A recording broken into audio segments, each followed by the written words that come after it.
You'll agree or not. Let's see. Wait a minute. Have you guys been... Did anyone see any of that past 10 minutes? Hold on.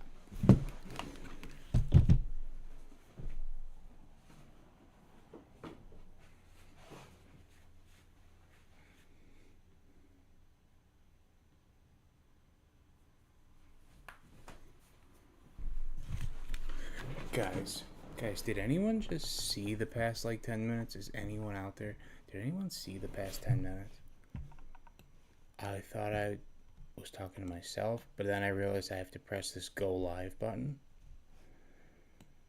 Maybe somebody's out there. Oh, there's a person. There's a person. There's a person. What's up, person? What up? Are we actually working? Oh, yeah. So nobody just saw the past 10 minutes. Oh my god, man. Oh my god. Oh my god. Oh.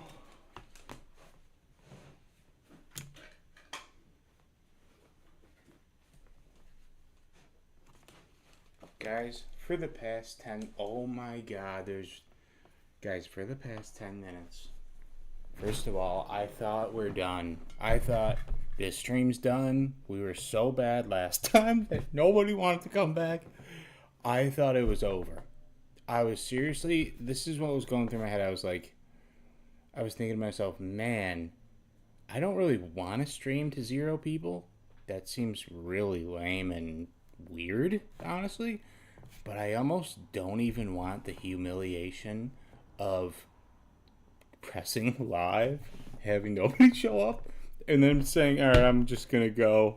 And then that's a replay now forever. Guys, you don't understand. I was just streaming to myself. I was playing funny videos.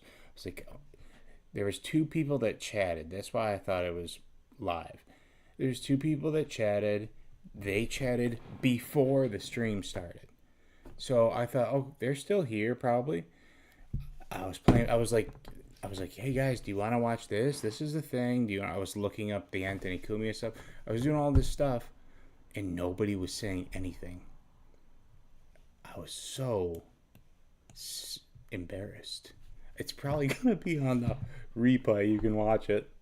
I've tried to play it cool, but I was thinking, oh god, I guess I'm not going to stream anymore. I guess there's no coming back to streaming. I'm going to just like restart for 2 seconds. But this is going to be like a very quick recap version of the waiting screen. Okay, because I made a new waiting screen. Hold on, let me play it. See, here we go. We're doing it over again. Yeah. See, we're playing it.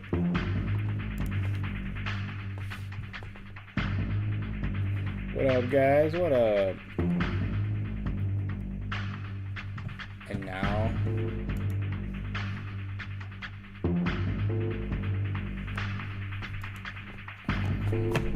Now I'm gonna play the other video that I liked.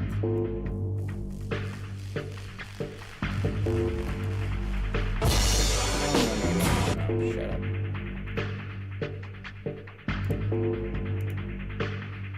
This one, okay, ready? This is a funny warm-up video. This is sort of getting everyone in the mood, okay? Let's all get in the mood. Yeah, we get it.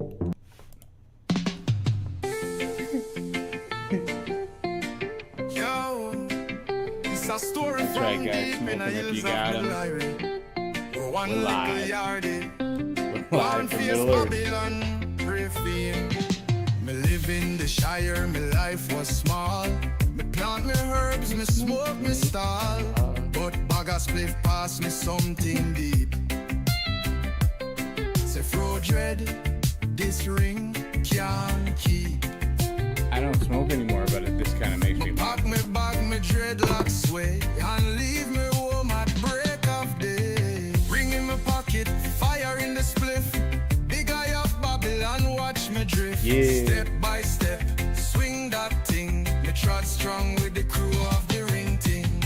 Ninja Dolph blaze up pipe in the dance. Say wisdom live longer than any sword drawn. Aragwan step with him jungle boots. Track the shadow and know the roots. Not till us jump tree top and glide. Short What up, Rich P? swing axe with pride. What up, Richie? What up, y'all? What's up, Bone? What's up? I'm so happy to see you guys. I thought we were done for. What's up, Easy? What's up, Subject? What up? What up, Big Sub? What's up, everybody?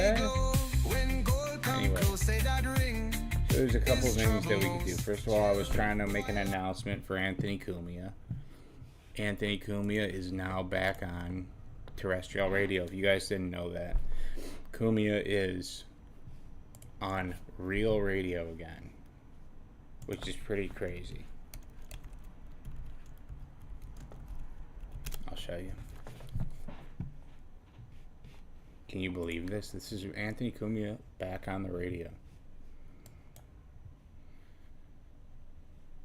Us used to stop at some of the restaurants real. along the way Yep. and do impromptu, spontaneous stand-up for people that, you know, it was early in the morning. They're just trying to get their bagel and coffee, and they're like, sir, what are you eating there, sir? And the last thing they wanted was just to be teased by an abrasive man. Yes. He's just so abrasive. Even when people like him, they don't really like him because he's just abrasive. No. So if you're minding your business, having your coffee in the morning, that's the last thing you want.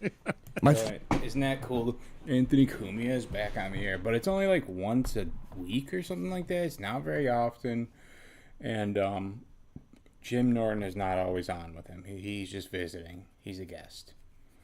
But he's on again. He's on.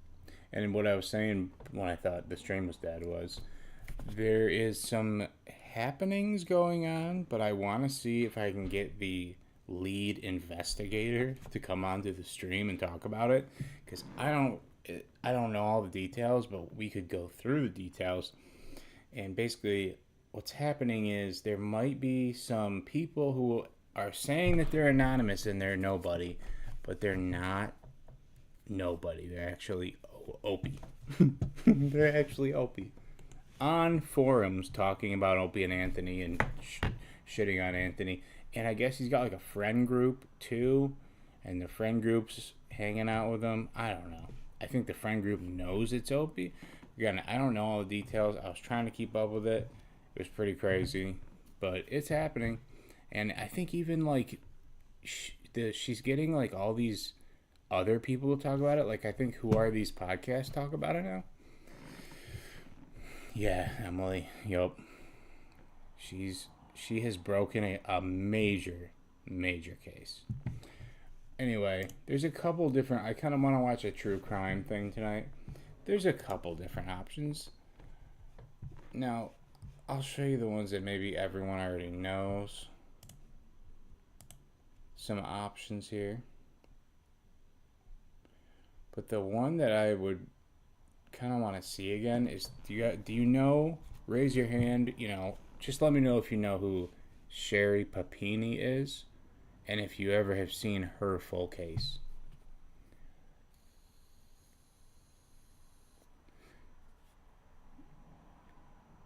What's the Dabbleverse? What is it? What is the Dabbleverse? I'll dabble.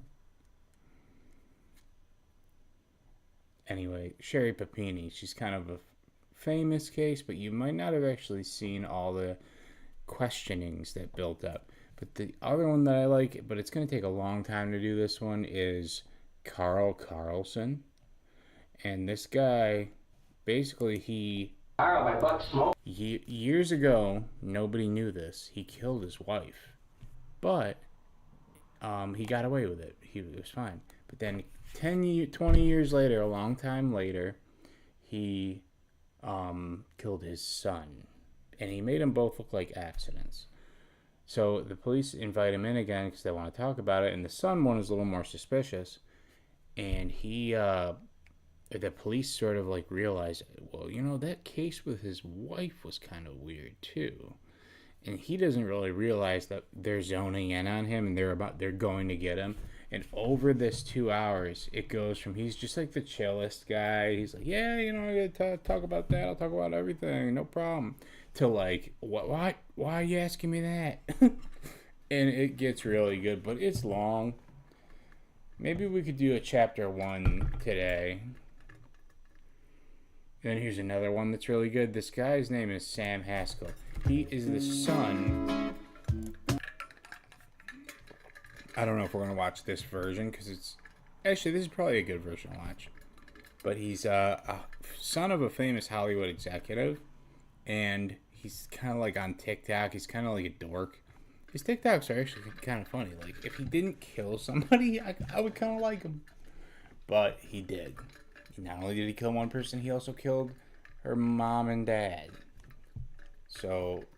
that one's kind of cool. I guess we can let's warm up with this one. It's kind of good. Hey you, and welcome. My name is Mike, and in this old video, I have a story Yes, circular. about I'll one have of to them look. Nepo babies I keep hearing so much about. This is an ongoing story in Hollywood, and it is about what a Yes, filmmaker, TK, it creative is. director, TikToker named Samuel Haskell. Yes, that guy sitting in the chair. Yes, he was the drop the son on the truck. But that video's got everything. It goes back and it shows the burnt house that his wife died in an accident of. It shows everything. And I gotta put the chat on the top screen. How do I get the chat on top? And cool, not much of a monster. Who's not as much of a monster? I missed it. Sorry. I will keep going. The fourth has allegedly done. See, Sammy here was a creative genius, according to himself. Trust me, you'll see this guy's maybe TikToks and you'll you're like, agree he's or not not. bad. Let's He's see. a cool guy. Shouts out to the waiter at the restaurant above Nordstrom's for just like completely burning the shit out of my filet. Like, what kind of a monster are you, homie? That's great stuff. Filet. He was married, amazingly. And in Burn my early November filet. 2023, his wife and in-laws... Hold on, one more time. Nordstrom's for just like completely burning the shit out of my filet. Like, what kind of a monster are you, homie? My That's great stuff. filet. He was married, amazingly. And in early cool. November 2023, his wife and in-laws, they disappeared. For a bit. Yeah, Please he did. subscribe to see new videos every week. Now, let's give it a go. My man.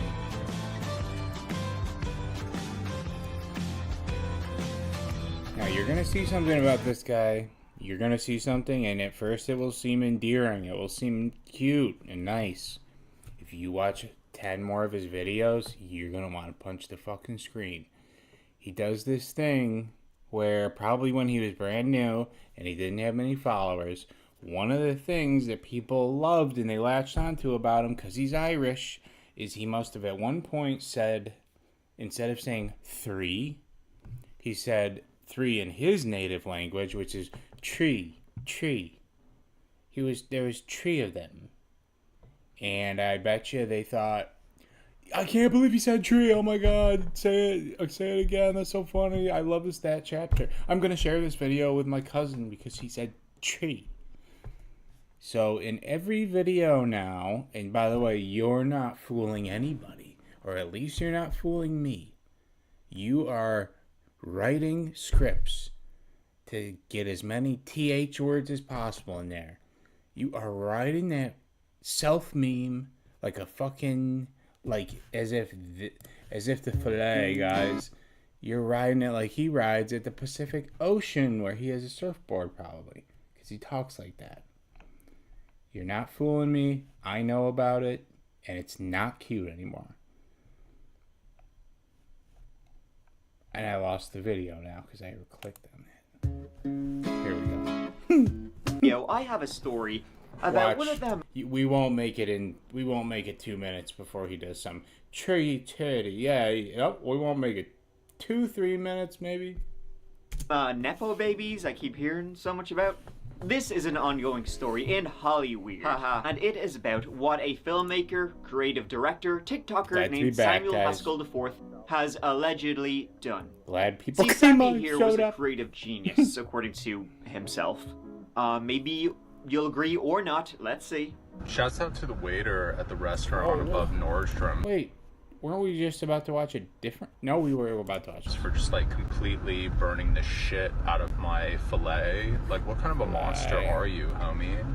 Wow. See that's what I great mean? He stuff. kind of. He was married, amazingly. And in early November 2023, his wife and in-laws, Well, they you disappeared. didn't need to tell us the year. Well, maybe you did.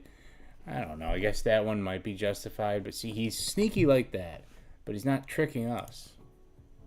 For a bit. Please subscribe to see new videos every week. Now, let's give it a go. We know what he's doing. We know what he's memeing.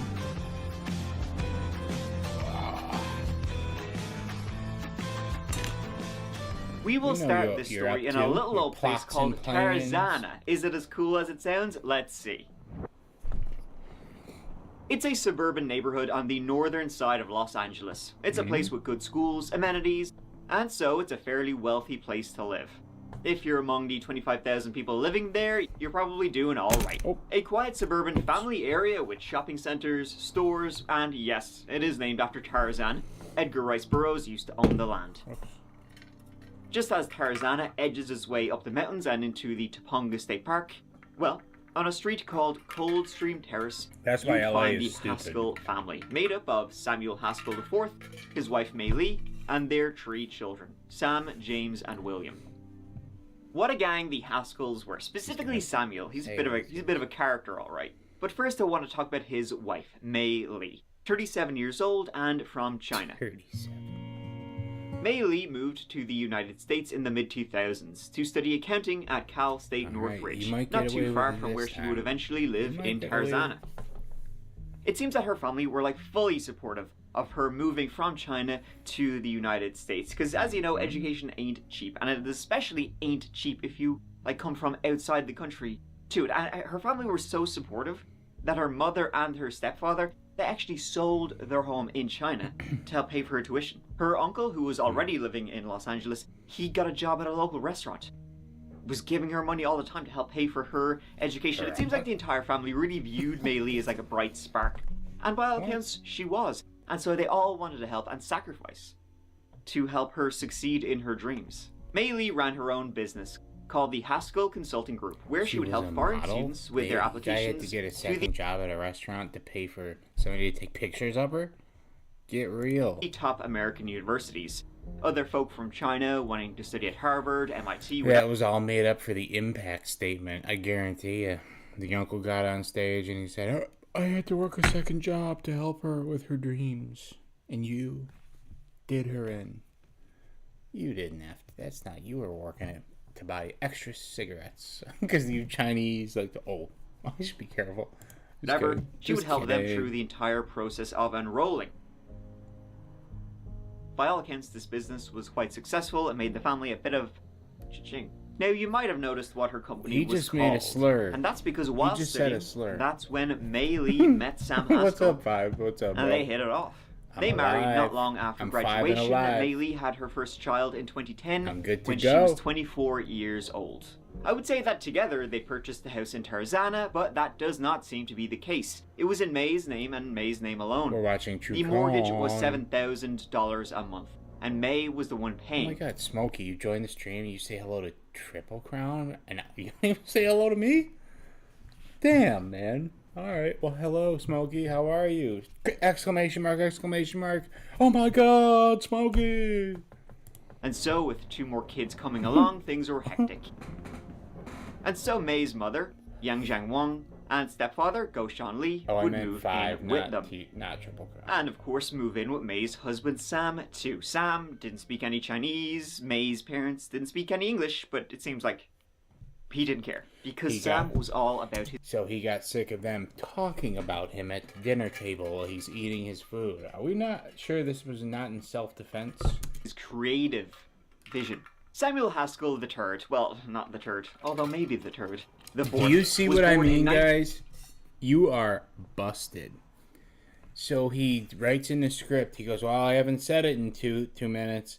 How am I gonna get this?" He goes, "Well, if this guy's a junior, we'll just say he's a turd, and then we'll say, well, he really wasn't one. I just wanted to say it. Maybe he wasn't a turd. Shut you fucking. 1988 to a man who was very powerful in the creative You're not industry. fooling anyone. All right, move Sam, on. a guy who takes all Mark. his fashion advice from Whatever I am Zoolander, is called, the I'm- son of also Sam Haskell. Sam Haskell Sr. Well, look at you, he was big in the biz! The entertainment industry. I'm told they just call it the biz. He was an Emmy award-winning producer. He worked at the William Morris Agency, which is a big one. He had clients like Dolly Parton, Ray Romano, Martin Short, George Clooney, I big love Dolly dogs. Parton. And then he went on to form his own company, Magnolia Hill Productions. And he helped make some award-winning Dolly Parton shows for Netflix. He was also kidding. formerly the CEO of the Miss America organization. Was for a few years before he had to kind of step down. See some emails leaked about old Sam Haskell What up, Sr. here, and they Goran? weren't very nice emails about how he was talking. Gore. And I just realized, guys, I think the stream delay is way too long. You guys are responding to stuff I said like yesterday. I gotta get the stream to go. Next time I'll do it on low latency or something, because man, we're way behind each other. We're not in sync. What about, you know, the talents, the women, the Miss State, whatever. Just kind of like a bit of, you know, sexist kind of stuff, slut shaming, fat shaming, all Yeah, that you kind gotta of say stuff. that 'cause the And, girls are apparently watching. cost some You of the don't care. contestants actually their livelihoods. You So like that stuff. You kind of had to, you know, sorry about that. Kind of jog on. Anyways, Sam Haskell the fourth was his kid, and boy oh boy was he a cool ass dude. In his head. He I is mean, cool. Remember I said if he didn't do what he did, he would be pretty cool. I would probably subscribe just to see what he's up to. remember, this is a 35-year-old man. Going for that like Bradley Cooper burnt out look. Like I woke up feeling like a piece of burnt toast. Like I don't wear like Hey, you know clothes that from the feeling? latest designers. Like I'm kind of doing like a Claire Danes Homeland situation where I just like wear the same outfit every day. Like my resume says unhappy, bitter, resentful, and like really good at ordering off the menu. Like imagine me showing I up love at work and then here's the plot twist. I'm totally fucking superficial. Ask if I want a glass of wine. Like, ew, what? To the left, like, no, but also, like, kind of down. Yo, real quick, what's good? Like, I went to a tech conference real quick, you guys, by mistake. And the number one thing they talked about was consistency, like be consistent. Now I'm consistently never gonna stop drinking. Okay, after watching a few, he kinda rocks. Yo, shouts out to fist bumping the sushi chef real quick at Nobu Malibu. Like, letting everybody in the restaurant know, like, you fools might be bae, but like, I'm fam. It's next level cringe, and I salute. He's incapable of beginning a video Yeah, any just like you other were way saying, than Teddy shouts Tate. out, which I love. Yo, shouts out to Bella Thorne. Yo, shouts out to Chris Pine. Just shouts out real quick. Yo, shouts out to Claire Danes. Hey, shouts out to. Just want to say shouts out to the shouts out. Yo, shouts out to Peloton. Man, that's embarrassing. Thankfully, I don't have to begin every video the same way. Moving on. Sam got his start in the biz, let's be honest, thanks to Daddy, Daddy's friends, and Daddy's wallet. He began as a camera operator, then worked for another agency doing all sorts of videos and so on. Sam had his own production company called the SB Group. See, Sam Haskell often went by Samuel Basinger for some reason. And his major thing, his art, was called Tragic Streets, with a Z, so you know he's pretty cool. I want to create visuals that move boundaries by bringing millennial artists together. Fair enough, that sounds awful. And he filmed a lot of fashion shoots, music videos, and his he wife, by the was way, that's his currently wife. working on a feature film. She Not dead. a movie, ladies and gentlemen, She dead a now. film called Harvard Law.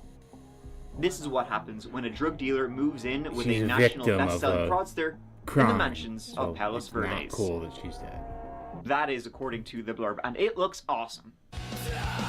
You should just kill yourself.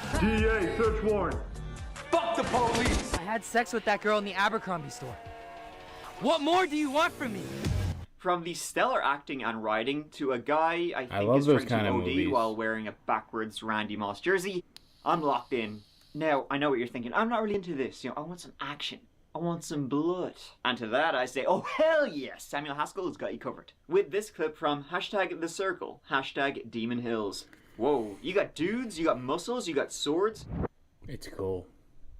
So things got weird on November 8, 2023. That's when Mei Li's uncle, the one who was also living in Los Angeles, he couldn't contact his niece, Mei Li, or his sister I would watch those for a couple movies, of days. right? So It'd be he logged interesting. into his WeChat profile. WeChat's like a Chinese social media site. And he went onto Mei Li's profile. She'd been on there 10 years. Everything was erased. Her profile was completely blank.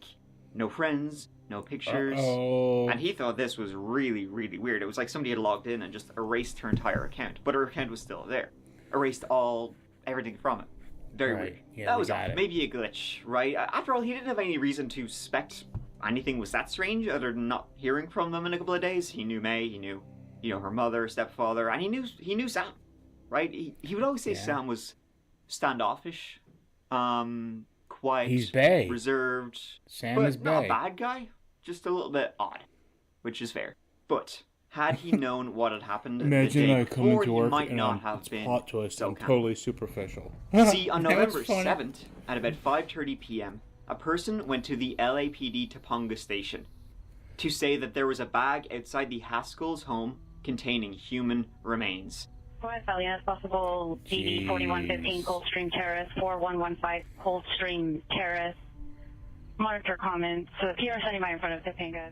The police went to see what was going on. That's a disturbing ass call to make. But when they arrived at the Haskell's home in Tarzana, there was nothing there. They knocked on the door. Didn't seem like there was anybody home. Bae. And seeing nothing strange outside, they had no reason to continue. The police left. However, it was Okay. the next day, November 8, when May's uncle saw her profile was blank. The police got another disturbing call.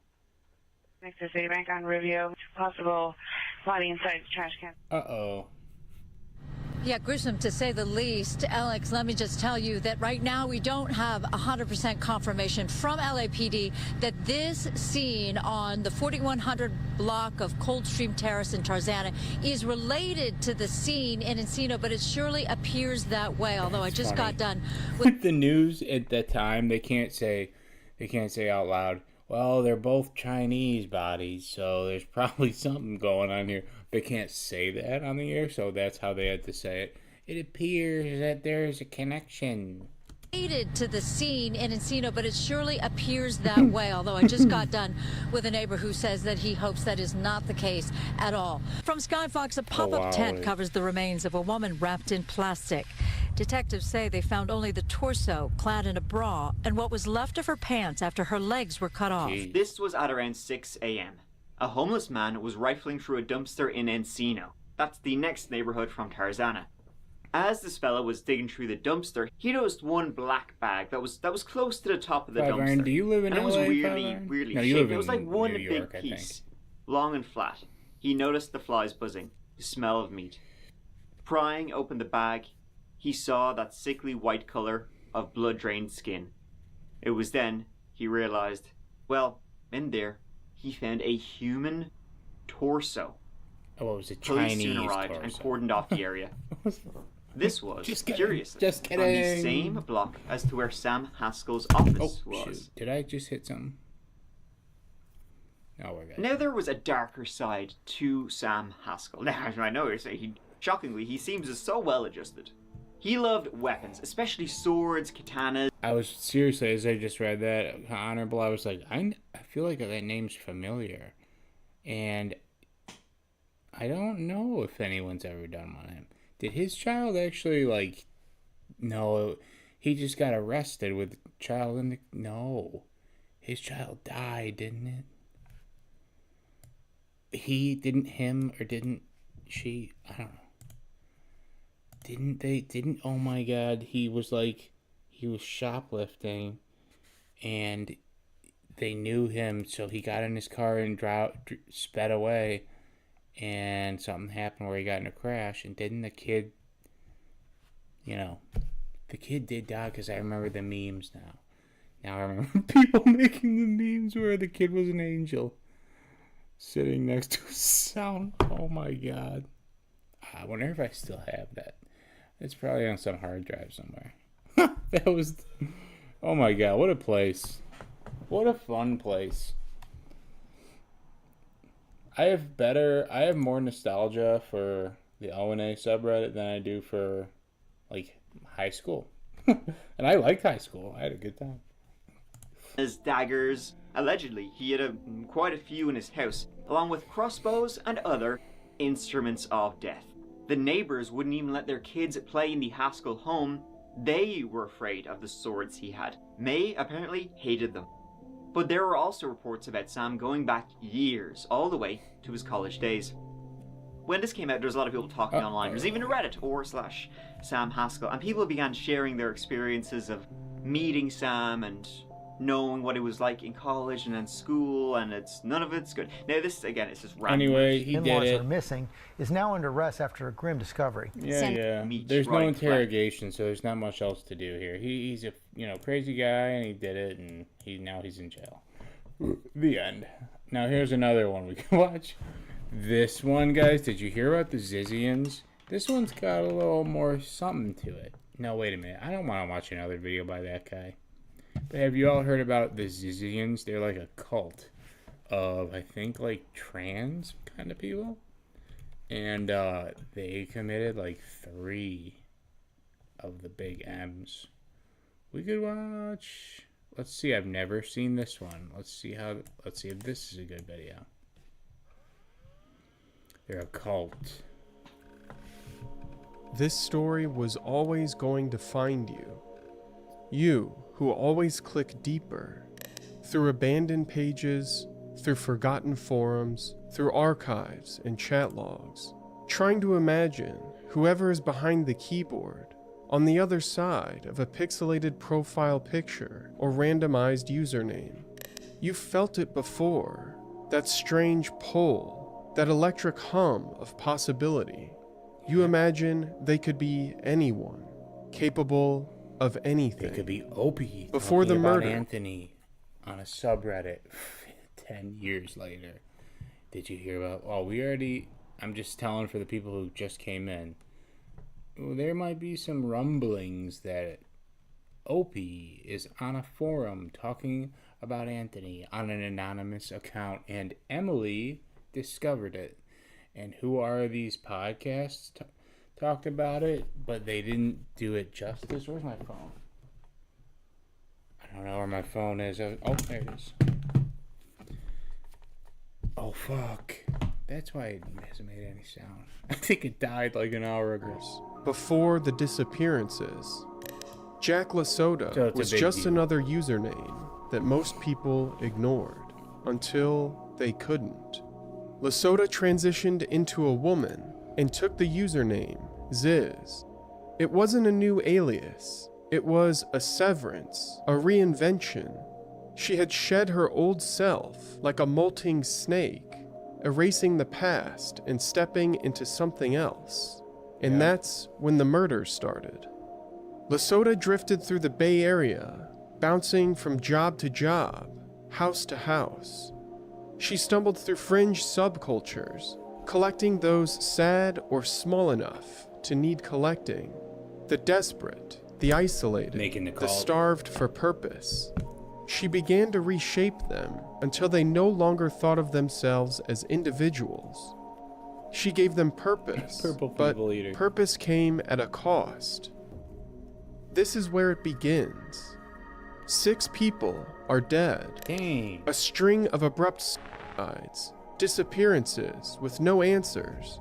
A married couple in Pennsylvania executed. Let's see if we can get on that website, mentalengineering.info. Let's just see. Mentalengineering.info. Nope, it's not a website anymore. Executed in their home. A shootout in Vermont with a Customs and Border Patrol agent. 2 sword and knife attacks against the same landlord in Vallejo. 5 members of the cult are behind bars, facing homicide charges. They were embedded in some of the most prestigious institutions in the world: NASA, Google, Berkeley's Machine Intelligence Research Institute. Yet, they were no different than the cults that came before them. Beginning first with the rejection of the world as it is. Cults are kind of then fun to talk a about. rejection of human life itself. We've seen it before, a conviction that offering souls to the darkness might be the only escape. A faith that human sacrifice. Have you ever seen a reaction video that does this? Is the avant. Just get going with it. And you imagine they could be anyone. Yeah. Capable That's of anything. What makes this and you would be stream right. so fun. We skip ahead when we don't want to hear the overwritten intro. This is a very good video, very high quality, and I appreciate it. Pandax. There are so many good cults. The modern cults are kind of interesting. Because everybody knows Jonestown, but it's kind of like with the modern cults, it's like, you don't know when it transitions from just kind of like a weird group of people. Born in 1991 in Fairbanks, Alaska, this is a cult. Jack LaSota's formative years were spent behind a computer screen. After dropping out of graduate school for computer hardware engineering in 2015, she dedicated herself to the development of a game. It was a bleak platform puzzler. We're gonna do that the whole time. We're gonna do that for a convicted cult killer. Really, bro? Sis, I mean. Okay. Every time they say she, they mean him. I'm sorry, I don't do that to everybody, but you did not respect the landlord and the couple and the border patrol guy, but we're going to say, oh, she was this or that. Get real, bro. To the development of a game. It was a bleak platform puzzler called Dystheism. Even then, her creations hinted at a fixation with death and control. The game was submitted to the 2016 Independent Game Festival, a fleeting attempt at recognition. Shortly afterward, LaSota moved to the Bay Area, chasing the programmer's promise to Silicon Valley. She landed a job at a language learning startup called Lingoland, only to be fired within 4 days. Then a brief contract at a biotech firm that also fell apart. Afterward, she spiraled through months of unemployment and fleeting housing. While unemployed, LaSota journaled obsessively on her blog titled Sinceriously, where she rejected inherited morality and railed against social norms. But these musings weren't profound. They were pretentious. Oh, God. True philosophy challenges, refines, and evolves. Nietzsche, Kierkegaard, the existentialists, they sought to build new moralities from choice and suffering. LaSota borrowed her ethics from Star Wars Sith Lords, and she called the dogma mental tech. It wasn't philosophy, it was cosplay. People are so lost in this world that they knew all this about her, him, or whatever, and they still followed him into jail. That's a sad world that we are in. With consequences. LaSota began posting on the Less Wrong forums, a digital crucible where rationalists dissected human cognition, debated ethical frameworks, and braced for the existential risks of artificial intelligence. For rationalists, the mind was just another system. Like code, it could be optimized. Biases could be debugged. Decision-making could be fine-tuned. Every thought, every belief, subjected to the cold scrutiny of Bayesian reasoning. But this wasn't just theoretical navel-gazing. They believed survival depended on it. Thinkers like Nick Bostrom warned of a future where unchecked artificial intelligence could render humanity obsolete.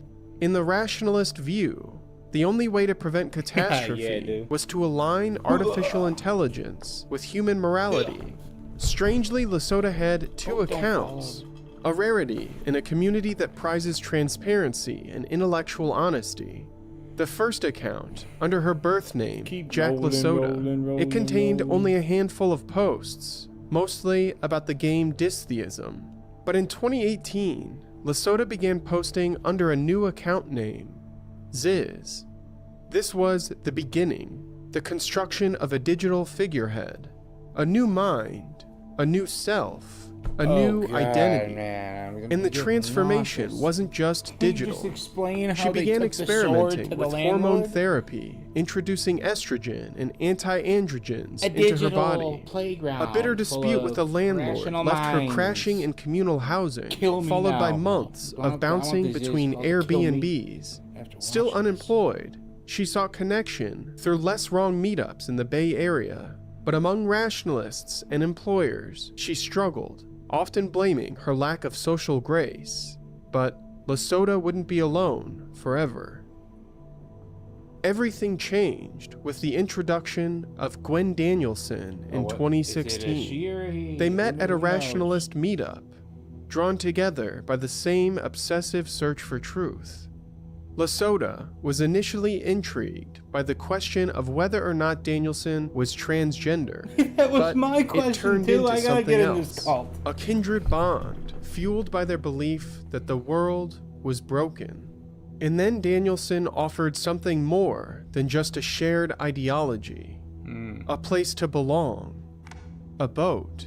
More specifically, an islander. A Bermuda-rigged sloop known as a Rawson 30. She was moving the boat to the Encino Basin, where the marina would allow for live-aboard residents. The idea was irresistible. Lasota moved aboard for just $600 a month in marina utilities and fees. It was cheaper than anywhere on land, I but guess in San space was Francisco. tight. 8 feet wide, 20 feet long. A single cabin, cramped and communal. And That's Lasota not a lamented good the deal. inability to set up 3 monitors. No quiet hours to code without distraction. With what But the two power? adapted. Together they learned the water, how to drop anchor, how to tack through headwinds, how to navigate the tides. Lasota was almost too careful, wearing a bike helmet while learning to sail, just in case Oh the my boom God. swung unexpectedly. At first it worked, until it didn't. The space was small, there was nowhere to retreat, nowhere to be alone. Danielson's autism and ADHD clashed with Lasota's rigid and obsessive nature, and what started as small disagreements became something darker. A battle for control. Lasota conditioned Danielson to meet her needs, weaponizing the rationalist's drive for self-optimization and turning debate into indoctrination. Over time, they became less painful to be around. That's how Lasota described it later. A chilling admission that Danielson's acceptance of her ideology was a slow, deliberate molding. The boat had been a test. Now, Lasota needed a larger audience. At the same time, her philosophy had hardened. It had become predatory. She believed morality was a hindrance and sociopathy was a necessity. She returned to forums searching for others. Her communication strategy wasn't about connection. It was about control. Through relentless video calls, lengthy email chains, and constant digital contact, she embedded herself into the minds of her followers, blurring the line between influence and manipulation. There's like, These conversations... I'm watching this on the big screen, and there's like 3 different screens playing the same thing, and for some reason I can't decide which one to watch. I'm watching them all do the same thing. were no longer rationalist debates. They gave way to something colder, more calculated. Every interaction felt programmatic, a series of scripts designed not to exchange thoughts, but to implant them. Lasota wasn't looking for friends anymore. She was looking for believers, and she found them. One of the first was Maya Pasek. Born Chris Pasek, she was a lost soul drawn to Lasota's philosophy, even when it defied the basic principles of neuroscience and psychology.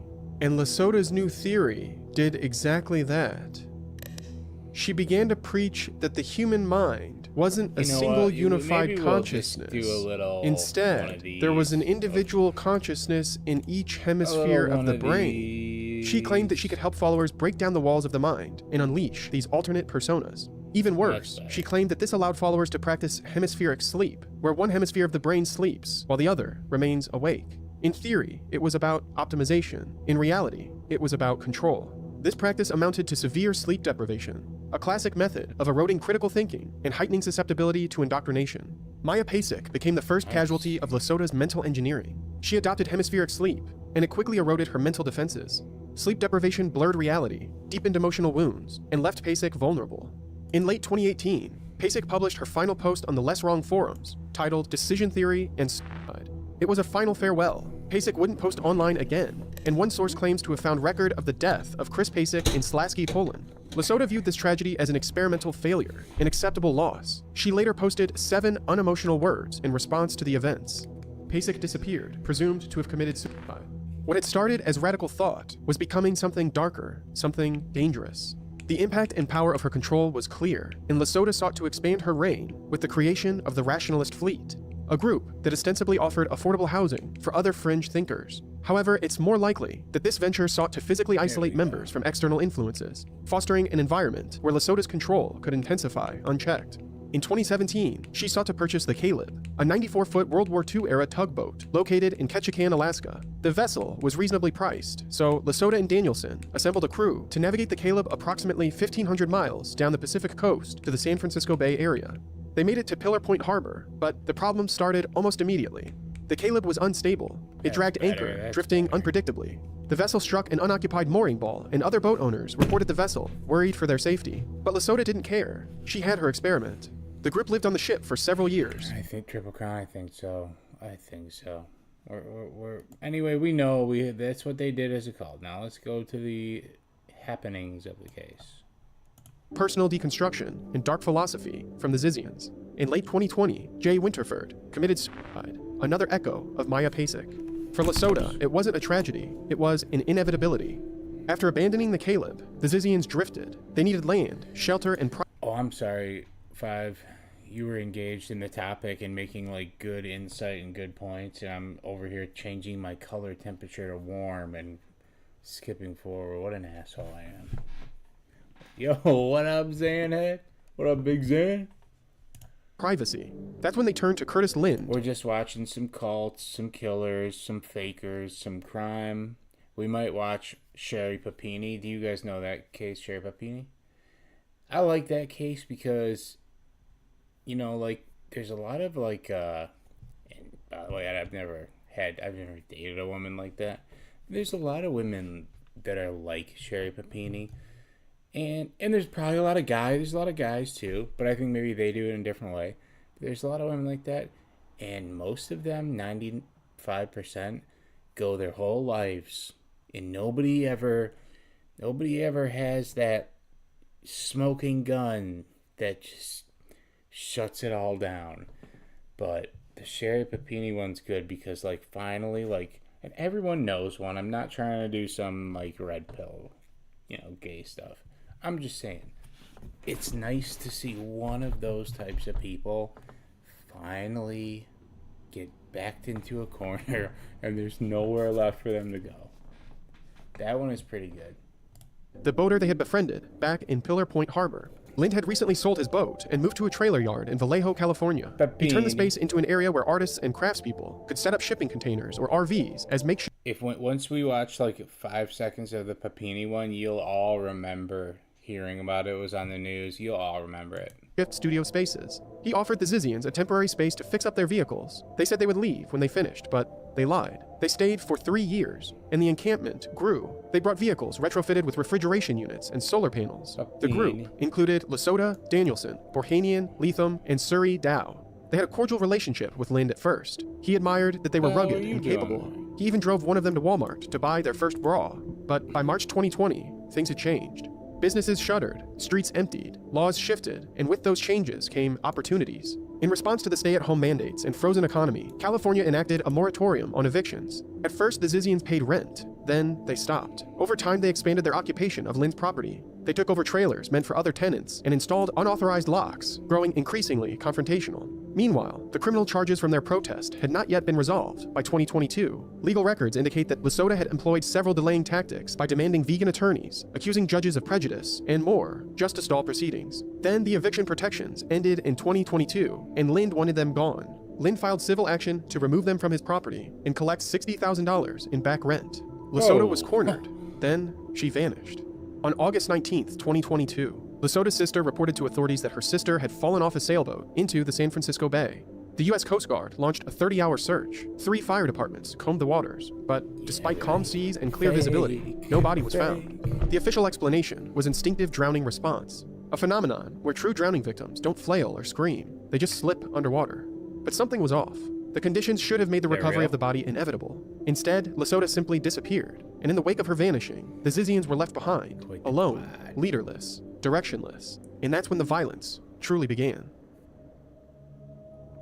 Without Lasota, the Zizians unraveled. Their leader was gone, and in her absence, they spiraled into paranoia, desperation, and aggression. The ideology that had once held them together, the philosophy and theory, it collapsed into something much simpler: survival, retribution, and blood. On November 13th, 2022, the group learned that Curtis Lind had called the sheriff to help with the eviction process.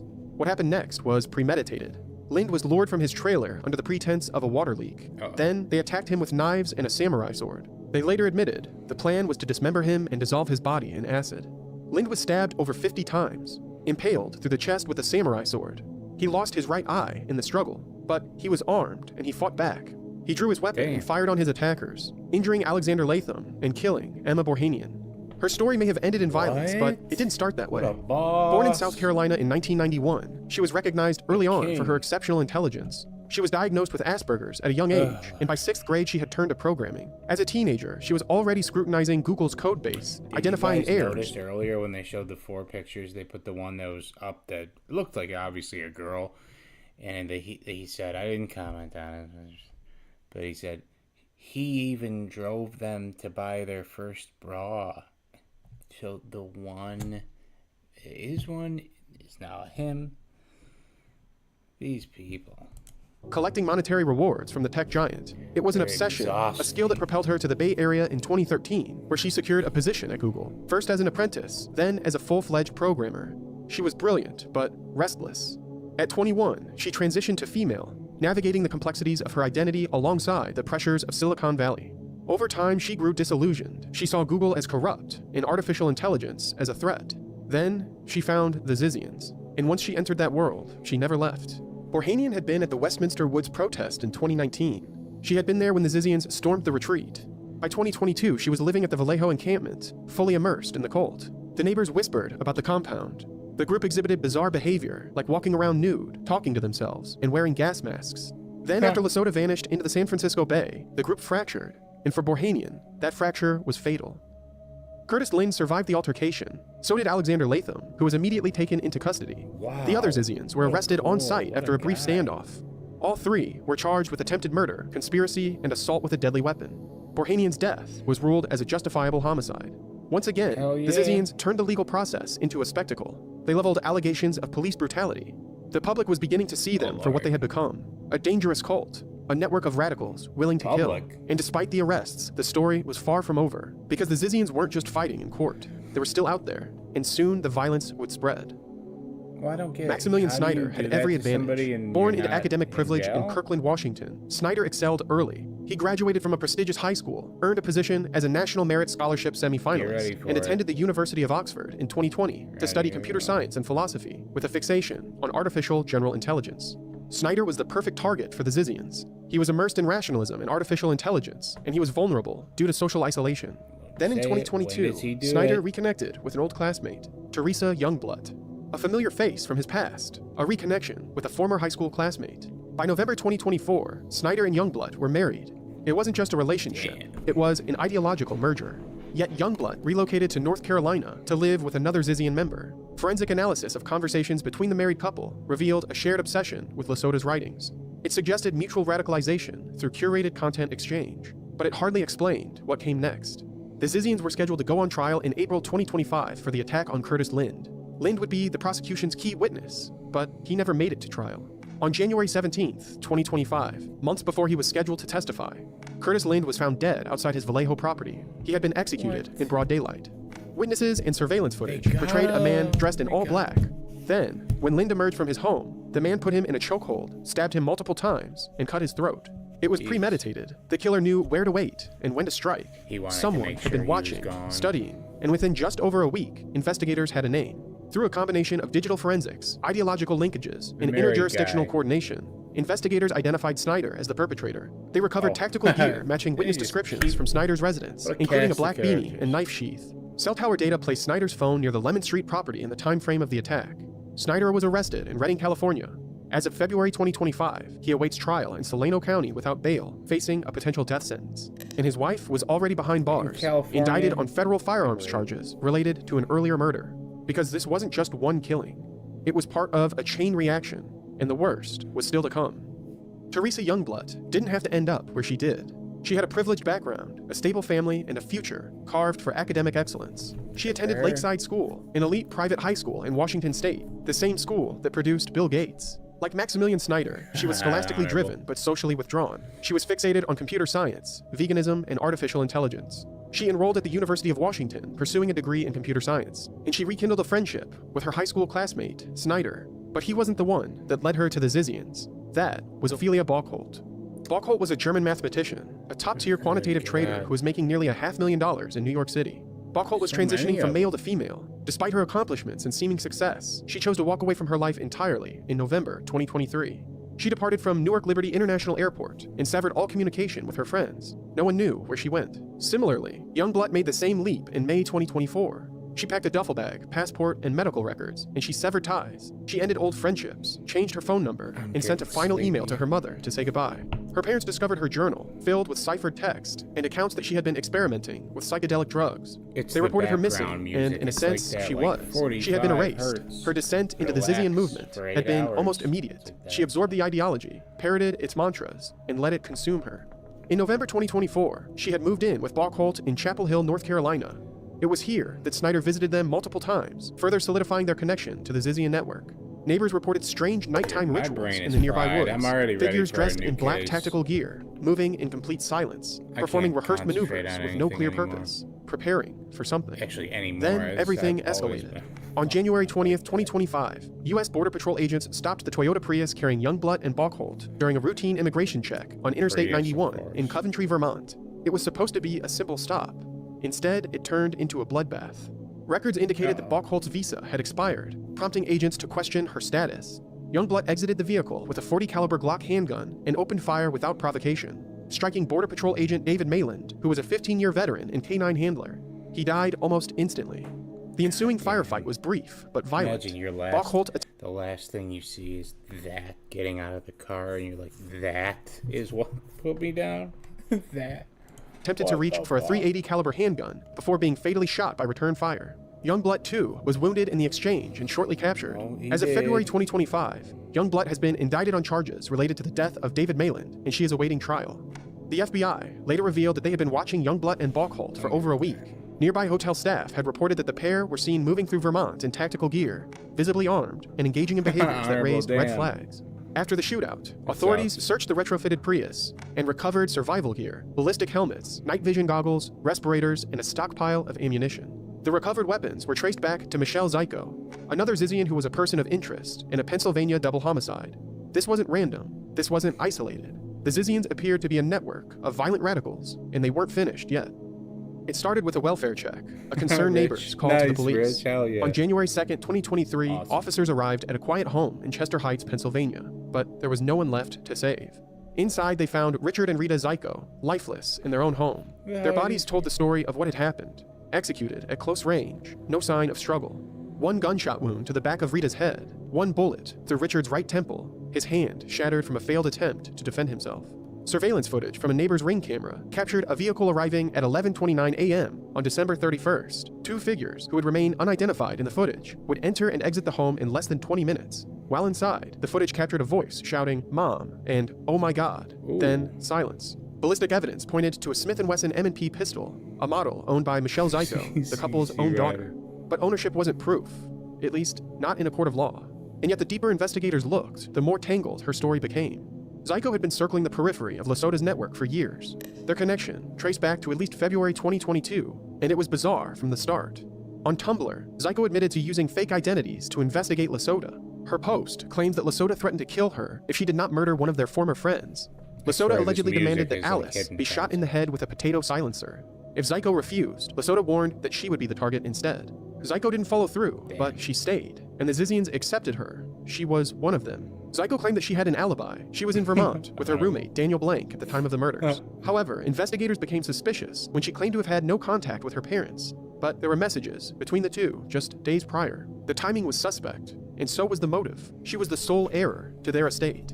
Whatever plans she had for that inheritance came to an abrupt halt when the money was frozen under the weight of the investigation. Then things took an even stranger turn. In January 2023, police tracked her down to a hotel room near the Philadelphia airport. When they took her into custody, she shouted at Let's do a new case. They all get busted and they're all trans in jail now. I don't know. Let's try to watch the little Papini.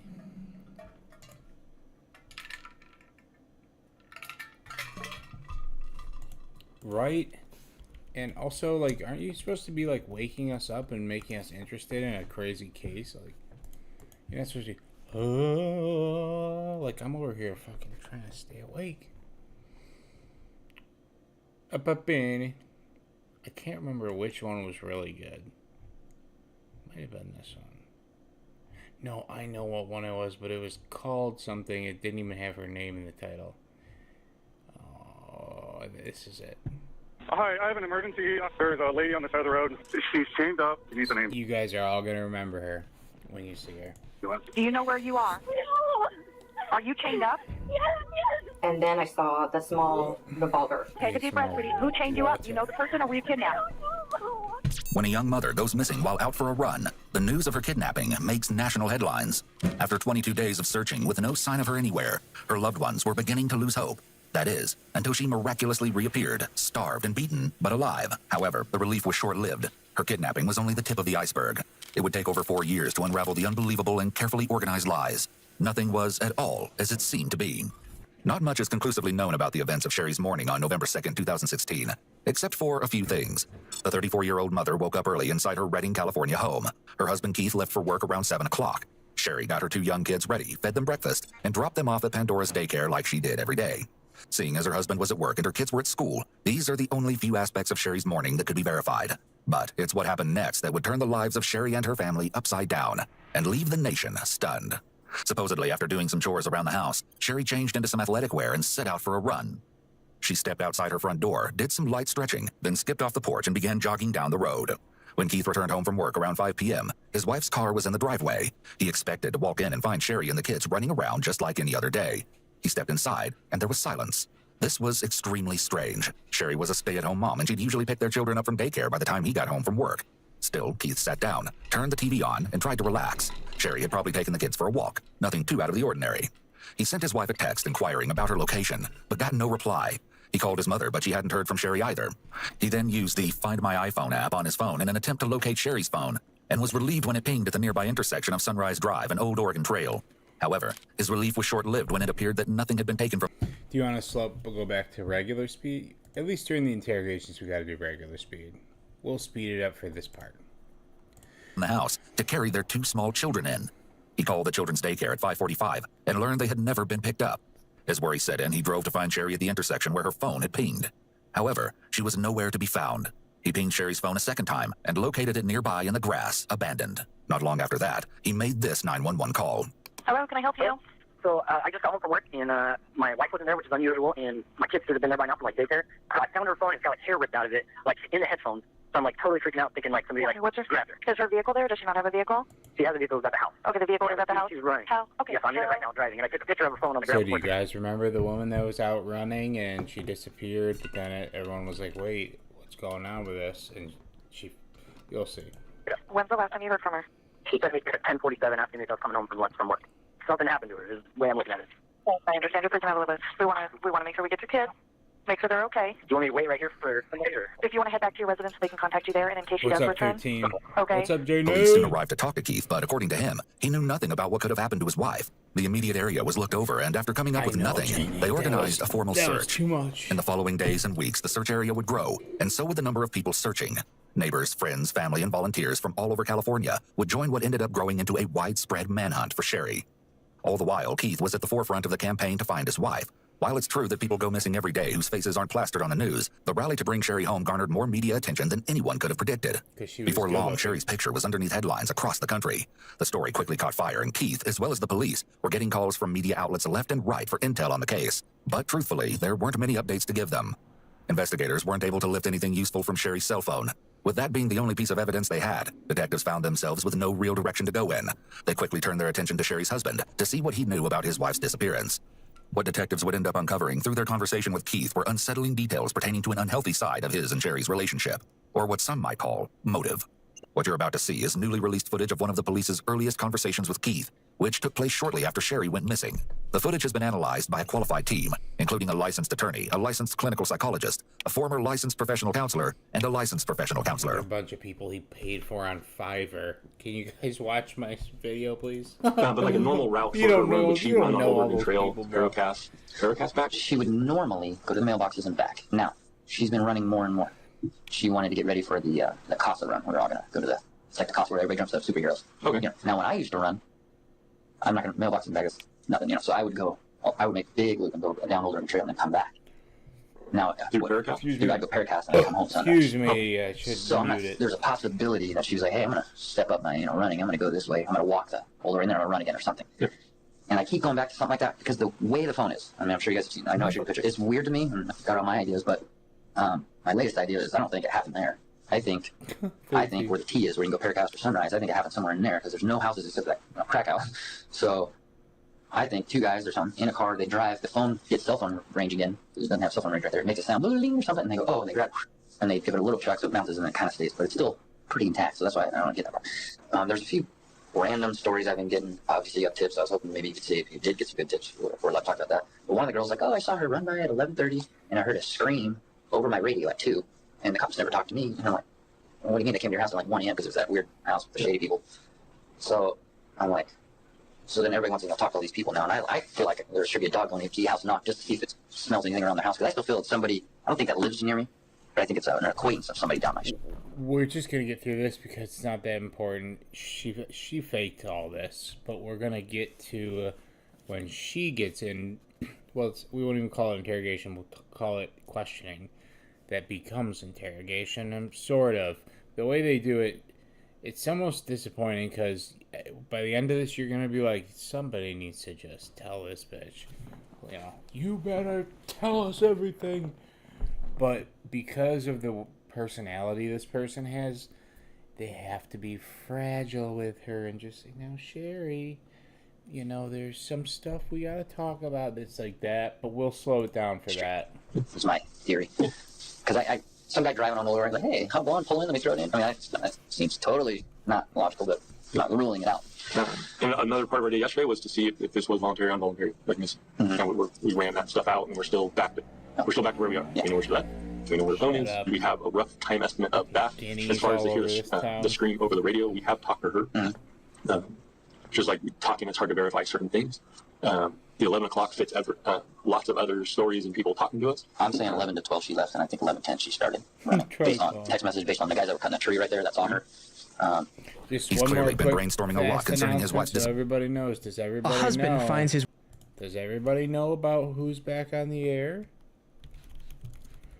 Does everybody know that Anthony Cumia is back on FM radio? My voice is a little scratchy, you can tell. Jim's just a guest. He's not permanent. Isn't this crazy? Anthony does this, think, once a week show on WABC radio. A little cold. Oh, what was hitting the back of a... There he goes. Oh, boy. Not what you think. Just dab it in a little NyQuil and shove it back. Can you believe it? see how you do. Yeah. Also, I'm a little clogged. Also, E-Rock. Oh, it's AM radio. Well, I mean, you know, whatever. But And then there's another happening that we got to talk about, but I'm trying to get her to come on the show to talk about it because I want it to be in her words. But there's some rumblings about a forum where people talk about Opie and Anthony. Anonymous people do. And one of those people seems to be it's becoming more clear that one of those people is Opie. And guess who discovered this? Emily. Remember Emily? She found out. And she's done all kinds of research. Now, apparently, she said that the Who Are These Podcasts guy, like, talked to her in the DM, and he was kind of, like, nice in the DM. And then when he got on his show, he was kind of a dick about it. So we're going to have to talk about that. We're going to have to talk about if, who are these podcast guys, if they're going to get a pass for that or not. So I want to get her on here, but she didn't give me a clear answer. She said she just told me more about her investigation. We'll find out. Disappearance, as would any spouse who's desperate to find their partner. However, someone who wants to keep suspicion away from them could also benefit from planting theories and steering the investigation in a particular direction. In a missing persons case, the victim's partner is very often one of the first and most thoroughly investigated of the suspects. Now, can you believe being on an anonymous forum still talking about somebody you worked with 11 years ago? What the fuck? Chris Coon. Why don't we look up Chris Coon on the prison pen pal website? I wonder if he's on there. We could have a down the rabbit hole pen pal, and we'll do updates and say, here, we got a new email from our pen pal. Yeah, I wonder if he's on there. I doubt it. Keith is likely aware of the detective's suspicions. The spouse is often looked at closely when their partner disappears, so the detective is likely suspicious of Keith right now. The only other thing I was thinking is also maybe she got tired and sat down, and that's why the phone went back. I was like, that's a weird. You saw it. What the hell just sit there? Yeah. And she wouldn't get Blackberry. I know her. And then why would she leave the phone and some guy pulled our sheet from her? I mean, she screams. Or there would have been a kick mark. I mean, there's nothing. Yep. But I saw it. Keith not only recognizes but points out holes in the abduction theory. This is an indicator that he's being truthful with detectives. Someone who's guilty in this situation would have more to gain by pushing the idea that she was taken, rather than tearing it down. Now, one thing I heard, and obviously I have a different stand, and you guys have to go with facts, but Senko, and he's like, at this point, it's not an abduction. Me, I'm like, yeah, it is. Like, why aren't you saying it is? Is that because you have no evidence, or is that because you're like, we're still checking out, because my family member, he's like, okay, you're not still being looked at. And I was like, they can look at me all they want. Like, I'd be pissed if they were wasting resources on me. I understand. Just real quick. Remember. Fleeing police learned his fate today. A judge sentenced Christopher Coon to 8.5 to 30 years in prison. Investigators say Coon stole from a Walmart in Tullytown last year. He crashed as he fled the scene. His 2-year-old son was ejected from the car and killed. Coon was convicted of third-degree murder. Do you guys remember the meme that somebody drew with the kid? He was like the angel flying in the background, and there's a Vizio soundbar and stuff. Oh my god, what a fun time. They need to look at me, but I was like if there was like a team of 5 guys looking into me, and this whole time they should know, okay, it wasn't him. We need to go here. I'm like, so sorry, I'm getting upset, but I wanted to bring it to your attention. So I don't know why that was said, but that fine line, the big scheme of things, per paper, per what we're putting out there, she's a missing person at risk with suspicious circumstances.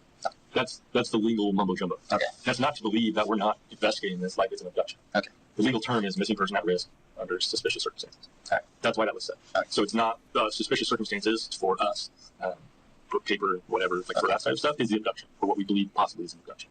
So we're running that down as an abduction at this point until evidence tends to show us someone or the other.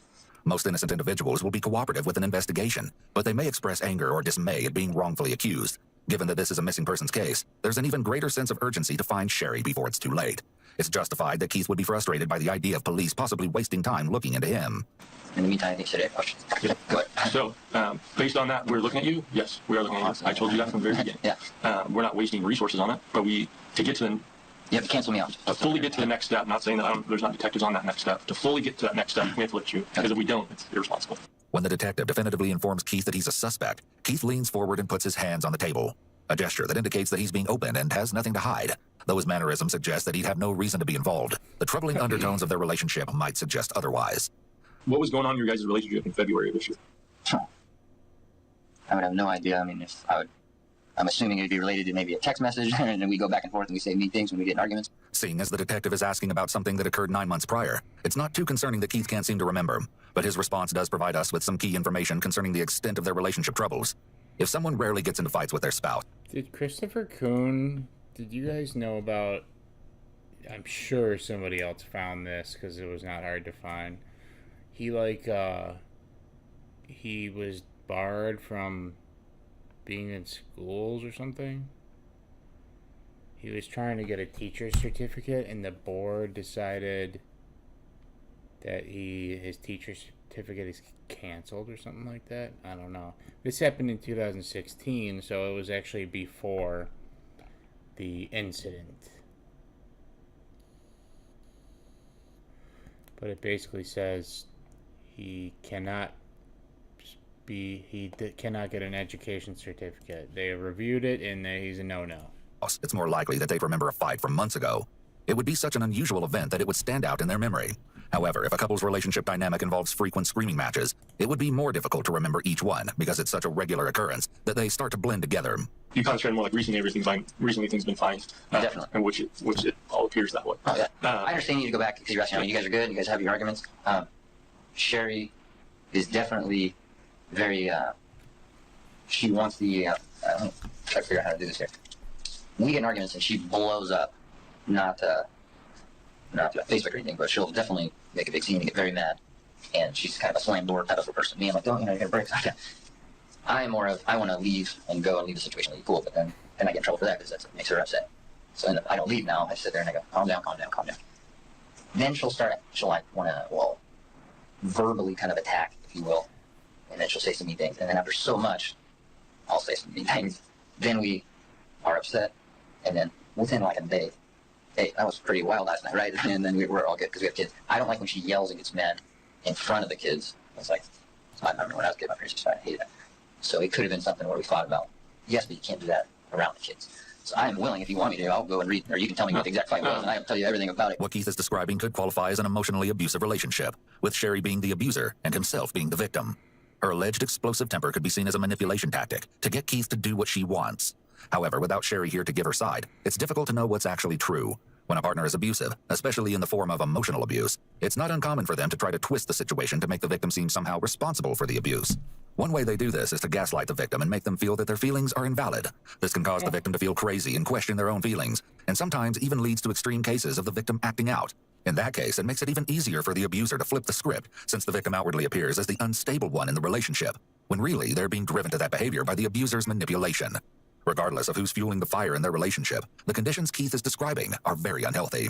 Are these loud arguments? No, for her, she will get loud. And I was telling you guys the story got kind of cut off. We had the sheriff's out at our house one time. It's probably not on record because we weren't fighting. We were watching a movie, The Book of Eli, and some lady called saying she heard glass breaking at a woman's screaming. And they came out and we're like, what are you doing here? And ended up being kind of a funny story. Yeah. And they're like, well, we're not going to report this. This is stupid.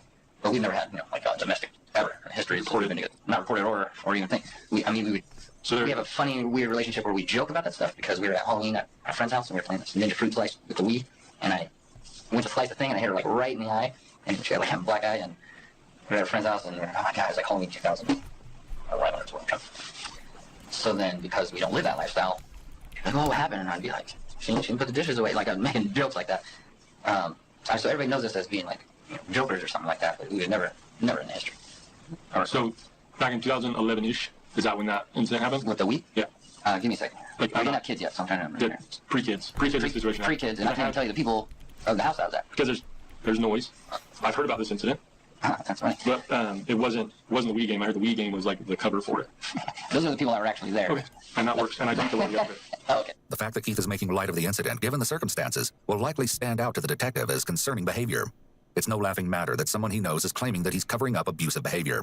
It's possible that he's using humor as a coping mechanism to ease his feelings of discomfort. It's also notable that Keith chooses this moment to remove his jacket.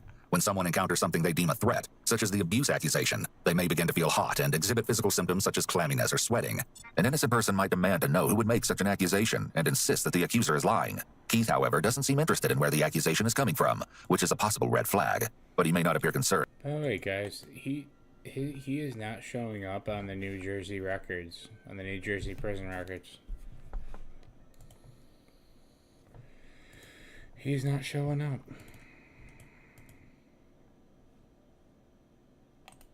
That's weird.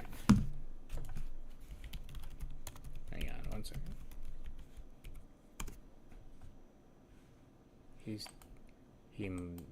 There's no way he's out of jail, is he? Could he be? If he was sentenced in 2018, he got 8.5 to 30, then I don't know, 5, you're the expert. Does 8.5 to 30 mean you still get parole in 4? I don't know. In New Jersey? Because he believes the references. Yeah, Christopher Kuhn. He don't show up. I'll show you.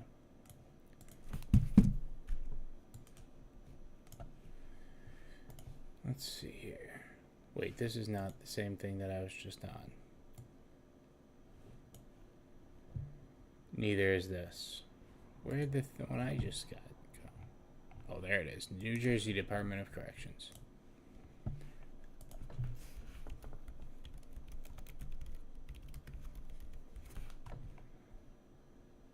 Now,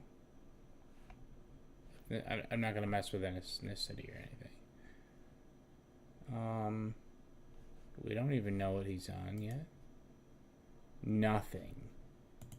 How is that possible? How is that possible? Search aliases. What in God's name? How old is he? Do we know? I don't know. Anyway, he's not. I can't find him. I wanted to see if we can get him on a prison pen pal list and write him a letter. He provided can easily confirm his story. As well, it's possible he finds it funny because he's confident in what actually happened. So he thinks it's stupid that someone lied about it. I'm trying not to. In this moment, I don't want to talk bad about her, but you're kind of. I'm not saying you're forcing me, but I want to tell you everything because I don't. We're not talking bad about her. She will, kind of come at me. I'm a hug and hold until you calm down kind of a guy. So there are people who say that they've heard arguments coming from the house.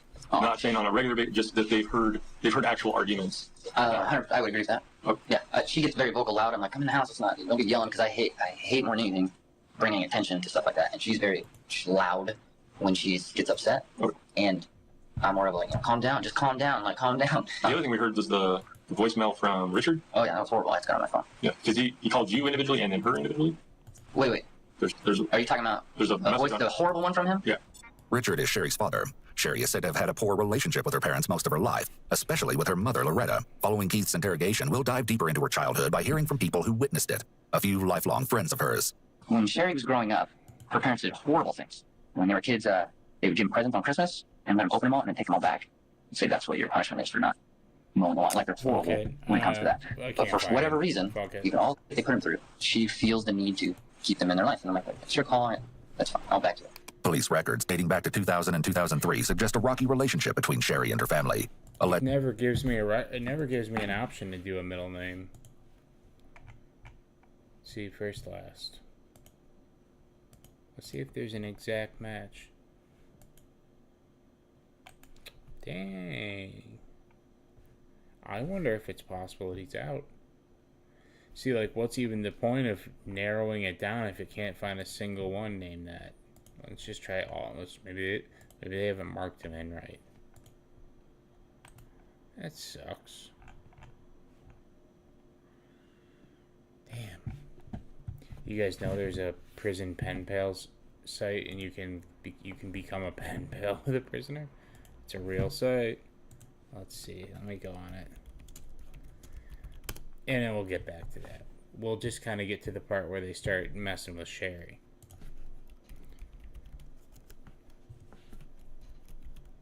We'll see what's out there. If you want to get a deep down the rabbit hole kind of pen pal, we could do that.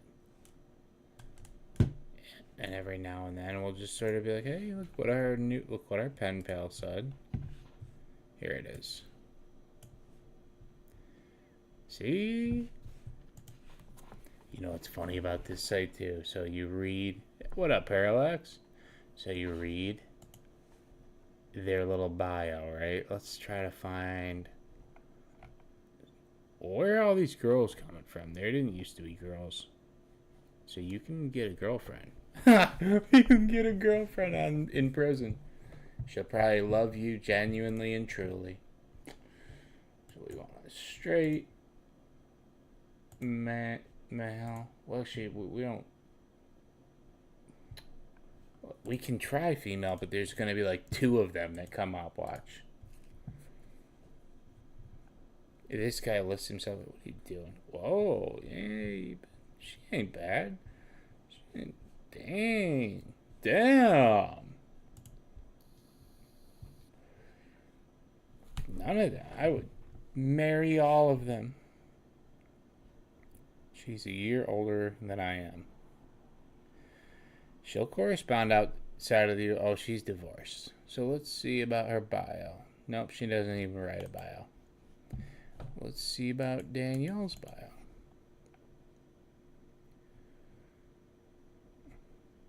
Oh, her name's Danielle. She's 35. She's super excited to make new friends. Yeah, right. I love drawing and listening to music in my free time. I'm a tattoo enthusiast as well. Very cool. She's from Pontiac, Illinois. The cool... So you can usually see what crime kind of thing they did. Let's go to like some... The random like white guys are my favorite because they're always the ones that have the most heinous crime. And they're just like, yeah, I'm out here just looking to be buds. Just look at this, dude. Look at this guy. Jacob. And he's cute and funny. Look at him. How art thou on this day of which it is? Oh, God, man. Here's a bit about myself. I have a culinary arts degree, certified fitness trainer. You're about as in shape as I am. I also have an associate's degree in business administration, blah, blah, blah. I got it all in prison. He likes rap, metal, pop, instrumental music. Bring Me the Horizon. Oh my God, see, he's been in prison so long, like, he still thinks, like, you know, those bands are good. Some other favorite movies, Eternal Sunshine. It's a pretty good movie. Fight Club. Oh my God, dude. This guy must have gone into prison in like 2001. And he still does. This is what was cool when he entered prison. Favorite anime, Dragon Ball Z, blah, blah, blah. So, your favorite quotes? Bro, you better never get out of prison. Because if you try to put any of this on Tinder, you are going to be banned. So, let's see what he did. What did he do? First degree murder! Murder! How art thou on which day it is? First degree murder! All my favorite music and quotes. Look at me. Yup, dude, you killed a person. You shouldn't be allowed to talk to other people outside. You gotta sit there and think about what you did. Please allow me a moment of your time to reveal a little about myself. I've been lost, spinning in this tornado for the past 14 years. Good God, man. I'm open-minded, loyal, thoughtful, compassionate, and laid back with a cool sense of humor. And I recently acquired this new trait called vulnerability. Yeah, just like your victim was vulnerable when you put a gun to their forehead and blew their brains out. Well, you're not welcome in polite society. Let's see what Ariel Hernandez Cortez did or talks about. I'm hoping to meet other positive people, some cute ladies who are down to be friends and establish contacts on the outside. I need somewhere to stay if I ever get parole. I'm handsome. Yo, you're not allowed to. You're not allowed to say that. You're supposed to picture, and then we decide. You don't set the standard here. Funny, and I love to spend time with family and friends outdoors.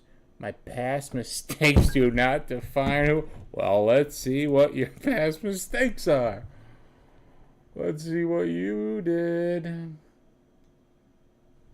Aggravated robbery, felon, possession of a firearm.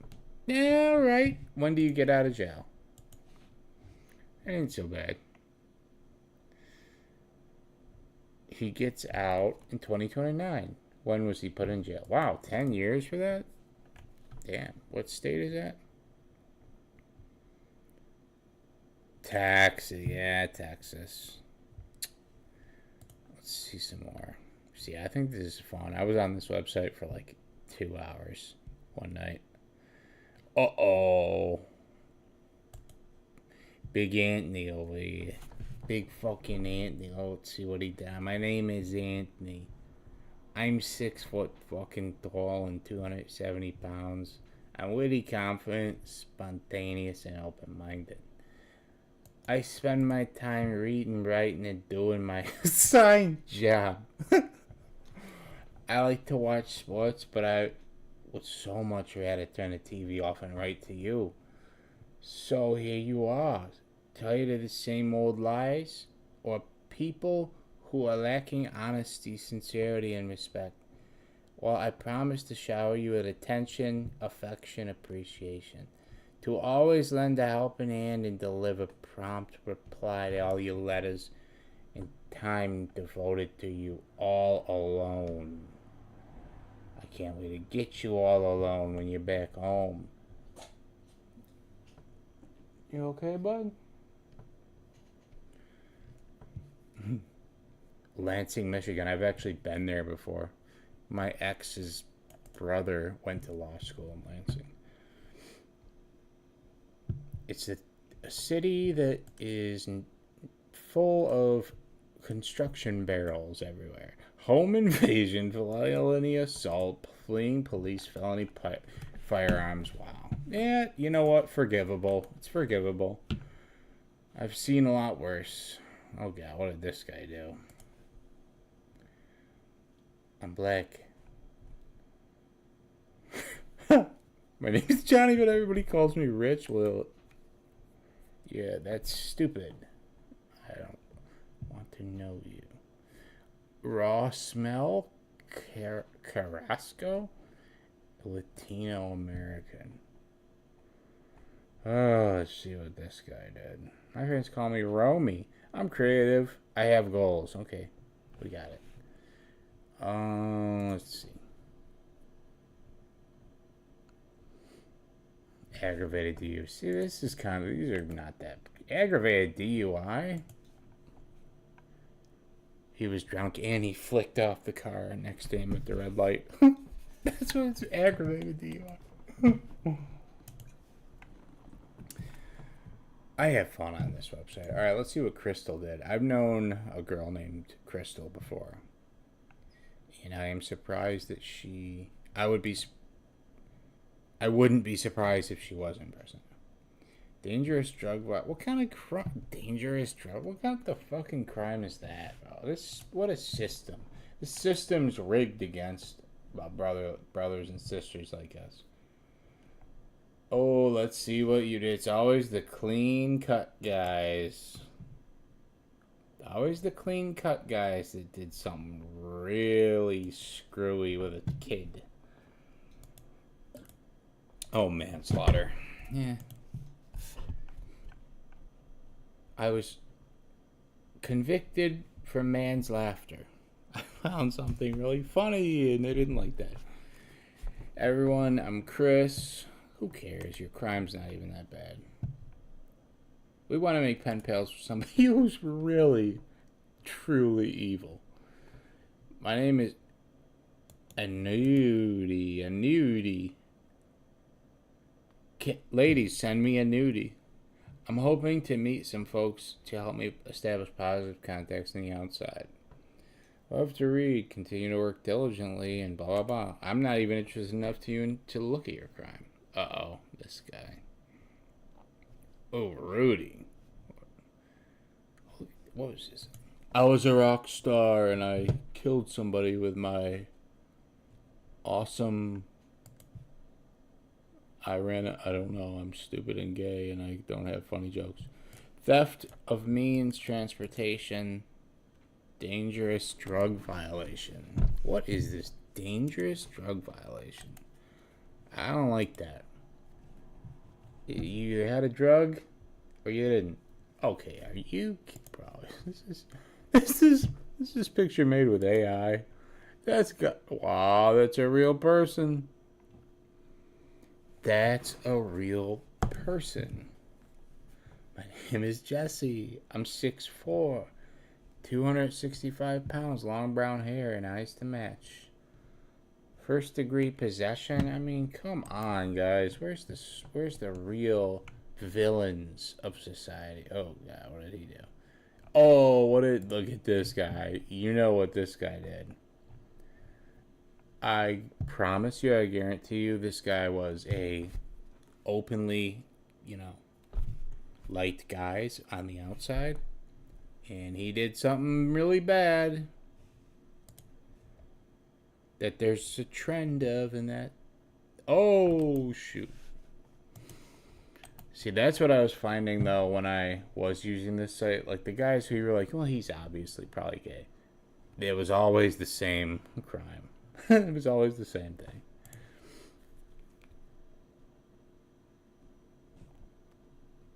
Oh, my God. I know, and everyone always told... Oh, my God. No. No. I've been down a couple years. I lost some friends, looking for new positive creative support system. Blah, blah, blah. He gets out, or it used to say when they get out. I don't see it saying when they get... Oh, there it is. Wow, this guy's getting out at the end of the summer. Let's be friends with him. He did assault on a police officer, disarming a police officer, fleeing, leaving the scene of an accident, delivery of a controlled substance, possession, resisting arrest. Well, this guy just sounds like he's slippery. This guy sounds more of like a victim of an incompetent policeman than he is a criminal. Anyway, excuse me, let's get back to the show.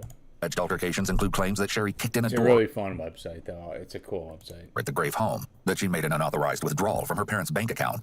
Though these events haven't officially been confirmed to have taken place, the allegations are troublesome. The reason this thing started is it was about her birthday. I didn't read that Our chat daughter's the whole 2-year time. birthday, and she Hopefully rented that out was this big fun. hall in Shasta Lake City, and we made a carnival. We made all these board games, and we had lots of kids. And the parent, they said, oh, we can't make it. Who And am I I looked at it. talking to? I'm talking to him. Hey. I'm talking to you. There you go. See? He talked back. I don't know if you heard. And then they got mad at her for scheduling it. Then the dad called, and he's like, how dare you, F this, you, blah, blah, blah. And you heard it, and it was horrible. So she got that, sent it to me. So that's how that voicemail got sent. So then she sent some emails. I'm assuming you saw some of those. All right, we got some emails from them. That were horrible. And I'm like, are you kidding me? These are just ridiculous. We had, in the very beginning, I don't know what I'm talking about, we had a little pretty boy mild on there. where she went to like some big like conference thing in some other state on AT&T. And there was like a text message, and then this cute guy, and whatever. And I came across this. What the fuck is this? We got a big fight. I was extremely hurt. We didn't even have kids yet. I was like, I don't want to get divorced. She didn't do anything with the guy, but I was like, this. She I was, did. I was like super scared and afraid. I was like, we're gonna get a post nuptial. So I went out and I got one. She's like, I'll sign whatever. Like I didn't mean to do this, whatever. Notice that Keith describes the text message situation. Sorry, guy. I wasn't very engaged. I was just being an idiot, and I didn't read any of the chats that I would have responded to during that, but whatever. Anyway, let's get... So eventually, he's not a well, he was a suspect. Now he's not. We're going to find Sherry. Now Sherry suddenly comes back. Let's see how that goes. Let's slow it down. orientated. So the tip is that there's a lot of verbal arguments and stuff like that, right? Yeah, and they get very loud. Sometimes it's in the middle of the day. Sometimes it's late at night. I'm very verbal, and you can hear glass breaking and all sorts of shit. They He fight a grew lot. up out there, and I heard Keith grew up out there. Did you know him while you guys growing up? He grew up across the street from us. He's never really been the kind of guy that had a lot of friends because he's just not a nice guy. He puts on a really good show, but he's an ass. Police looked into leads like these, all the while expanding their search throughout Shasta County, down the length of California, and even to other states. The Shasta County Sheriff's Office received theories from everyone regarding Sherry's case, including Facebook detectives, people who saw Sherry in dreams, and a surplus of Shasta self-proclaimed County. psychics. Over 600 tips and leads related. Isn't Shasta the soda that ICP drinks? The ICP's favorite soda? To Sherry's disappearance poured into the tip line, That's why. Many feared Keith was behind Sherry's disappearance and implored detectives to take a closer look at him. Yep, Jen, However, it was eventually deemed that Keith was not responsible for Sherry going missing. He voluntarily took multiple polygraph exams, which didn't indicate deception. Other factors along with these findings led authorities to determine Keith wasn't involved in his wife's disappearance, and they focused their efforts elsewhere. Furthermore, police were able to contact the Best Buy where Keith was employed and confirmed that he was indeed at work all day on November 2nd. It should also be clarified that no allegations of abuse by Keith, mental, physical, or otherwise, have ever been proven. In fact, as you'll see, police would find information that could possibly cast doubt on these allegations later down the road. But for now, detectives were at a standstill. None of the hundreds of tips nor any of the information they got from Keith got police any closer to discovering Sherry's whereabouts. Then, in the early hours of Thanksgiving Day, around 4:30 a.m., when California Highway Patrol Dispatch received several concerning calls reporting a pedestrian on the freeway. These calls have never been released to the public until now. See, here we go with the good stuff. 911 emergency, what are you reporting? Why, I wanted to report something in the middle of the freeway on I-5. And what do you mean they're in the middle of the highway? In a car? Or they're standing there? No, standing in the middle of the freeway. She's saying that she got kicked out of her boyfriend's. Okay, just be safe. By the way, that was the real story. That was the real She's story. asking for an ambulance. She's chained up. What an provision idiot this flurry, lady is. and she needs an ambulance. Do you see her chained up? Yes. Can I talk to her? Please, Sherry, I need you to listen to me. Listen to me. Do you know where She you told are? the guy her real story, and then he told the cops. I've been in the car. Okay, sweetie, listen to me. I need you to take a deep breath, calm down, and listen to what I'm saying. I have an officer en route. We've had several calls. Are you chained up? Yes. Okay, take a deep breath, sweetie. Who chained you up? Do you know the bullshit. person, or were you kidnapped? No, I never saw her face. Listen to what I'm at. Listen to what I'm at. Sherry, take a deep breath, because it's hard to help you if I can't understand you. Okay? How did you get chained up? What happened? She took me. Who took you? Do you know? No. Okay. No, there's two of them. Okay, listen. I have help on the way. Fake. I want to call my husband. I want to call my husband. Okay, listen. Take a deep breath. Where were you taken from? From Reading. You were taken from Reading? Reading. I live in Reading. Okay, how did someone take you? Oh, cool, Okay, easy. I wasn't Sherry. sure. I didn't know that. We will get help with you, and we will get your husband, but right now I need you to help me help you. Do you know how someone took you? How did they get you out from Reading? See, what I think happened is she didn't expect the cops to be called. She just wanted a ride from the person. So she tells him the real story. Hey, like, I got kicked out of my boyfriend's. I'm kind of stranded out here. Can you give me a ride? He goes, oh, okay, hang on. He calls the cops.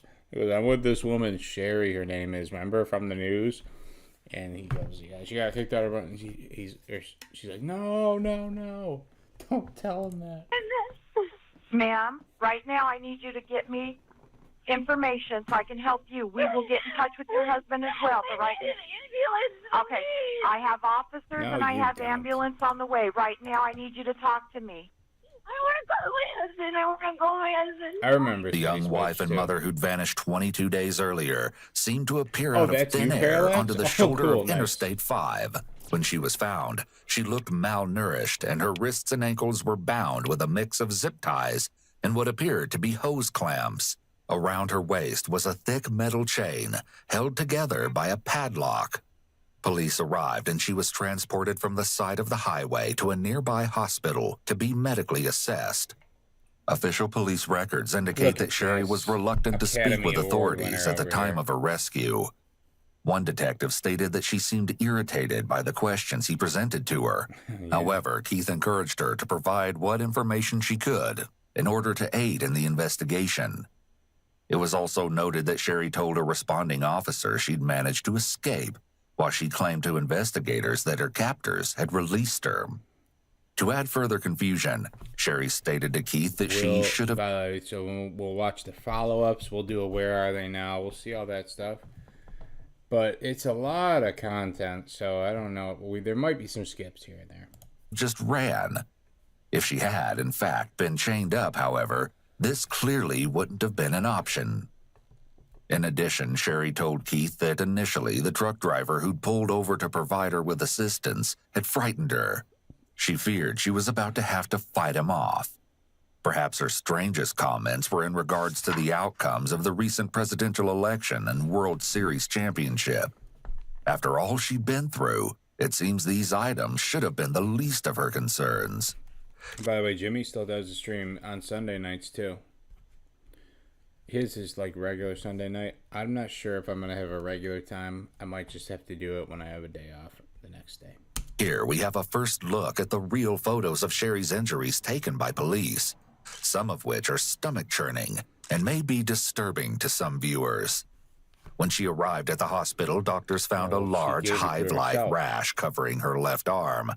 All manner of bruises, old, new, large, and small, across most of her body. A number of bruises on her face. Her lips were cracked. Her nose was broken. Just kidding, and there was terrible. a deep hole in her left forearm caused by a burn. Most horrifically, she'd been freshly but shoddily branded on her back with a Bible verse by some heated tool. She would allege that her captors had told her she was going to be sold to a police officer who would like the Exodus branding that had been applied to her shoulder. Perhaps this was the explanation as to why she was reluctant to speak with law enforcement upon her rescue.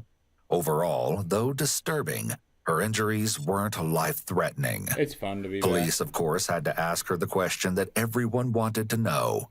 Where had Sherry been for the last 22 days? What she told them was completely unexpected. She reported to police that she had been kidnapped while running by two Spanish-speaking women who tortured her, barely fed her, and kept her chained in a closet inside their home. She also mentioned being transported by her captors in a dark vehicle, the make and model of which she didn't know. Sherry discussed her injuries and ailments with the hospital staff, including the doctor who was tasked with assessing her condition upon her arrival. Sometimes if you are left enclosed for a while, you get kind of a heat rash here, and that's what that kind of looks like. He explained the likely cause of the rash she'd sustained. According to Sherry, the women behind her imprisonment even made her wear an adult diaper. But that's the most detectives would get from Sherry that day. Sherry was bandaged up and returned home to her family. Here's the crazy part about this case is that some of the stuff, like more than you would think, is actually not a lie, and you'll see that I don't really understand why or how it happened, but a lot of the it's like she wanted to live out the real lie. So when she was at her boyfriend's house, she literally locked herself in a room for a while. I don't know how it all worked, but we'll see. While the sheriff's office was abuzz, now convinced that they were now on the hunt for the two violent female abductors on the loose in California.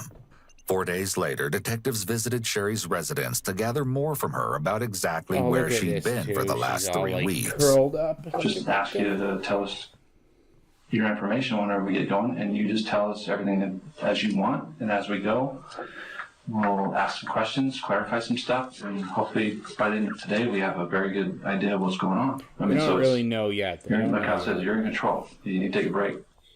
Say when, and we'll go off air and all that kind of stuff, okay? I feel like sometimes it's easier with my eyes closed. Sure. Is that okay? Absolutely. Absolutely. You can do anything you want, other than assault me or hit Kyle. You can hit Kyle all you want. I'm good with that. Just don't hit me. It's not okay. Notice right off the bat how Sherry is sitting, very childlike, with her arms wrapped around her legs.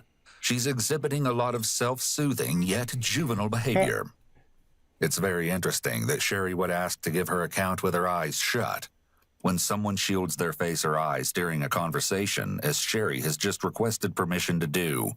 This is a blocking behavior that is typically considered evasive, and it can indicate that the topic is uncomfortable or distressing to them.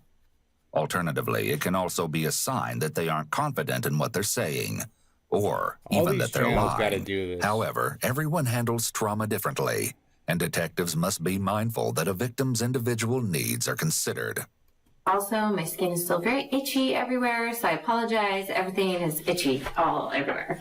Oh, wow, Triple Crown. I did not know that detail. Sherry's alleged itchiness could potentially be her way of preemptively explaining future self-soothing behaviors she may soon be exhibiting. Where would you like to start?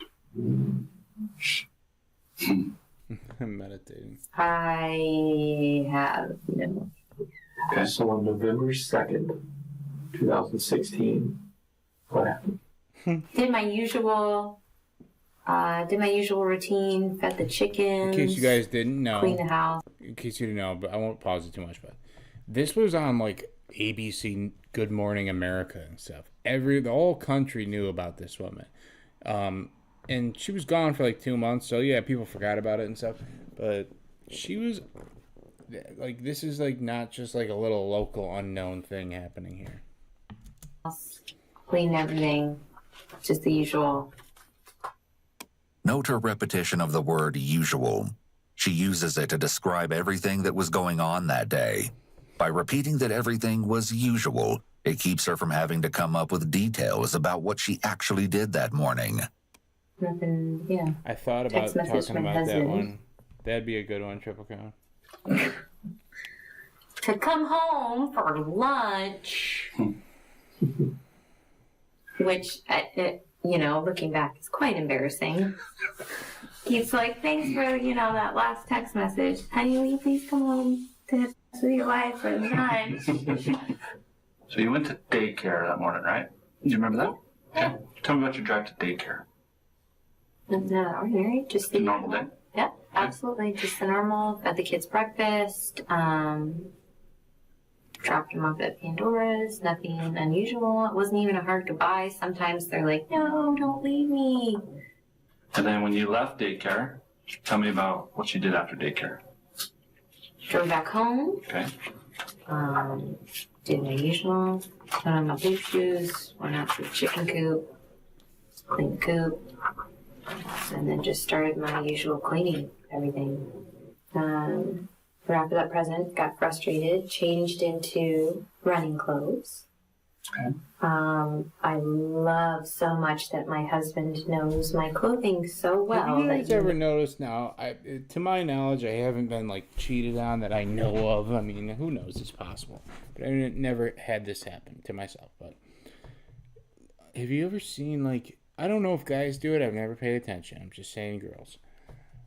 After like girls cheat and then they're like caught and then like they're kind of like, let's try to fix the relationship. They always do this thing where they're like, oh, by the way, I love my husband. He's so hot. I want to have sex with him all the time. My husband is great. He's awesome. Just got to let you guys know. I really love my husband. It's like, well, you don't love him that much. You knew what I was wearing. And what were you wearing? I was wearing that pink Nike hooded sweatshirt with the thumb holes that I hate.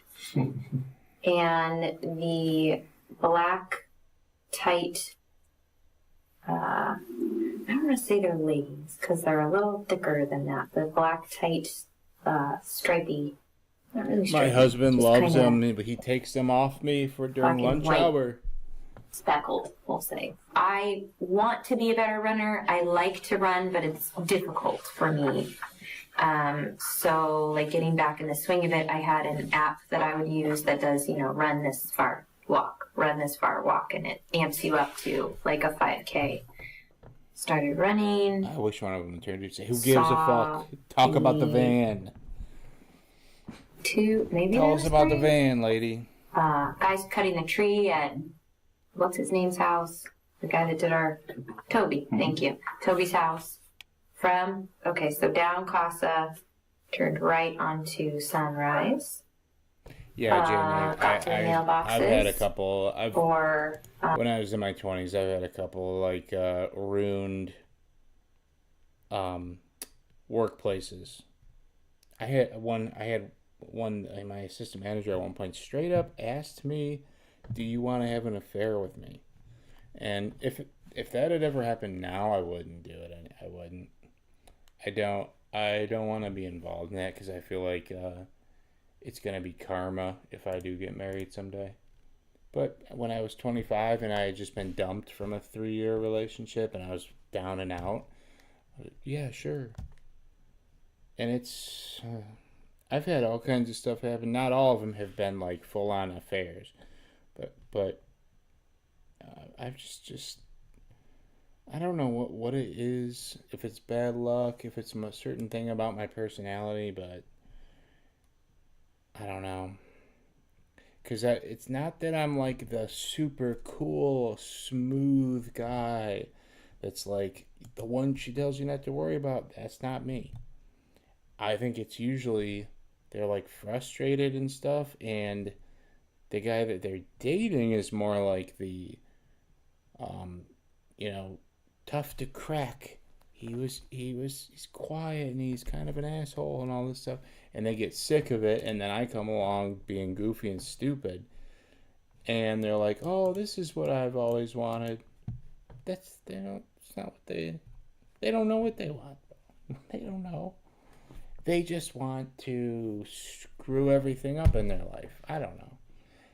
I've had a lot of, and I try not to let it affect me. Hopefully there's a good woman out there for me someday, but there's only so many times you can see relationships from that side of things and be treated that, and you're kind of thinking to yourself, I would have never guessed in a million years that, because I've seen you two together, I did not think that there's anything on your mind even close to this, and it kind of messes with you.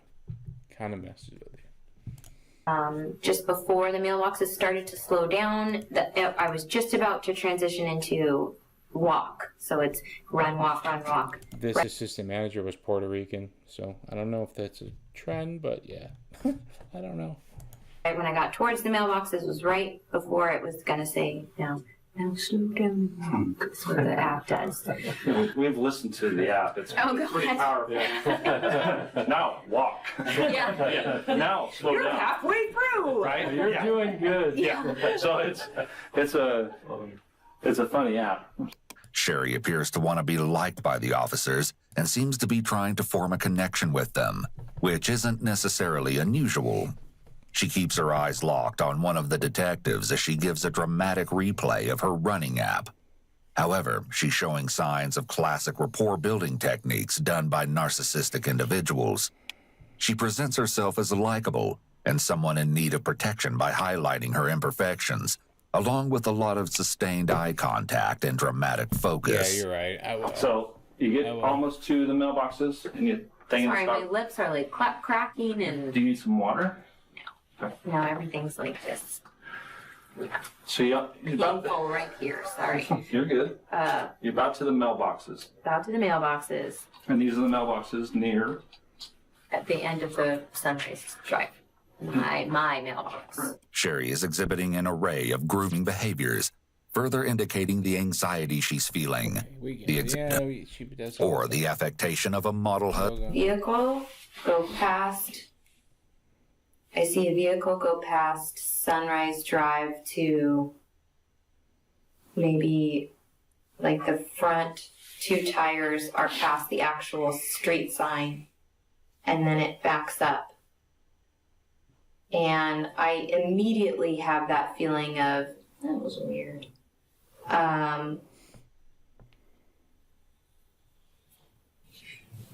You're doing good, Sherry.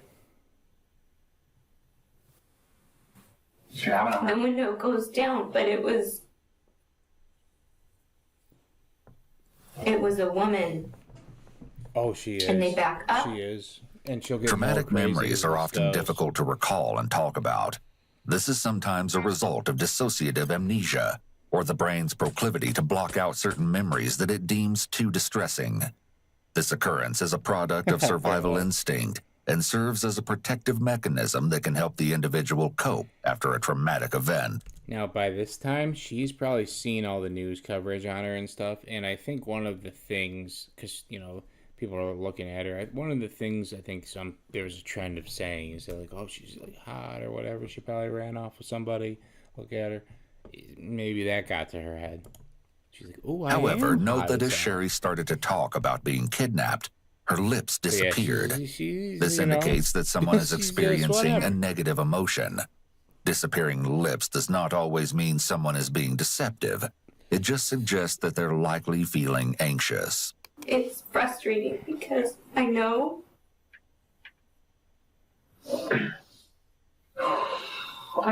she was wearing a hat, but I can't see the color, and I can't see her clothes.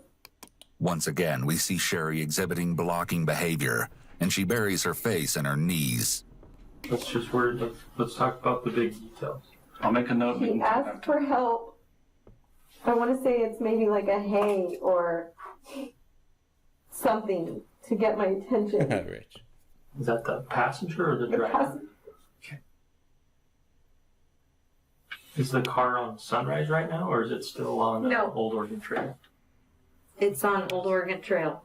I walked towards where the vehicle had backed up, but was still far enough away from it that, because I was still cautious.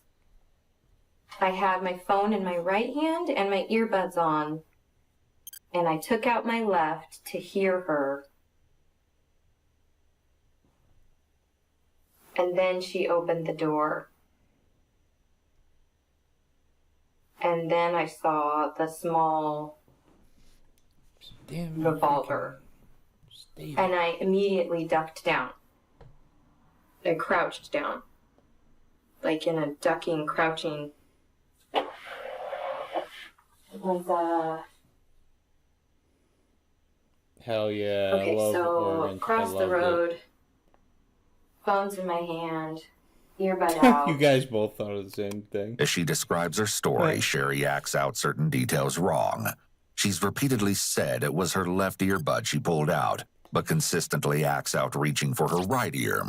It doesn't seem like a huge deal, but when a lot of these mismatches show up, detectives will become rightfully suspicious. Towards the vehicle, this, not all the way down, squatting, not crouching, squatting. Laid my phone down. Hola. Perhaps in an effort to remember the details of her harrowing story, Sherry jotted down some notes that were later found during the course of the investigation. They included information about the alleged captors. The smaller, younger one had longer, curly hair, no bangs, and hairy arms. The bigger, older one had straight, thick, dark black hair and thick eyebrows. I can't remember if she said, we don't want to hurt you, we don't want to kill you. I can't remember exactly if it's we don't want to something, we don't want to something, we don't want to something. And then I put my phone down. Is that really what, out of all the stuff they did, is asking for help is the thing that's got you down? Get over it, lady. And then I turned and I pulled my hair out because... Oh, okay, well maybe it was, you know, And I did, maybe and it was stood kind up, of bad. And it just... That's all I... Do you want to come back up to the table? And then I got up and went this direction. Farms. Something, put food on your table. Farms. And I can't remember lifting my leg. I can't remember the back door open. So sometimes your brain says, we're not accessing that part right now because it's not time. We're not ready for it. Oh yeah, So, no tears. I've no done it in the tears. past with different cases where you look at it from a different point of view. Ma'am, Because your mind, your body uses different parts of your brain Jerry. to access different pieces of information. Okay, believe it or not, that's what happens. Going back to before you see the car, if there was a bird, a bluebird, a robin, whatever bird you pick, sitting on the fence line, sitting on the mailbox, what do you want a link for? Or sitting in the tree. Can you imagine in your mind? I know, Jared. Looking at it from the bluebird's perspective, what is that bluebird seeing going on? Running to the mailboxes, cutting diagonally. Cluster boxes. I don't like cluster boxes. I didn't cut diagonally until they're annoying because you can't put packages in them. They suck. Backed up and then stopped again. I stopped at the grassy area, squatted, pulled out my hair. You pulled out your hair, or they did? Had my hands up. That is it. Does the bluebird see which side of the car you got in on? God, they gotta talk to her like she's a 6-year-old. Well, the car who's didn't abused. move after it stopped, so just be a bluebird near the van. But you don't know. That's fine. It seems that the basis of this trauma-informed technique is having the victim talk from the outside without engaging the emotions of the first-person perspective. This makes recounting the event easier and less traumatic. Does the bluebird see which way the car goes? Or what's the car do next? Yeah. It wasn't what I saw, it was what I felt. I was very nauseous. That's the bluebird. Oh, God. And cold. Is the vehicle moving or stationary? The vehicle was moving. It was windy. I think so. She did set this all up. Windy roads make me nauseous. Do you remember getting out of the car? No. You had an observation or a thought that the back window... Can you be any more white? You're in the middle of getting kidnapped, and you're inside your head, you're thinking, oh, windy roads make me nauseous when I'm in the passenger seat. Oh, my God, lady. Good God. No, and the vehicle was large?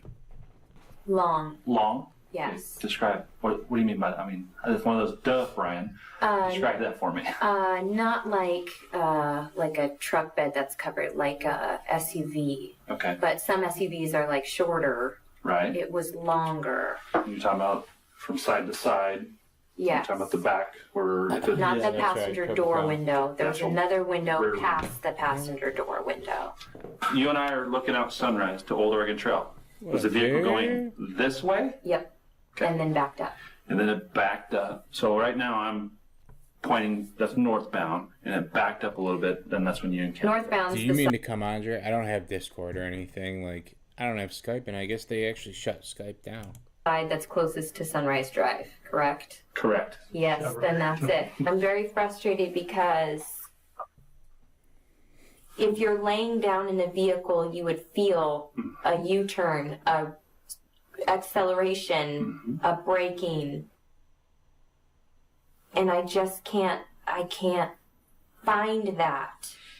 It's just not there yet. Do you remember any music as you were driving around in the car? Mariachi music. Was it a station or Pandora? Like as in a radio station? Yeah. I want to say it was probably a radio station. I can't be sure, but did I hear any Pandora commercials? No.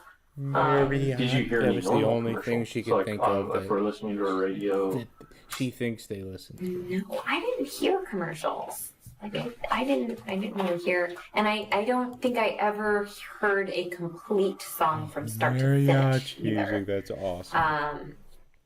What up, Grandma? When she's describing this kidnapping event, she goes into a bit of a trance. She turns inward to imagine the scene, and it's like she's telling a story. She doesn't really want to be interrupted. She's very detailed about the run, the phone, and soon the room she was kept in. But there are almost no details about the car, the kidnappers, or the kidnapping itself. She has what is known as a detail valley surrounding the kidnapping itself, mountains of details surrounding it, but very limited about the actual kidnapping. I listened for that a lot in the house too. Like, was this a radio? Was it Pandora or? You know what's good though, Space, is that like anything that happens that gets a ton of attention, it they never seem to get away with it. It's like people have like a sixth sense about it. And you know what? And when another one happens, as far as I would think, people don't really like, they're not like, well, remember Sherry lied, so I bet she is. They generally will accept you at your word. But yeah, I don't know, you can always tell. You can always kind of tell there's something wrong with this one. But maybe that's just like a bias. Like, it's like, well, I know there's something wrong with it now, so I probably thought there was, but I don't know. I'm going to get more coffee. Since we've touched it twice, you mentioned the house twice, or location where you remember. Can we talk about that? Start with you. The bluebird tell us about the house. What would you like? The description of the room? Would you like Sure. the sounds that I heard? Would you like what I think was there? What would Yes. you like? What was the first thing you remember? The first thing I remember was the zip ties on my hands. And then the clothing that was very big. It was baggy clothing. It was sweatpants and a sweatshirt. And I did not have socks, and I was very cold. And there was zip ties on my hands. And I didn't feel good. I couldn't stand up.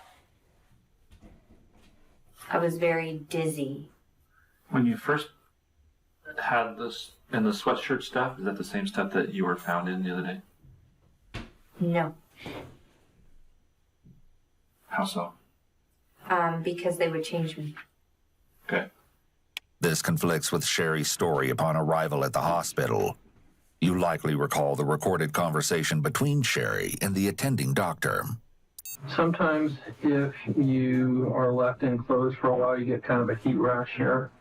And that's what that kind of looks like along this arm here. Everywhere. It's everywhere. Is that okay? Were you in the same clothes for a long period of time without bathing? Okay. That's probably what's going on there. Because there was a drawstring on the sweatpants. There was a drawstring on the sweatpants, and the other one didn't have a drawstring. How many times do you think you were changed? Or had to change clothes? Obviously at least twice. So it's Yeah, I think maybe one more time.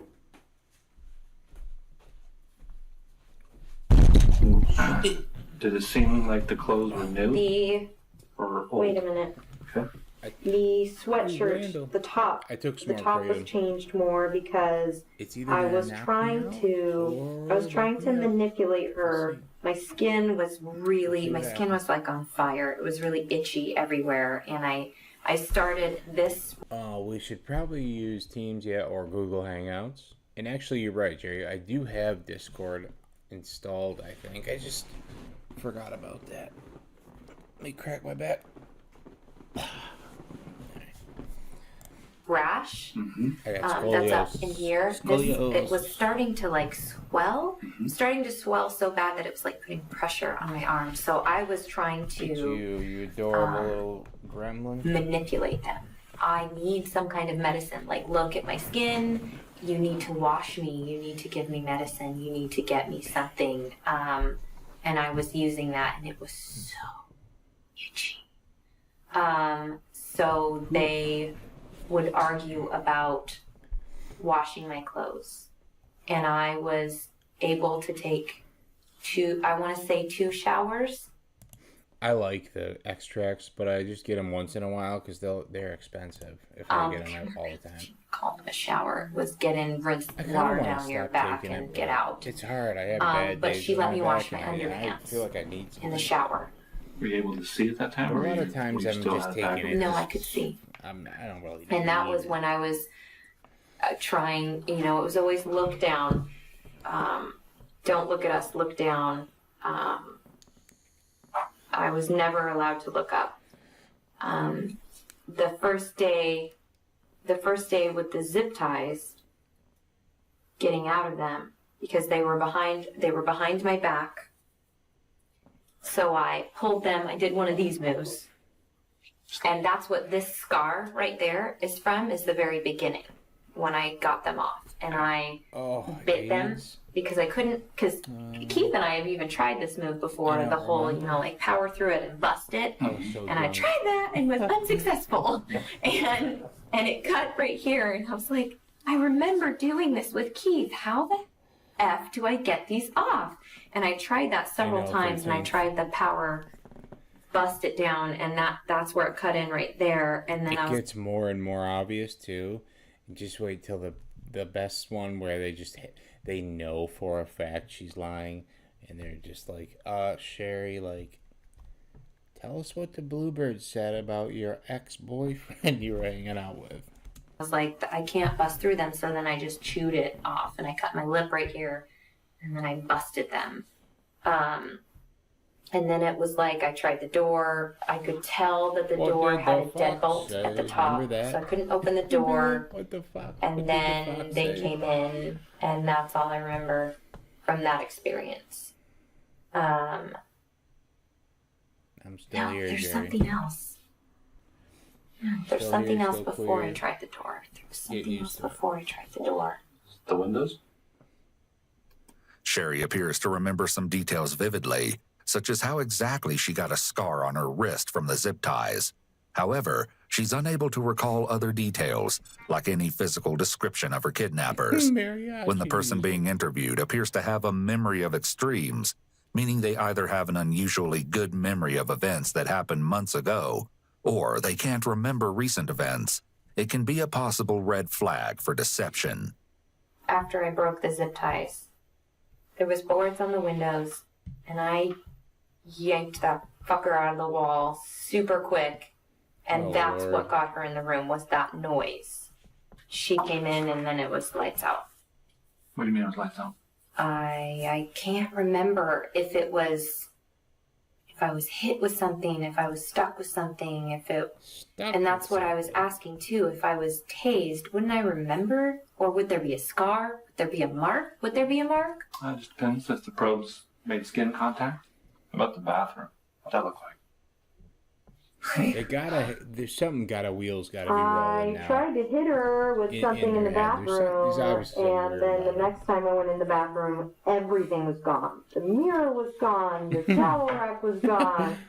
And you could hear, like if you put your head to the wall, because I did that often, you could hear very easily. And the insulation, it was freezing all the time. It was cold all the time. And there was a fireplace. I could smell the fireplace, and I could hear that creaky when you move the handle to open the fireplace. It was that creaky. A minute ago you said when I was on the cable, were you tethered to a cable? There was a chain around my waist. Okay. The cable I could reach all the way to the bed.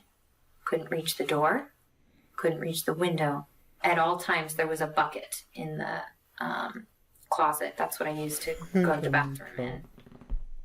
There was a dresser, but after I ripped this up when I woke up, it was no longer there. Where was the dresser the first day you were there? Here. Was it tall, like a man's dresser, like a short, long, like a woman's dresser? Two dark colored 2 drawers. Okay, so like more like nightstands. The way she fakes, trying to remember something, and then she does remember. It's like so. One, not 2. Shite. Just one. Was the mattress directly on the floor? Yes. Okay. I do you can remember hear Joey's anything in voice this in my head whole when he area? No. Was the cable affixed to the wall and like the cable was loose? The cable was affixed to a pole that went up into the ceiling. Okay. So we have this pole that was anchored to the roof somewhere. Correct. What was on the pole? I don't know if she got into that yet. The shelves that I couldn't get out. They were like super bolted in. Yeah, like they'd added more stuff to it. Okay. To not get them, because the first day when I broke my fingernails, it was trying to get the screws, trying to undo the screws. And that was like on these sides? And yes, and trying to get to where the drywall was, because there was drywall. But I know what top of the and trying to move that pole, but I couldn't move the pole. The pole too. It wasn't just like a pole. It was like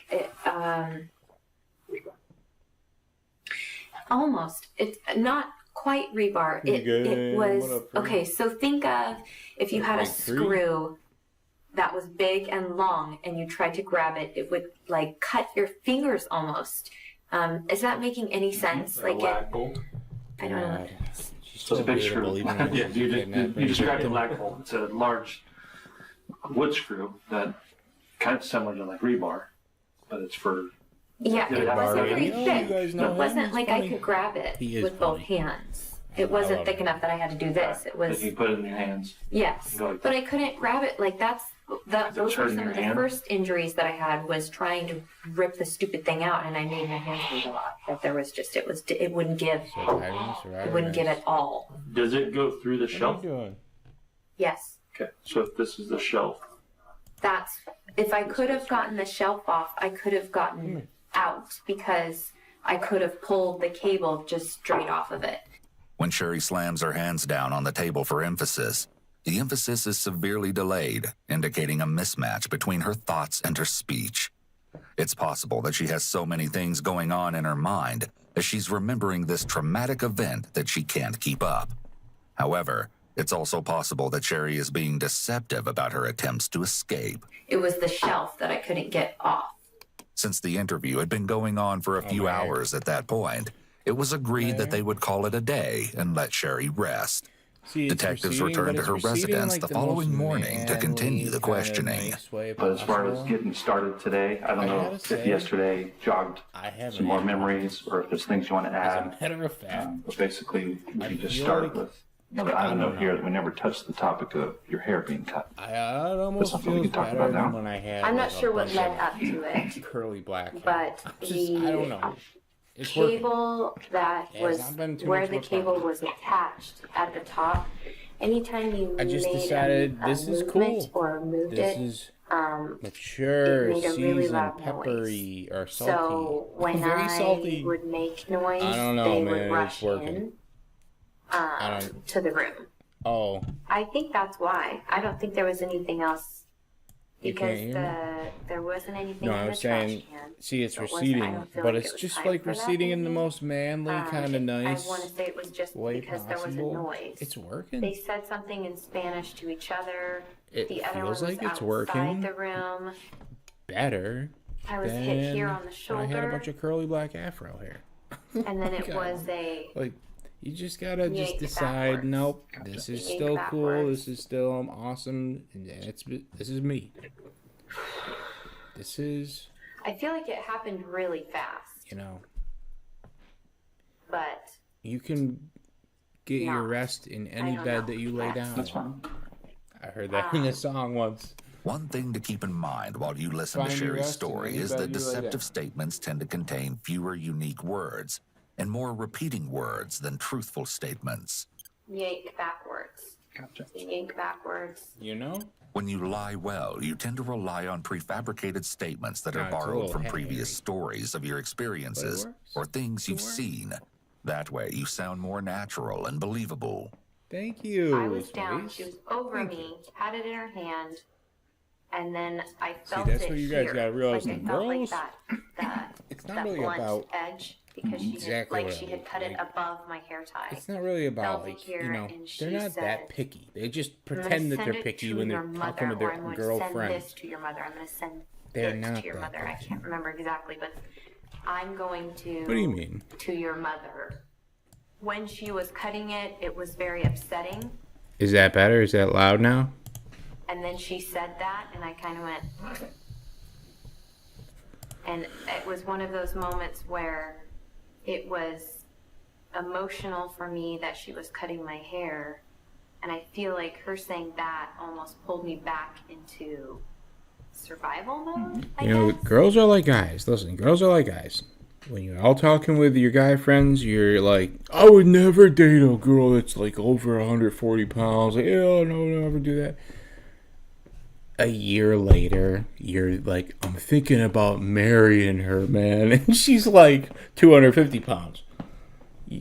People are not as picky as they pretend to be. Everything happens in the moment. Just, enjoy yourself.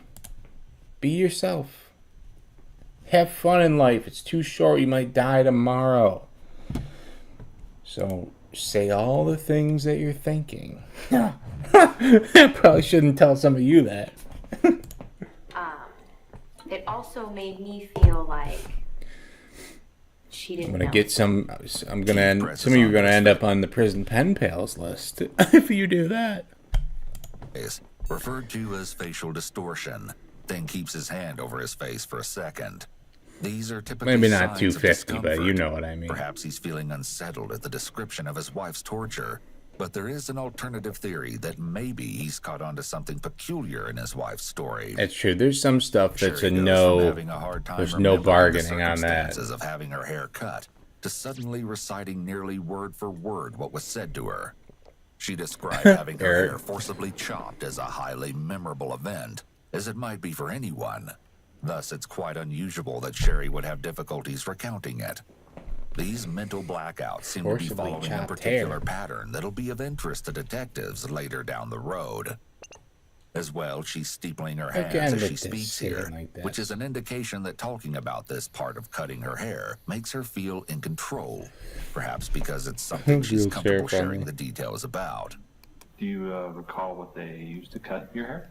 I didn't see anything. I never saw anything. Look at the husband. Did you hear any sounds? Like clicking? Like the scissors would make? Yeah. He's had enough. If you don't know, if you can't think about it, I can't. don't. I can't remember exactly. Okay. Like whether it was like a sniffing sound or just a. I can't remember exactly. Okay. Did either, so let's say during they were hitting you or being violent towards you, is there any time that one of the females would try to stop the other one? Yes, the younger one. I feel like checking his phone. He's playing Words with Friends. Because I couldn't understand her. L-I-A-R. Was the pointing and very or this. This is a that's body exactly right, Space. You're right. What language you speak? I mean, because I was never allowed to look them in the face, but I did see this signal with her hand facing that way, which is stop. This guy must own the Best Buy because he said he worked at Best Buy. He didn't get all this from selling big screens, standing in the big screen aisle saying, "Hey, why don't you check out this very nice new Samsung we got?" He didn't get it from that. He must be a manager. But I feel like the bigger one enjoyed it and the little one did not. Does that make any sense? Enjoyed it. Yeah, I definitely, the things like the burn, cutting my hair, the burn on my arm. Is my mic still too low? Because I turned it all the way up and the video volume's halfway. So is it good? The chain, the lock, that was all from the bigger one. It was not from the little one. The little one would feed me most often. It's difficult to conclude Keith's thoughts from his body language, especially since it's unclear whether he's heard any of this from Sherry before in private. However, he seems somewhat tuned out from the conversation, having been zoned out on his phone several times through the interview. A more typical response would be to look at Sherry and be fully engaged in the interview process, or even demonstrate support in this extremely painful moment by sitting closer to her or patting her back. Keith's emotional disconnection could possibly be the result of antisocial or narcissistic traits. Or perhaps these details are simply painful for him to hear, as they're reflective of the idea that he couldn't sneaking protect her, suspicion. and so he's distracting himself from listening closely. What'd you eat? Or what'd they give you to eat? What's it called again, babe? I keep forgetting the name of that. Cream of wheat. But it was like dry, like very mixed. And rice, tortillas. One day I got 2 apples. A cracker.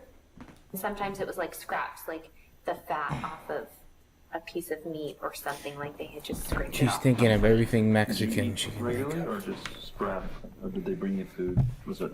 No, it was maybe once a day, but it was hard because I feel like every time I would somewhat get on a routine to exercise my mind, this is the time of the day because my body was starting to get hungry at the same time. My back's fucked I was up always hungry, today. but like I would exercise at the same time, and I would try to get a routine down. It would change as soon as like maybe. See, it's hard because I feel like sometimes I felt like it was the next day, but then it could have been the same day. She's the most stereotypical, like you said, Space, like complained about a latte or something. I would fall asleep at different times. I don't think it was more than once a day. You said you exercised your mind. What were you doing? What were you doing then? I would sing the song I sang to.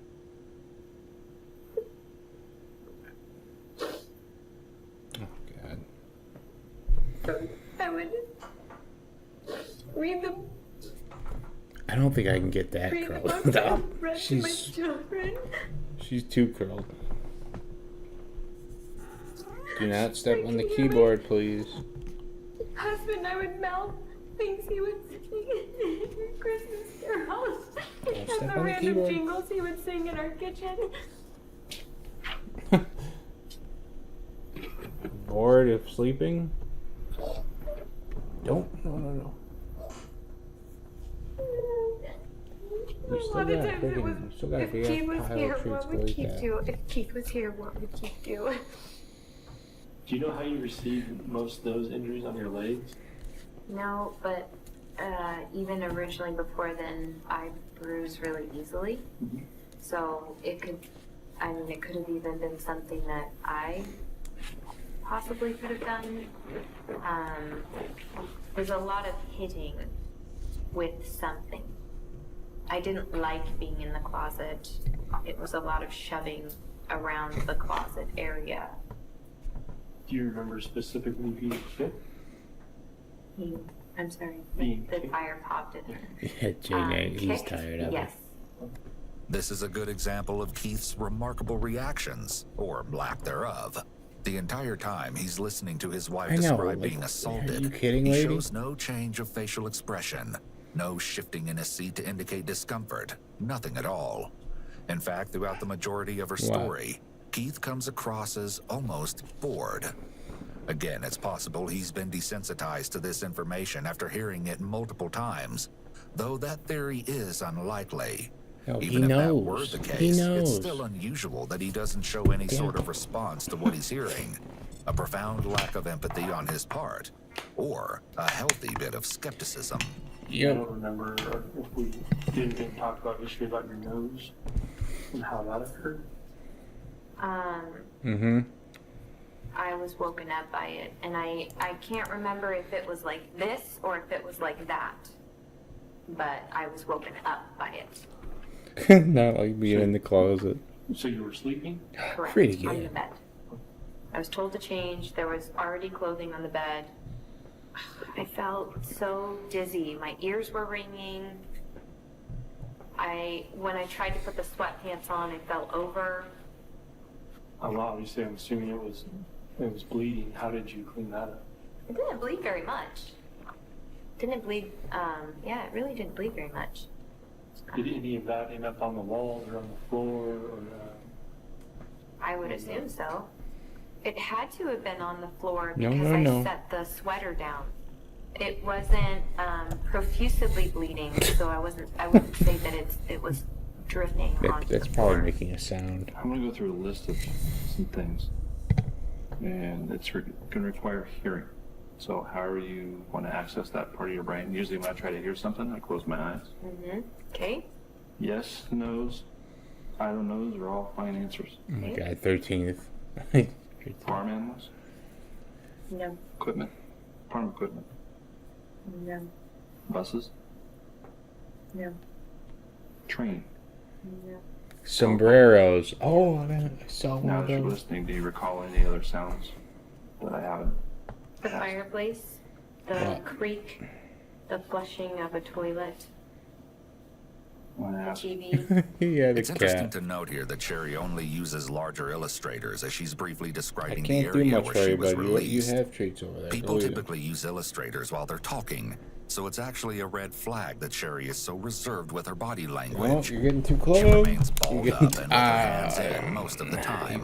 This lack of movement is most often seen in individuals who are being deceptive, as their brain is in overdrive attending to their made-up story. The cognitive overload restricts their body from engaging fully with what they're saying. I have a sound to ask about. Go ahead. Long distance gunshots, like shotguns from people bird hunting. No. Have you ever heard, do you know what sound I'm referring to? No. Yes, I have. And no. School bells? No. I could hear the wood being brought in. I know that sound, the clink of like stacking wood. But never a chainsaw. School bells. An axe. It stands out as odd that Sherry didn't hear any remarkable noises in the 22 days she was in solitary confinement, especially given that she was, reportedly, inside a room with an exterior-facing wall. With nothing to distract her, she would have been hyper-aware of her senses and particularly sensitive to noises.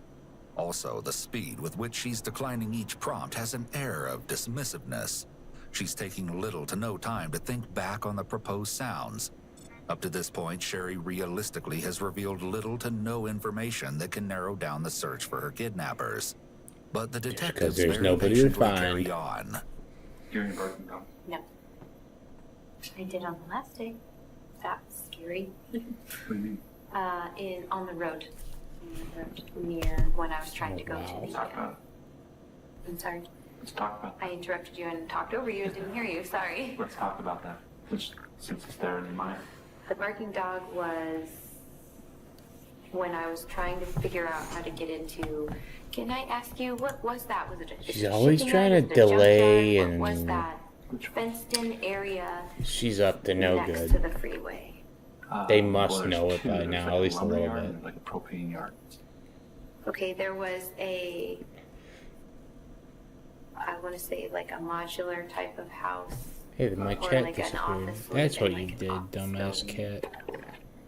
You knocked my chat out. Was it on this? Was it on the same side of the freeway as the church, or on the other side of the freeway? The opposite side. What was that? Propane bulbs. Okay, that's where I was trying to, but couldn't, and then heard a dog barking. There was a house. I went near the house. I stood in front of the house, looked at the house, and went, no. 13. It was very dark. Once you try to find help in that area, what'd you do next? There was that creepy house. Oops, that like I Trace said, left. she's I trying went to be like the- small and like I'm like a the little fenced area. person. The entire time I was trying to get the zip tie off. I couldn't reach it with my mouth, so I was trying to. I don't know what this was called. I was trying to use that. Hose clamp? Thank you. To get that off. Ran on top of the freeway. It was very difficult because Reading game. my feet were very cold. My ankles were very wobbly. I was very dizzy. I was very, I'm going to say short of breath, but short of breath from the screaming. And then ran downward. And the on-ramp, off-ramp, there was a truck parked with no lights on. It's like a big rig? Yes, and I stood there and stared at the big rig and thought, there's probably someone inside there. I think I'm gonna go knock on that door. And then I saw the lights. No, that's not right. I saw the lights to the church before I saw that truck. I even walked out into the middle of the freeway, and cars drove around me, like literally drove around me. And then I started screaming, call 911, call 911. So, talking with Kyle. Okay, it's gonna start unraveling in a second. When you were dropped off in that area. Oh yeah, we got a little I'm more trying to upbeat. remember Yeah, when that's car the one pulled that's over, good. Spun around. I don't remember feeling any of that.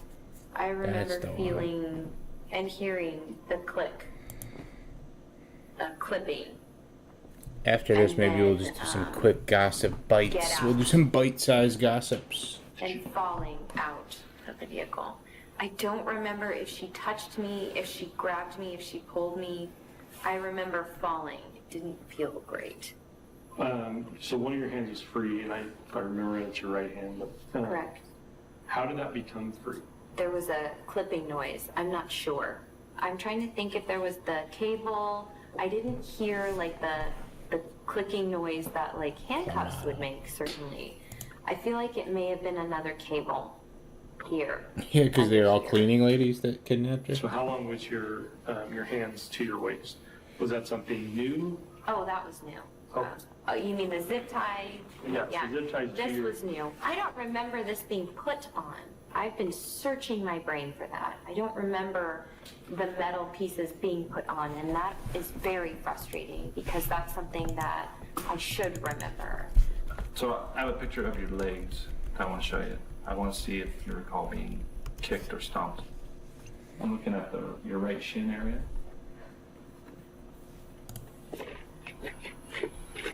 When needing to lean in closer to the detectives, Sherry engages in a significant amount of shifting her clothes and other grooming behaviors. In addition, her blinking rate increases. Nervousness often triggers a heightened level of physiological arousal, which can manifest as fidgeting or other subconscious behaviors. Maybe she's trying to stay Blinking awake. excessively might be a result of this heightened state. Blinking helps to keep the surface of the eye moist and lubricated. When you're nervous, your body's stress response can cause changes in tear production and evaporation rates. Blinking more frequently can help to replenish the tear film and maintain eye comfort. Do you remember anything about being injured there specifically? In this area here on your shin? Not specifically, no. I feel like every interaction, something was hurt. Gotcha. But you do recall being kicked or Yes. stomped on, Hit with objects, kicked, stomped on, yes. slapped, punched, Yes. whatever? Yes. Never slapped. Okay. I feel like I have a good enough sense on how the brand occurred.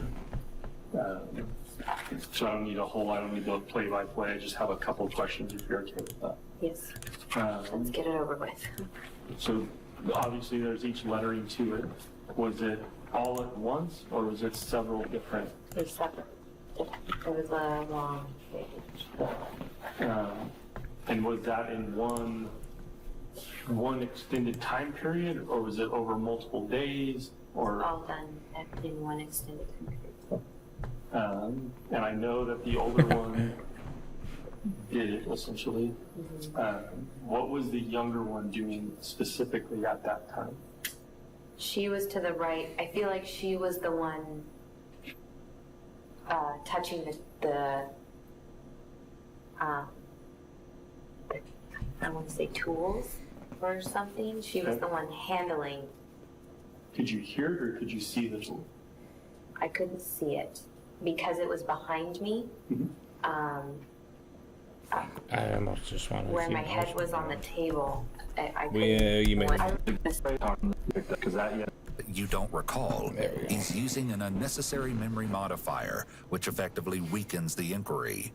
Rephrasing the question to be more direct, such as asking, "Did you physically go into a store?" would generally yield a more meaningful answer. When you physically left that residence or building that you were in, Okay. when you got outside to the steps, you went through a doorway. To the left. To the doorway. To the left, to Went the out the left. doorway, Everything you stumbled down own the in a stairs, box and to the then left. I want to say I'm leaning towards Ladies, turning you know left. that one. Okay. Was the door swinging inward or outward? I don't know. Weird fucking question. If I was kidnapped, I wouldn't know that. The blog that surfaced from a while back about the Hispanics and some thoughts or comments that people are spinning up. It's Can we clarify some of that awful. stuff? Yes, and it's awful because there's so much that my family is going through, and it's my life wasn't perfect Keith is so before tired. this. It's just an awful feeling. I but can't even also look at a bottle of adobo without crying. And the made-up thing, it's just a disgusting, yucky feeling of what it's doing to my family. Well, these are things that will, until we can put them to bed, until we can resolve them, that regardless of how long this case goes, we get people in custody, it's gonna resurface. And so the best way to deal with it is to deal with it on the front end, officially. So that way we can put it to bed. Obviously, people are drawing the conclusions that you're reporting to Hispanics did this. You wrote some. I already skipped forward once. No. I want to get to the unraveling. Posted under your name. So we know. So okay, here we go. This is the blog post the detective's referring to. The author of the report is cited as Sherry Graff, Sherry's maiden name. It was a page-long report published to a website where a girl growing up in Shasta Lake, California, the same place Sherry grew up, describes being constantly harassed and bullied by Hispanic kids for being drug-free, white, and proud of her blood and heritage. Whoa! The author recounts the night at one of her volleyball games where a group of Latina girls threw ice and made Hitler salutes at her father. When the author confronted the girls, one supposedly attacked her, and the author proceeded to beat her up badly, breaking her nose and splitting her eyebrow. Weeks later, the author was closing down her family's business for the day when 3 Latino guys and 5 girls rushed in and jumped her, including the girl she'd beaten up weeks prior. However, the author fought back valiantly until eventually the attackers saw they couldn't defeat her, so they all suddenly ran out the door. The courageous tale ends with the author limping 9 blocks home with a fractured leg, but living to fight another day. One can clearly see how this might raise suspicion given the circumstances of Sherry's kidnapping. However, Sherry seems to have a simple enough explanation. It wasn't her. But the post, yeah, obviously it's showing up on this skinhead website. But Didn't people say my head's shaved now too? Sorry. Can't hear all the noise. But it originates from a MySpace account. We call them blogs now, but it's not. It originates from a MySpace account. Have you ever had a MySpace account? That I can remember. I mean, that's. Are you serious, Pretty Game? Or are you kidding? Yeah. I mean, even the Facebook page that I had was for a very short period of time. It's not for a very long period of time. Prior to all this stuff, have you guys ever seen that blog before? Ever heard of it? I've seen it. You know which one I'm referring to, right? The one about the Latinos behind her dad and giving her shit. Yeah, you know, I've seen something similar to that. The one that is out there now, no. When we had found it, I contacted a lawyer about getting it removed. And they had discussed, this is... Finding out who created it. Yes, Putting me to sleep. This needs to be removed. It's obviously not me. She just makes me want to rest my She eyes. couldn't get anywhere with getting it removed. So the Keep Walking article, that's the one that's been focused and recently, that is similar to a past thing that you guys dealt with. Correct. And then this past one, there's a picture of what? Of what? There's a photo of her when she's very, very young. And it's like she's looking up in the air. It was like a picture from like the youth conferences, like the church youth conferences I used to do and stuff. That's cool. But it is a true picture, not something that somebody manipulated. It's an old picture that somebody obviously got hold of. It was like If it was a couple years later, from the church stuff that I used to do. Did It was like from like. if this had happened now, she'd be on not Daily Life. She'd be on some like podcast talking about how she's being framed. She'd be on what's that guy Elijah? He's like, white people should be able to talk about how we're great too. I thought he was gay for like years till he said he had a wife, but guess if you say so. Like almost like I don't want to say a group photo, but it was from a function that I had participated in. Bottom line, it's even more elaborate now. It appears. I don't remember it. It was so long People ago. are trying to spin it off as if this is the catalyst for what happened to you. No, and She I mean, a lied week to before shit. that, Yeah, see, you already knew. You already knew. all of Yup, yeah, I was thinking, yeah, Dan, yup. Yesterday we talked about some things that were going to be hard. Yeah. Going to irritate you. This is where She'd be on there with the other one. I have to deal with all this dumb thing, but. So it's 500 tips. Yeah, I wasn't. When I do about You know what? I wasn't a perfect person before this, and that's. But what do you mean by that? So let's. What do you mean by that? I mean, I'm I like skipped school 10%. and, you know, Yeah, Shit, dumb I kid ruined stuff, my and I own had joke. a really relationship I mean, with I my had parents. 10% using more-ish vulgar than that. language, and I lived at the Hartford Shut for a up, long idiot. time. I stayed in my high school gym at some times. I mean, it. The interview came to a close, and armed with information Right? from the victim Doesn't Elijah herself, kind of give an off army the... of federal and state agents You officially think commenced the search until he for the says he pair got of a wife. kidnappers. Everyone waited eagerly for a conclusion to this story, but for 4 whole years, authorities would make no important discoveries. They were only able to pick up bits and pieces of relevant information, such as this surveillance video taken from a Kingdom Hall, which sat in the area where Sherry had been released by her captors. In this eerie footage, we see Sherry creep into the left side of the frame, just minutes after being let go. She appears to be looking around Let's in a get to desperate the attempt to get get to her the bearings. reveal. Come Then on. she runs across the parking lot and into the Speed it up a darkness, little bit. disappearing out of sight. Till we get to the reveal. Over the years that the investigation was Here we go, active, here we go. the Papinis regularly stayed in communication with the sheriff's office. Sherry received $30,000 in victim compensation funds from the California Ooh, that's government gonna for put you in psychiatric jail, care. lady. And with Should the not love and have done support of that. family and friends, she was able to reassimilate back into normal life after her ordeal. No one questioned Sherry MAGA about red. her Y'all kidnapping, wearing MAGA except red. Keith, who tried to help her remember details. There was no reason to. Everyone, the detectives included, only wanted to help her. That's exactly what makes this next part so unsettling. Yes. After a long, painful wait, there The was a takedown. miraculous break in the case that detectives couldn't have expected 4 years prior. Get ready. You're gonna hear a Thanks phone to call recent from advances the in boyfriend. DNA forensic science, detectives are sitting in front of Sherry again in 2020. This time with the case broken wide open. So obviously it's been a long road. Sherry, we got news for you. But some stuff's come up. So over Bluebird has been we chirping. always have the DNA out Little there. Bluebird. Before we get Let us right to the Thank you perp. for coming. We appreciate you taking the time to come talk to us. As always, your presence here is voluntary. Yeah.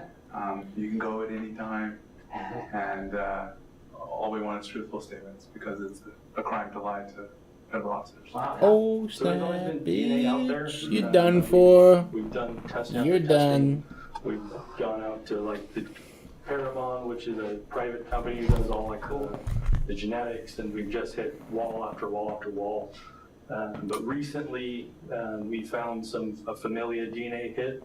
So what that does, it just tells us it came from a certain person. So like the mother or the father or a son or an uncle or however that is, it just hits that like somewhere in this family tree. So we is just where the gotta DNA we comes just gotta do this for you. You know, it's just part of procedure, but you have the right to remain silent. Okay, so with that, we open up the investigation. We go into who could it be within the family. So once we started opening up those doors and looking through the family members and just trying to see Facebook stalking them, criminal histories, just that normal investigation that we do once we start looking into things, we started finding some interesting things. Okay. So one of the things that came out to us, You're in trouble. is there anything in there that looks Of interest or notable? When DNA testing is mentioned, Sherry scoots her chair closer to Keith's. I don't She may think be so, feeling lady. uneasy and seeking I her don't husband's think so. support. I love my husband. I wanted him to fuck me on my lunch hour all the time. I Sherry swear. is sitting remarkably still as she listens to the detective. She may be experiencing a Don't freeze clip response, the ceasing of all movement and Don't clip sound, that, which Abby. happens when the mind perceives an immediate threat. It's expected that she would feel anxious in such a pivotal moment, but her body language is indicating that something is wrong. So the table, the picture's a little grained out. Oh, the boyfriend. I mean, Here's the thing. to me, The boyfriend. They went to the boyfriend and they said, so is there a different story other than you kidnapped your ex-girlfriend and sexually assaulted her and tied her up and burnt her and all this? And he said, oh, well, actually, yeah, there is a different story. yeah, I see It was as easy as a that. table there that somewhat looks like something you've described to me in the past, and then I see wood paneling. Talking about the room. Yeah, we noted both of those things back in August 2017. Is when we spoke with you about, and you showed us this picture of the table. Mm-hmm. Do you remember that, Sherry? Yeah, I do. And so when we were trolling through this, Facebook. What is with these two? They're stalking people, they're trolling people. Yeah. Denise got it. Couple 4chan detectives. Look at this table. I was like, oh wait, you're right. Yeah. And it has the wood paneling. Mm-hmm. So like, well, where was that photo taken, right? And so we were trying to figure that out. So, okay. So that's led us obviously now to the, obviously. See this how they're Facebook page kinda- has a person. It's got like people tagged into it, so it has, so Peter has a. But that's still a valid memory, right? Is that this was the table? Yeah. A table like this was the table you were We on. just when you gotta, were you And know, we've been talking we gotta about that nail a you lot to the wall here for so a many second. memories are so faded now. It's been a long time. It's been a really long time. So were you able to find? Look at her. Like, Look at where her. that house is? See, you gotta think, in Sherry's mind this entire time, she knows that this is all fake.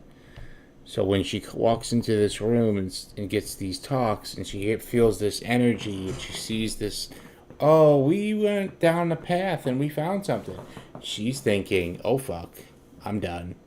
So now she's gonna pretend to be polite and not know what's going on. She knows what's going on, and she's trying to back out of it. And what? Tell me more. Tell me more. Tell me more. Keith is actually a champ. You'll see what Keith does. Okay. So if you look at this closet, It's a little bit different, but Bitch, it's you are pretty busted. different, but it's pretty fucking similar. But Excuse my language too. it's different. so it looks very similar. What's I mean, similar? this is what I trying to remember get out of that it. feeling. You know, You're not getting driving out of it and now. Feeling that feeling, but this part is different. This part is different. That doesn't definitely. So you're saying this metal part looks the same as what you remember, but this piece right here, This part doesn't look the same. the window. With the wood paneling? Trying to ignore the TV and stuff. I don't think you had a TV with you, right? Definitely not. While a considerable amount of time has passed, so the initial trauma might have abated somewhat, it's still unusual that Sherry is laughing here. It is possible that the laughter is an attempt to lighten the mood or memories, or it may also be more of a nervous response, not knowing what information the detectives are about to confront her with. Rich. So that's a good question. However, I think the amount of coverage that this got in Good Morning America and all that, that's probably what made him, because they by the end of their questioning, they knew something was wrong. Otherwise, they wouldn't have done DNA, all this bullshit. So they probably knew, plus the $30,000 that the police department had to give them. Might not be that much, but it is kind of, you know, we're not just in the business of handing $30,000 out. And so all this stuff, you know, they can get some intern to go run the DNA or whatever. I don't know how it works. What am I looking for the window? Do you want to know if it's like the same height? Well, the type of window, the wall itself, anything from these photos that make you believe that this was where you were being held. I feel like Here she goes. Look at This this wood slippery woman. it's too thick, but Oh, I mean, I don't mean woman. Like I said, look at these women, how they do remember this. something like I mean, that being there. just this one. And I don't remember. And some other ones, but you know, not all So of one them. of the things that we Not always all. noted in the bathroom description is just the weird layout of the bathroom.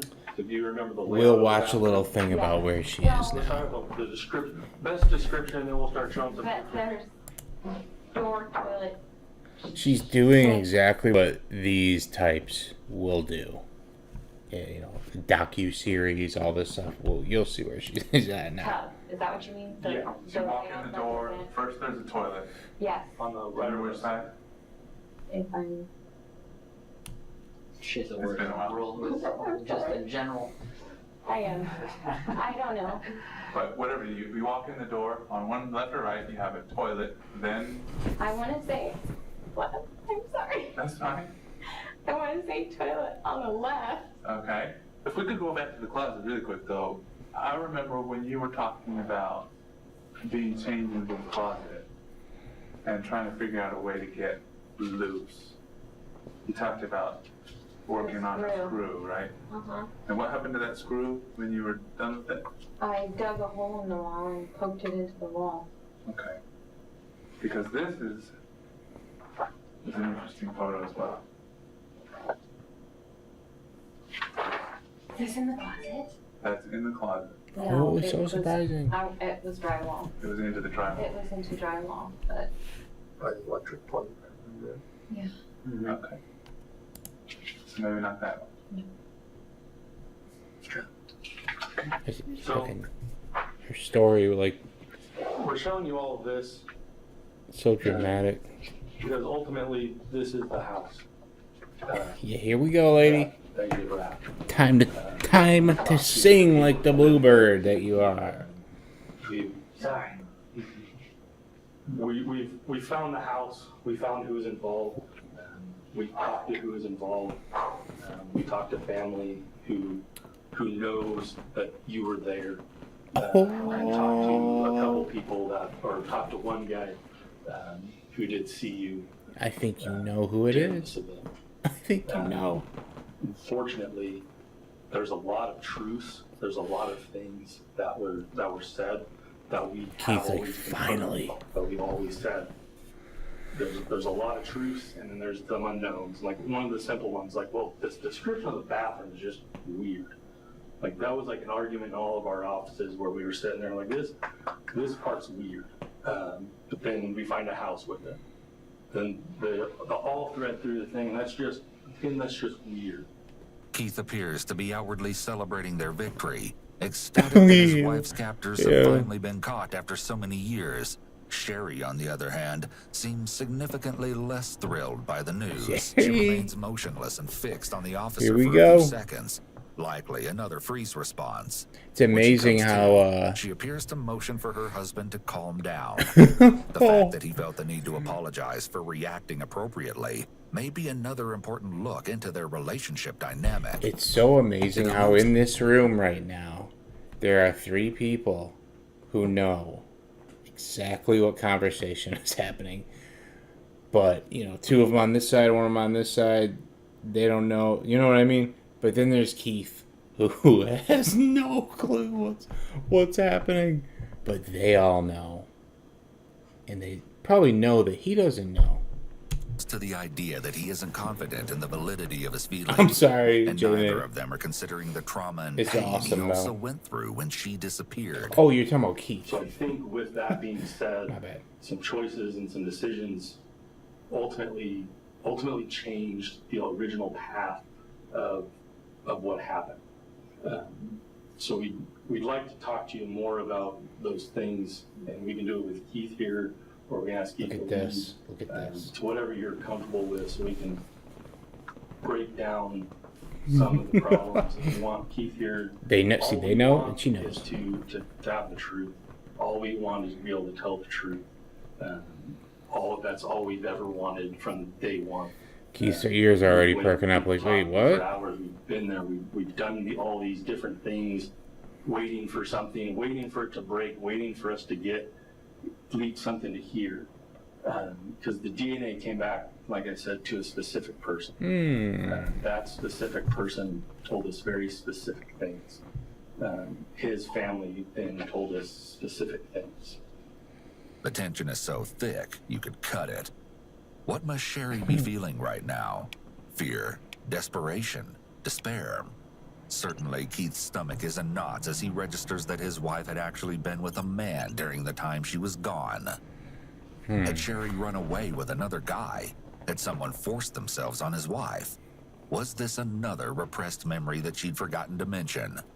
Or maybe Keith always knew. I think so. His nonverbal communication over the course of the at-home interview communicated that something was amiss.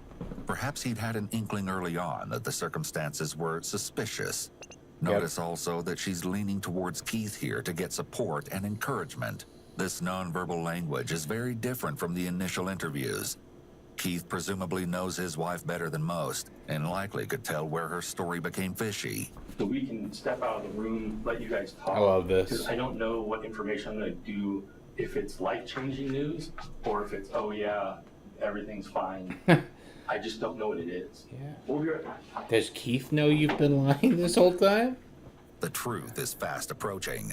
And while Keith is Now, the ready for amazing answers, thing is, Sherry makes one last desperate effort to wiggle her way yo, out of the situation. the narcissism of this lady. I don't want her to be arrested. I don't want to press charges on her. Look I at don't want this. to find her. She still thinks she can get out of it at this point. And she's going, her. Keith's like, but they just... Right now, See? Yep, he's always known. He's known. You're not listening. Explain to me for the real reason. Because she saved my life. Tell me. No, it's an older video.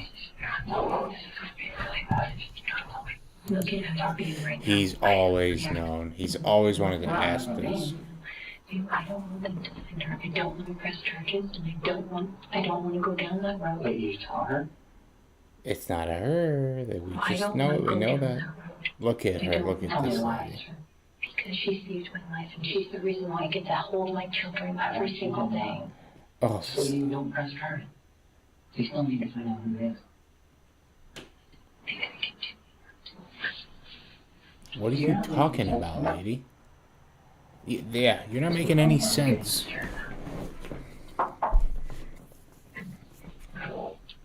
Yeah.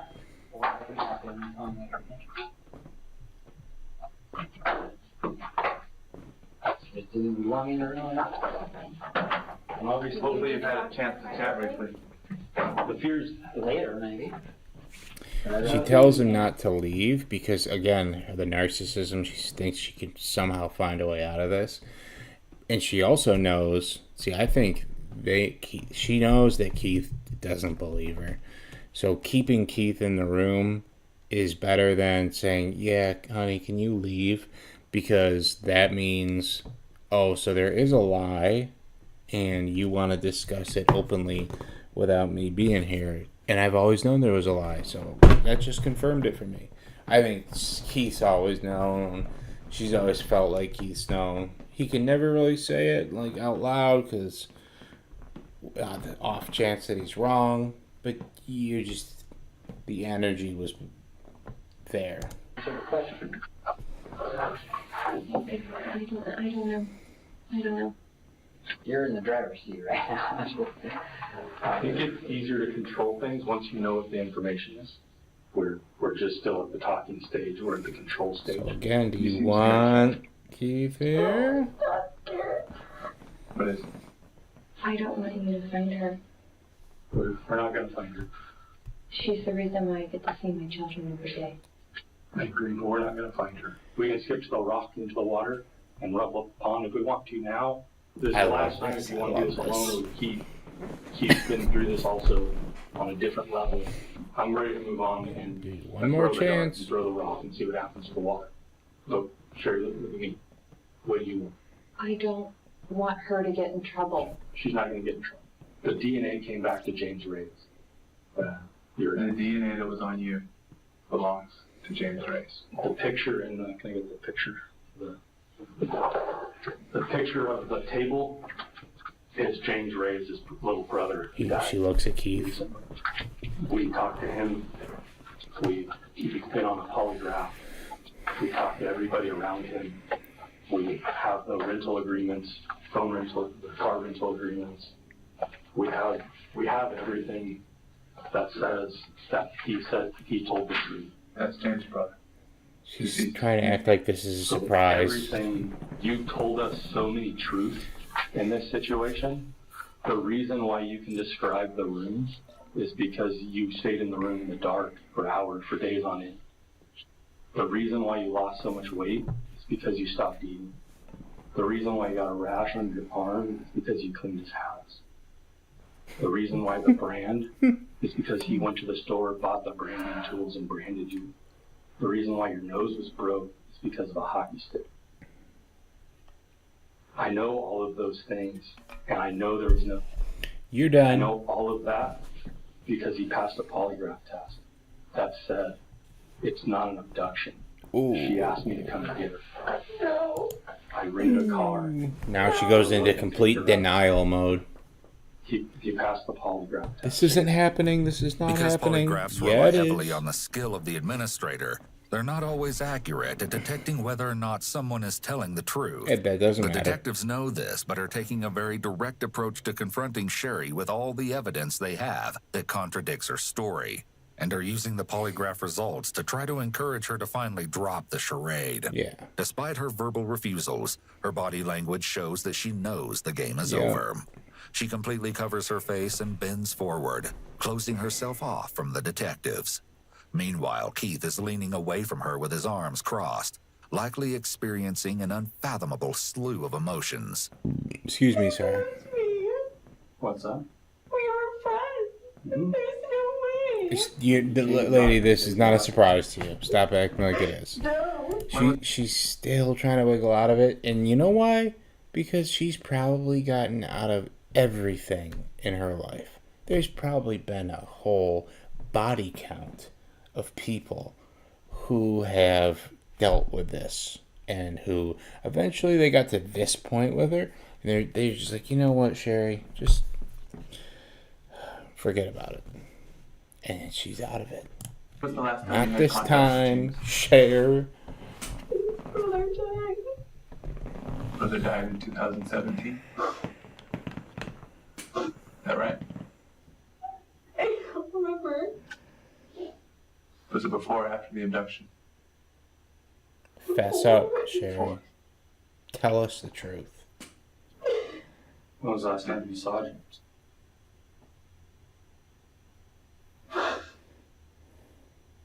Triple Crown, yeah. Forever ago, when I lived in Southern California. So the last person-to-person contact you had with him was back in 2006? When you were living in Southern California? I don't know. Oh yeah, now you don't know. So was it prior to your marriage? It's him. There is no way it's him. She don't But answer we that. all know by now that this isn't true. She remembers everything. She's simply reluctant to admit in front of her husband that she was in communication with her ex-boyfriend, even following the incident. However, she lost the chance to get Keith out of the room, and probably feels that the best chance she has at saving her marriage is to continue to lie. He took us to the stores where he bought the chain. We talked to a friend who rented the car. The car that he rented drove over 900 You'll miles hear the phone call in a too. day on the drop-off point. You did go in a dark room. That's true. You did lay in the back seat of the car. That's true. You did. You did lay in the back seat of You the car. were branded. Your hair was Mhm. cut. You did have bruises all over. But how those bruises got there are because you did it and James did something. Well, I'm not like. The reason why your it's nose not got that. broke is because you held the hockey stick to your face and he forced it into your nose. The reason why the brand is in a straight line is because he did it. He described exactly where it was. He told us exactly how he did it, where he did it, how he did it. Yep. Only you and I and maybe 5 other people know where the brand was. Yeah. He told me immediately. Robert told friends and family you were there. His mom knew that you were there because, of course, it went news and everybody knew you guys dated. Everybody knew you guys had a relationship. So when it happened, of course, family reached out to him and told him, yeah, she was here. But it said it hurt her. I didn't hurt her. Keith's marriage is It's ending right notable now. that Sherry did tell many truths during the prior interviews. But since law enforcement didn't ask any hard questions or even doubt her answers, she was able to lie by omission and give the appearance of being truthful. James' DNA was confirmed on your clothing. The two of you haven't seen each other in over a decade. You told me that you haven't been in his room, you haven't had contact with him in over 10 years. However, you described his bedroom to a T. And the DNA on you was still a vibrant piece of DNA. 10-year-old DNA dies. The DNA that was there specifically was non-seminal fluid, was seminal fractions. You got that from his house somewhere. Oh. So whether it was the bed that you were sleeping on, whether it was the couch, whether it was anywhere in there. Do you know what Keith just discussed? So Keith just said so. Whether it was anywhere in there. Because in Keith's mind, he's like he's thinking, oh, please let it be this guy like kidnapped her because he misses her and he freaked out and maybe he R-worded her and did all that. Please let it be that and not what I think it is. And then, yeah, well, there are some seminal fractions in there. Keith just, his world just shattered, poor guy. When somebody would come to the door and be around the property, look at him, he's looking at the James, door. James would call Robert, which lives 2 doors down. Figuratively in his marriage and literally. Robert told me all of that. Keith's gaze is fixed on the door, silently communicating that he wants to leave the room. Yup. His leg is shaking in an attempt to relieve nervous energy, while Sherry's feet are turned towards Keith, indicating that she wants to connect with him. Keith's foot that is on the ground is turned towards the door, showing that he would like to leave the room. Yep, He's and the clearly marriage. uncomfortable, as demonstrated by the grooming behaviors he's exhibited throughout this segment of the interview, like cleaning his nails and fixing his shirt. Surely any husband would be confused, angry, and remember him going, if they were we got him, we got him. There were so many truths that were a part of your story that it's hard to decipher the lies. Until we put it all together. Until he says, hey, how did you pick her up? I opened up the passenger side seat, I opened the door, you jumped in the back seat. Why'd you do that? Why'd you do that? I don't know. It was weird. So are you calling James a liar? This is the last ditch effort. James, what he told me? No. I know you're I scared. cannot believe that it is James. Oh God, lady. I can't believe James. The told jig you is the truth. up. You called James to pick you up. You mailed him a letter with your address. You used a burner phone to call another burner phone for James to come and get you.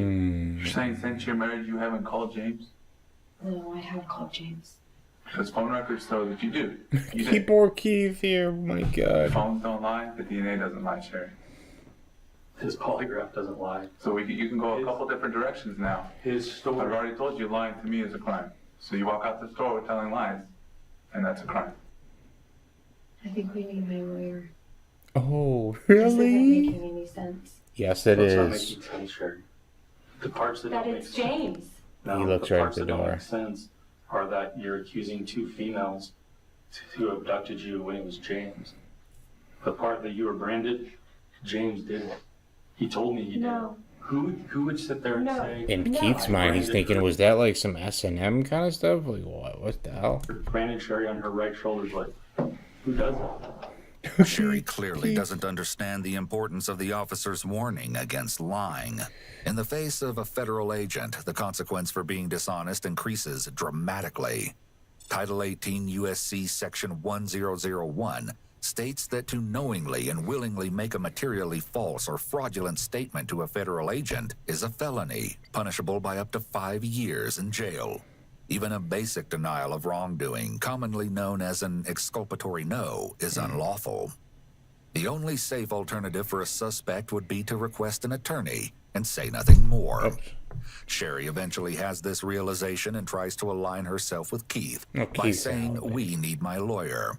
But he doesn't bother responding and instead turns his head away from her, a clear indication that for him, there is no we. Keith motions to one of the detectives, seemingly asking for permission to leave the room. Keith's He's got to heard call his enough. own lawyer right The now. implications of physically separating himself from Sherry are significant, Mm. as if to say that he no longer has anything to do with this. Yeah, With her curl up, protector lady. gone, Sherry's on her own now. You should have told me what can stand. Keith's gonna wait out there, Sherry.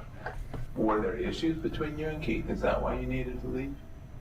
I mean, we read your text message. We're already aware of some issues, but enlighten us if that's the case. If there was a valid reason for you to leave, let me know what that was. This is the Reed technique. So, were you in an abusive relationship with him? Have you told other people in your life that Keith has abused you in the past when that wasn't true? Oh. Are you just a chronic liar, evil lady? And now you're done for? Or something, and then you told other friends that Keith hurt you. When Night there air. were witnesses at the party that said that you We got might hurt do a there at couple party. of little small things you and then tell go. James that you were being hurt, you were being abused, and you couldn't come forward because Keith has friends in law enforcement. If all of is that true? Has Keith ever been abusive towards you? We are not talking about my husband. Sherry's answer here is evasive.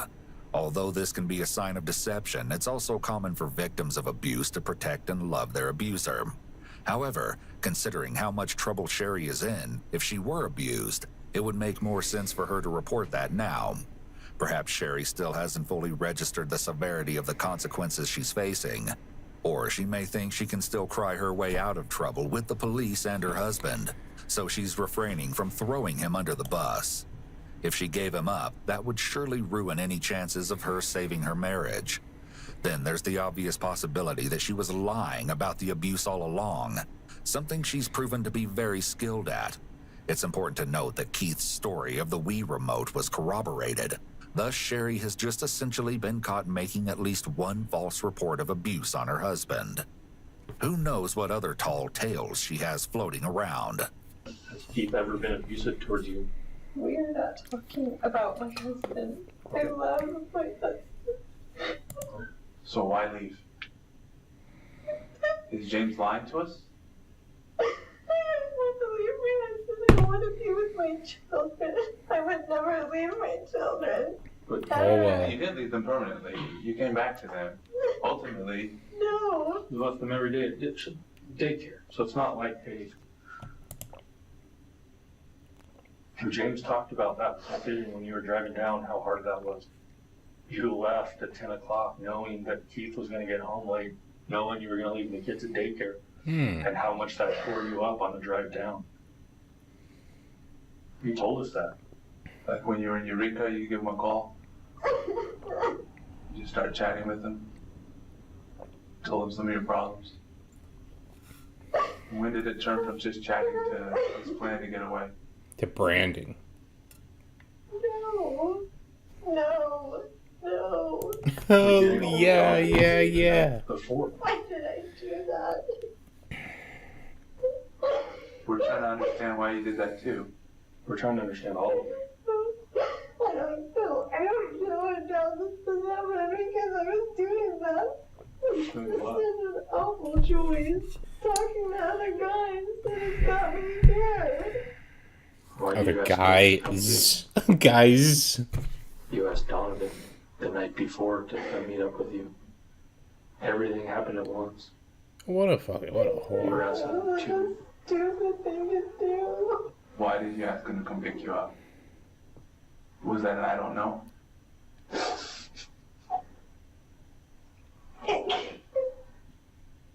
What's that? See, she's out of options.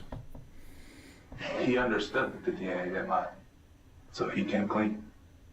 Now it's your chance to do the same. And if you don't, you're gonna be shaking your head later and say, I should have told him what happened. Talk to me like that. Oh, you're not in no position to Like say what? something like This that. comment proves that Sherry is still adamant on taking the victim's stance. Yep. She's now insinuating that the detectives are doing something to her, rather than acknowledging that she'd wronged them and everyone else involved. She's likely used to being able to manipulate others into treating her kindly. But these officers have dealt with Sherry's tears for 4 years now. They're not going to get her anywhere this time. Once you had to have known that this was going to come at some point. I was talking to my mom. What's that? This is all my fault. I was talking to too many guys. Well, we know. Okay. Yeah, That's not the biggest concern. Costa Rica, or sorry, Costa Mesa. Did James pick you up? You told me earlier that a girl pointed a gun at you. Is that detail, which one's true? It's only one. Only one of those are true, Sherry. Ask for this. No, nobody asked for this. It's like she's incapable of actually just sort of like giving up and Nobody telling the asked for truth.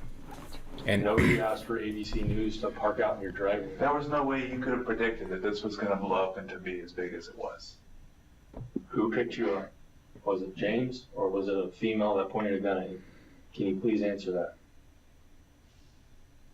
You're shaking your head no. I will not get.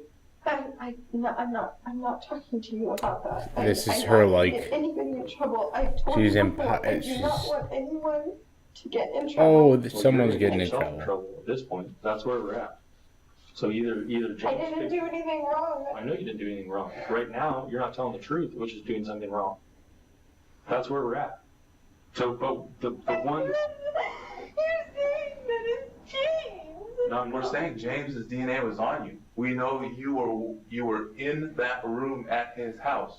Then if it The was question the is- woman. Then if it was the woman. Well, Okay, about the that's woman. why we're asking you. It Did the wasn't woman point a gun at you and put you in the car? Yes or no?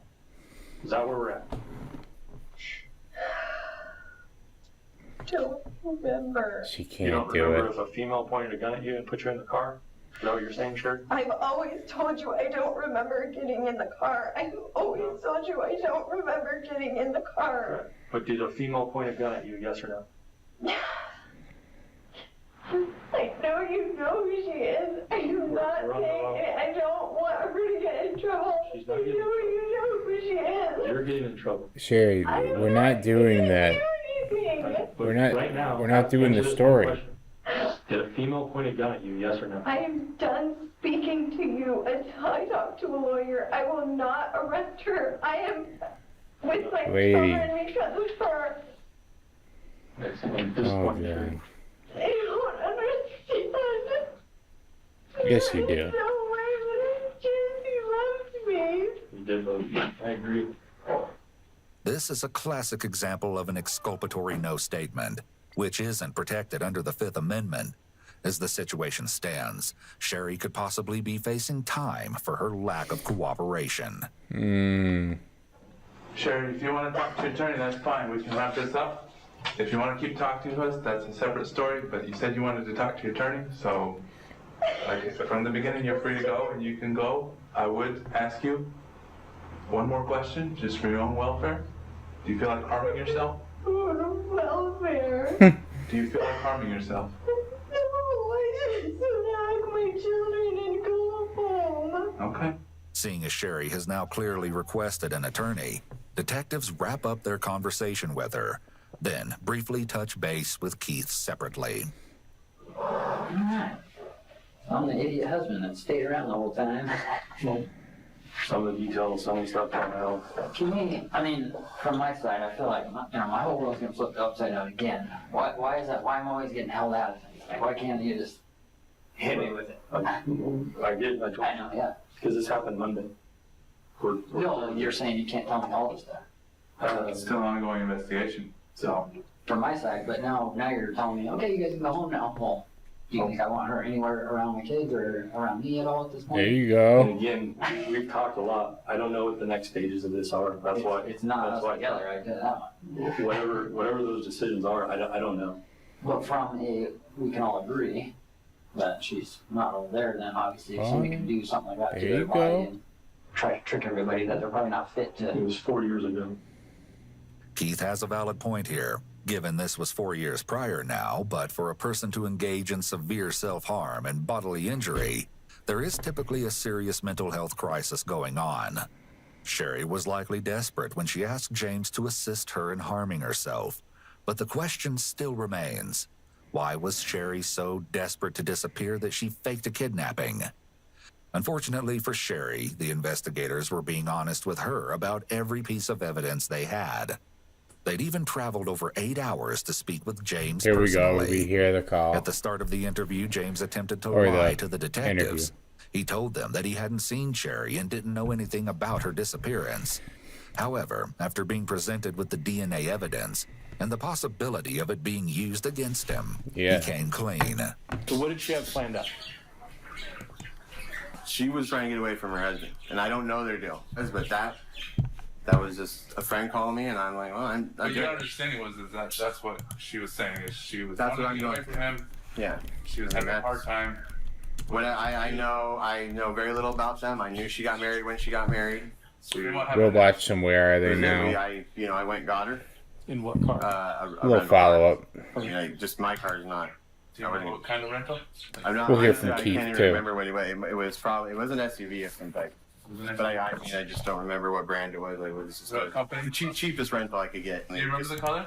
It could be white or silver, gray. I can't really remember, but I mean, I just light color. It was a lighter color car. And then what happened? Just picked her up. Obviously it was what she wanted me to do, like how she wanted me to pick her up. I mean, I wasn't anything crazy. I just pulled over the car. Was there a road? Yeah. Did I go up any road? No. But to this day, I don't know where she lives in Reading. I know she's in Reading. She didn't give me. Did you even get out of the car? No. So you unlock the door, she gets in. Yeah. Front seat, back seat? Back seat. Back seat. Then what happened? Just the drive. Did Grab she sit in the back the whole time? Yeah. Yeah. Would you guys She'd lay down, just, take a nap. I don't know. So during that 22 days, she has some significant injuries. Yeah. So there's a brand on her. Yeah. There's significant bruising. There's like, how did all that stuff come about? She did a lot of that while she was here. I mean, she just hit herself with something, created a bruise or something. And I helped her. I mean, I didn't punch her or anything. I didn't even put hands on her or anything. How'd you help her? She just was just like, What James reveals next is completely twisted. banked a puck off my leg, so I shot a puck off her leg lightly. To create a bruise. Yeah, I mean... The idea of having hockey pucks intentionally shot at you for the specific purpose of causing visible bruises is sickening, to say the least. What about the big one on her arm? That would have been her. I mean, there's not too many people that come up and hurt me, right? I played hockey. When I fight, when that's like a thing, is no one's asking you, you're doing. But I'm not physical ever with women. I mean, it's just I just did what she hurt herself for some stuff here. I was gone all day, 8-10 hours, and then some stuff I helped her with. What about the burns? That was us. She wanted. How did that happen? Where's the tool? Huh? Oh, that is just trash. It wasn't mine. Wake up. It was just we bought it. It was like a. Where'd you buy it from? What do you call it? A wood burning tool. How did was she standing, laying down? Just sitting. Like, I mean, it's not how you brand somebody like that's asking you to do it. I'm like I don't even know. So she's sitting like that. If you were sitting here, I was sitting on the ground too. You'd just be sitting in front of me. The way you did it there, it seemed like you did it quickly. Like, well, you can't hold that. I mean, you can't cattle brand too hard. It's so fine, it'll burn through the... I mean, anyway, you get it, Consequences from eventually catching up with her when she leaves. So we'll see where she is now and what happened. Now, there's a docu-series about this, but, there's just some news clips and stuff online. I'll play some of them. Her husband Keith even appeared on Good Morning America, insisting that his wife had been taken against her will. And it wasn't just her family that was desperate to find her. The Reading community Sherry called home wanted to see her found safe too. Sherry had restraints around her wrists, ankles, and waist. We know. Action, saying that her buyer was a cop. And most of the time she was kept in a closet. In the months following Sherry's alleged abduction and release, little progress was made in the case. Police weren't even able to determine a motive. It wasn't long before rumors sparked that the whole abduction was a hoax. Oh, I'm getting tired. Something the family, the sheriff, and even the mayor of Reading vehemently denied. On one hand, there were glaring abnormalities and damning information discovered. But, on the other hand, people argued that there was no way someone would do something like this to themselves. Then, in 2017, a December 2003... Okay, Leah. Now, just to be clear, according to Shasta County Sheriff's officials, Sherry hadn't filed any police reports against her husband. Armed with information from Sherry's ex, on August 13th, 2020, I was thinking the same thing, investigators asked Sherry and her husband Keith to come down to the police station, telling them that they had updates they wanted to share with them. Thank you for coming. We appreciate you taking the... Okay, so here we go. Keith was excited. Sherry? Truth.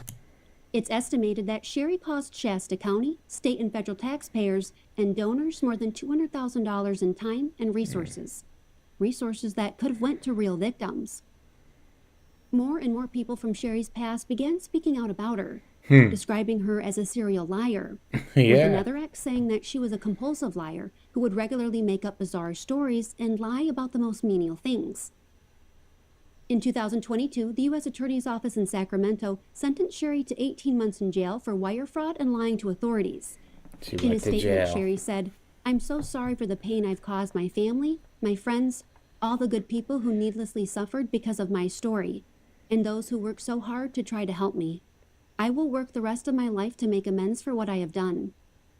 After her arrest, Sherry was ordered to pay more than $300,000 in restitution to the California Victims' Compensation Board, the Social Security Administration, the Shasta County Sheriff's Office, and the FBI. All in the immediate presence of our children. They were again traumatized. Oh, yes, get this. The whole problem just 2 days after Sherry pled guilty. In his April 20th divorce filing asking to dissolve their 13-year marriage, he also filed for sole custody of their 2 children. In a declaration to the Shasta County Family Court, Keith wrote, "The whole problem started in November of 2016, when Sherry left our children at a daycare and simply disappeared. Both I, and especially our children, were traumatized by her disappearance. Good for Keith. And I spent much time and money trying to find my wife. The trauma inflicted upon our children at the unexpected loss of their mother was heartbreaking," adding that the fallout from the abduction hoax has kept life in turmoil for the family ever since. Keith also referenced Sherry's March 3rd arrest that their children witnessed, saying in March 2022, Sherry Papini was literally tackled by law enforcement officers while arresting her, all in the immediate presence of our children. They were again traumatized. After she was released from jail, she assured them that the arrest was all a mistake. The children have now learned that their mother lied to them about her disappearance. So she got now to an Let's ABC hear News from exclusive Keith. interview with. Years ago, he was a man who was shattered by her disappearance. Now he is a man who had been shattered by that hoax. And I asked him why he did this docuseries. He told me to try to get the truth out. To tell. Hey yo. Hey yo. She made us all believe that her story was true. Every single day she committed to the lie. He was the husband at the center of a kidnapping hoax that captivated the country. The search for a missing mom in California. Sherry Papini vanished Wednesday while jogging near her home. Now Keith Papini, after 7 years of silence, is sitting down with GMA, revealing new details about how his wife Sherry faked her own disappearance, lied to authorities, and claimed that she was series' perfect wife. Keith recounts the years-long saga. What made you want to sit down and revisit all of that? I wanted to get the truth out there and really wanted to let everybody know like how convincing Sherry was all those years and how I believed everything that she was telling me. In 2016, the California mother of 2 vanishing after going for a jog. The frantic 22-day search for Sherry began with Keith's 911 call. I'm like totally freaking out, thinking like somebody grabbed her. They just keep recapping. Anyway, so yeah, there's a docuseries about it.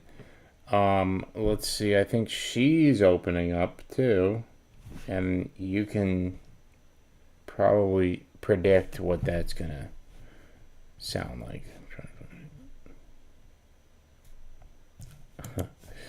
She was dubbed the real-life Gone Girl after she admitted she faked her own kidnapping. And now Sherry Papini is back in the headlines claiming that she was kidnapped. She's agreed to take a lie detector test to prove it. Jim Murray has details. Sherry Papini, the so-called perfect wife who admitted in court she staged her own kidnapping, is out with a stunning new claim. She really was abducted and tortured.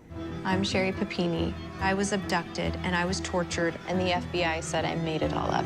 She's even taking a polygraph in an attempt to back up her ever-changing story in the new documentary, Sherry Papini, Caught in the Lie. I'm willing to do whatever it takes. Papini's shocking about face comes after the mom of 2 pleaded guilty in 2022 to staging her own abduction. The reason she's doing this is because Keith got full custody, and she's like fighting him in court. 11 months in jail. Papini Reyes has admitted to helping Sherry run away everyone and is. stage her injuries. He was never charged. She lives in her own reality. Embroiled in a bitter custody battle with her ex-husband, Keith. Yeah. In March, she wept in court as she heard him describe her as an unfit mom. She should not be alone with the children. She harmed her own body to fake a kidnap. In the new documentary, Papini throws her ex-husband under the bus. In pictures, it looks perfect, like we were an amazing couple. We both participated in some pretty toxic behaviors. Attorney Royal Oak says her wild... Even in her like crazy narcissism world, alternate reality, even there, she like can't fully claim to be the victim, because she probably knows that like he's got stuff that he could bust out for a sequel. Wild new claims could have a big impact on her custody battle. These new claims are likely to backfire big time. The judge is going to look askance at this and say, does she have any credibility? Can I really believe her? Would she be a fit mother? Now she's taking a lie detector test. I really challenge anybody watching this film. How truthful are you? As if oh God, do not. Oh yeah. These people are all the same. These people are all the same. Like, they'll look for every avenue to get out of something, and when they finally can't, they'll be like, everyone's like me. No. I mean, everybody's not as an honest Abe all the time and perfect, but this is a different level of stuff. Let me just see real quick what's on my fodder playlist. I wanted to do like a little learning thing about what the fuck's going on with the India-Pakistan stuff. I know what's going on, but I wanted to see how it started and all that. But I'm I'm too tired to do that whole subject. But that was interesting.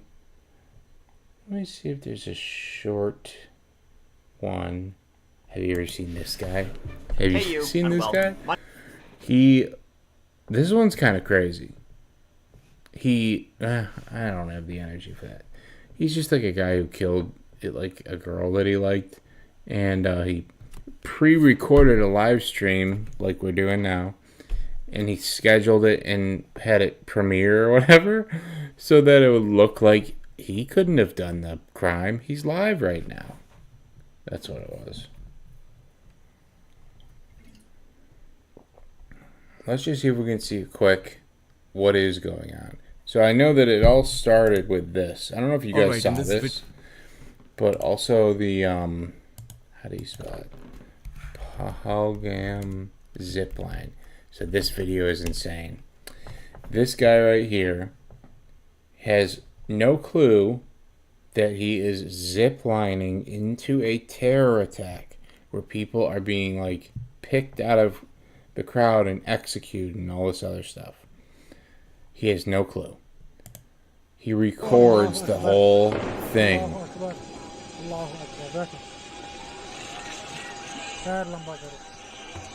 Now, you notice the zipline operators acting kind of funny? So they're in Kashmir, where there's like kind of, I think there's a lot of Muslims, a lot of Hindus. It's like somewhat of a mix. But isn't it kind of funny how he starts going, Allahu Akbar, Allahu Akbar? Because the operator we don't know if he knows for sure, but a lot of the theories, and he was detained, they think like the locals knew about this. They knew what was about to happen. So it just so happens that as gunshots are going off, he's going, Allahu Akbar. He's thinking, yes, God wanted this. This guy is just trying to get his camera set up, and somebody was talking about why didn't he know that there was, how could he not hear the gunshots? Apparently, like, most people in India have never been around a gun. They've never heard a gun. They wouldn't know how to differentiate that with like a firecracker. So he could easily just be thinking, it's a bunch of kids screwing around with M80s, like something silly. He might not even know, he thought it was something else. But look at this. He knows, though. Staring right at it, going, Allahu. So yeah, go ahead, buddy. Head right on down.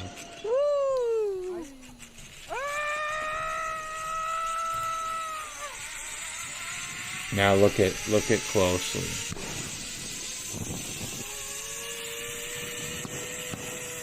See how the people on the trampoline are like, what the fuck? Watch this. Watch this. They're running. See how they're running down there? Watch this.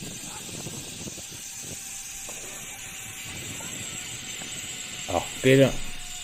That's stupid. I saw it was unblurred in the other one.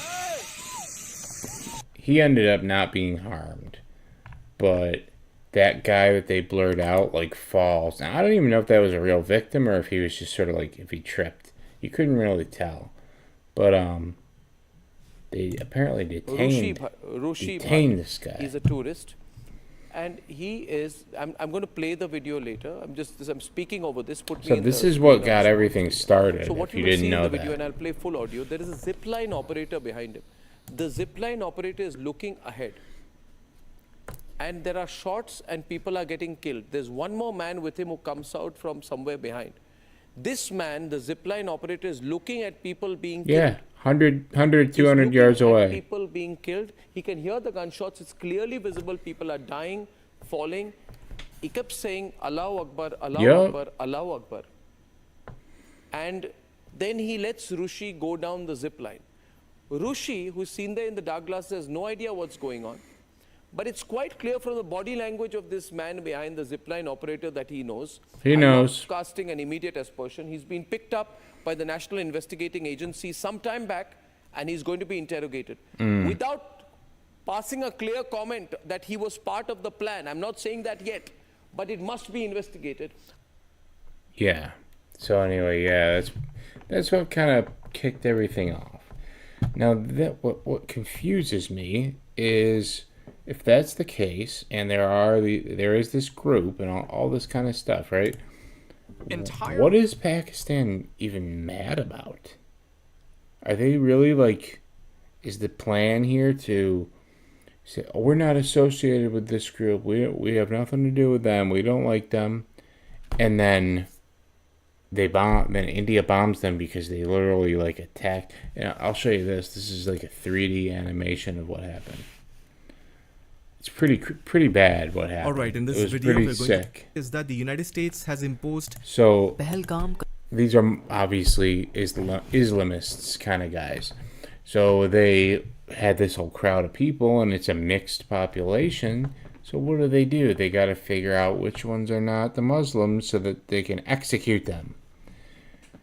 One of the ways that they do this, apparently, is they start, and they said that I guess they didn't kill any women, but they took all these guys at gunpoint, lined them up, and then pulled their pants down to see if they were circed or not. If they had the old circum. And if they did, they were killed with their pants down. And then they told the women who were like, "Stop, what are you doing?" No.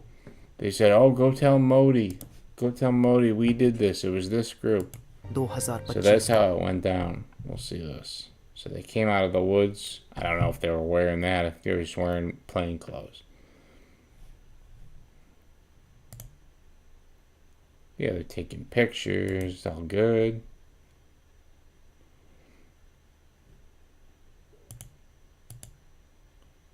Shot a bunch of people.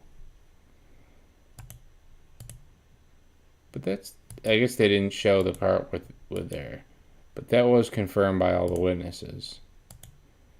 That's not a very, I thought that was going to be a better recreation. That's not good. So anyway, there's tension. So we'll see what's going on with that happened on 22nd this guy was doing a recap. Things in general. He's for our members and patrons. The Pacific War, the Eastern Front of World War II Prelude, and many other series, including the War of Spanish Hamid, killed 40 Indian paramilitaries in Kashmir and several deadly. Join the ranks of our patrons to our supporters. The disputed region has been peaceful since then, as numerous skirmishes fought between the Indian and Pakistani militaries in Kashmir and several deadly terrorist attacks by fundamentalist groups in India-administered Kashmir and India proper demonstrated that the Indo-Pakistani conflict still had explosive potential. Having said that, Kashmir and Indo-Pakistani relations had been relatively stable after the 1999 war up until 2019, when a suicide bombing carried out by an Islamist group called Jaish-e-Mohammed killed 40 Indian paramilitaries in Kashmir. India retaliated by revoking the special status of the India-administered portion of Jammu and Kashmir, significantly limiting its autonomy. New rules allowed outsiders to buy land and live and work in Jammu and Kashmir for the first time, a move that pleased the Hindu nationalist support base of the Indian Prime Minister Narendra Modi, while causing outrage among the Muslim population of Kashmir, which feared that this move would drastically change the demographics of the disputed region. The Modi government also launched a heavy crackdown on local insurgent groups, which they accused of being backed by Pakistan, and imposed heavy security measures there. The Indian government has since boasted of solving the security crisis in the region, even though insurgency still continues. India poured money into developing the infrastructure of Kashmir and to some extent succeeded in turning this beautiful region into a tourist destination. It's in 2024, a record 3.5 million people visited Kashmir as Modi lauded his government's heavy security measures for normalizing the situation in the state and calling it... Let's see a real quick little blurb about it. Is it nice? Kashmir tourism. What are we talking here? Are we talking jungles? Are we talking forests? What are we at? Oh my god, look at 2 years ago, Pahalgam, a heartwarming piece of paradise. Oh wow, paradise is right. The more I've realized, Certainly is. be it Paytm, Amazon or PhonePe. And with each transaction, The comments you're are also going to eligible be for crazy cashback. on this So the video transaction now. banegi itni Let's easy, see. life banegi super breezy. Download the FreeCharge app today. Yeah. So breakfast You're बहुत lucky to अच्छा get था, out radio alive. से बाहर जाने के लिए मेरे साथ यहाँ पे है मुश्ताक जी. Hello. Yeah, we discovered the real तो beauty. ये हमारे यहाँ blah, के blah, blah. प्रॉपर्टी मैनेजर हैं and he was just helping me book a cab. तो कौन सी कैब सही रहेगी इनमें से? मैं एक ही हूँ तो. उसके लिए इटा से ठीक है. ठीक है. और वैन तो Watch some थोड़ी of सी these ऐसे real- हिलती डुलती चलती है This ना. is what I wanted to see. Okay. Oh yeah, it's nice. Well, I mean, people are like, it's so absolutely beautiful. I mean, it's cool. There's mountains, there's grass, there's zip lines. I know, Alex. Have you ever seen the guy? He does those shorts. His whole like shtick is to watch Indian street food videos and like rip on that, like roast them pretty much. What the hell is this? Oh, Wise Spade. Wise Spade. He's pretty funny. Yeah, I mean, it's a little barren, to be honest.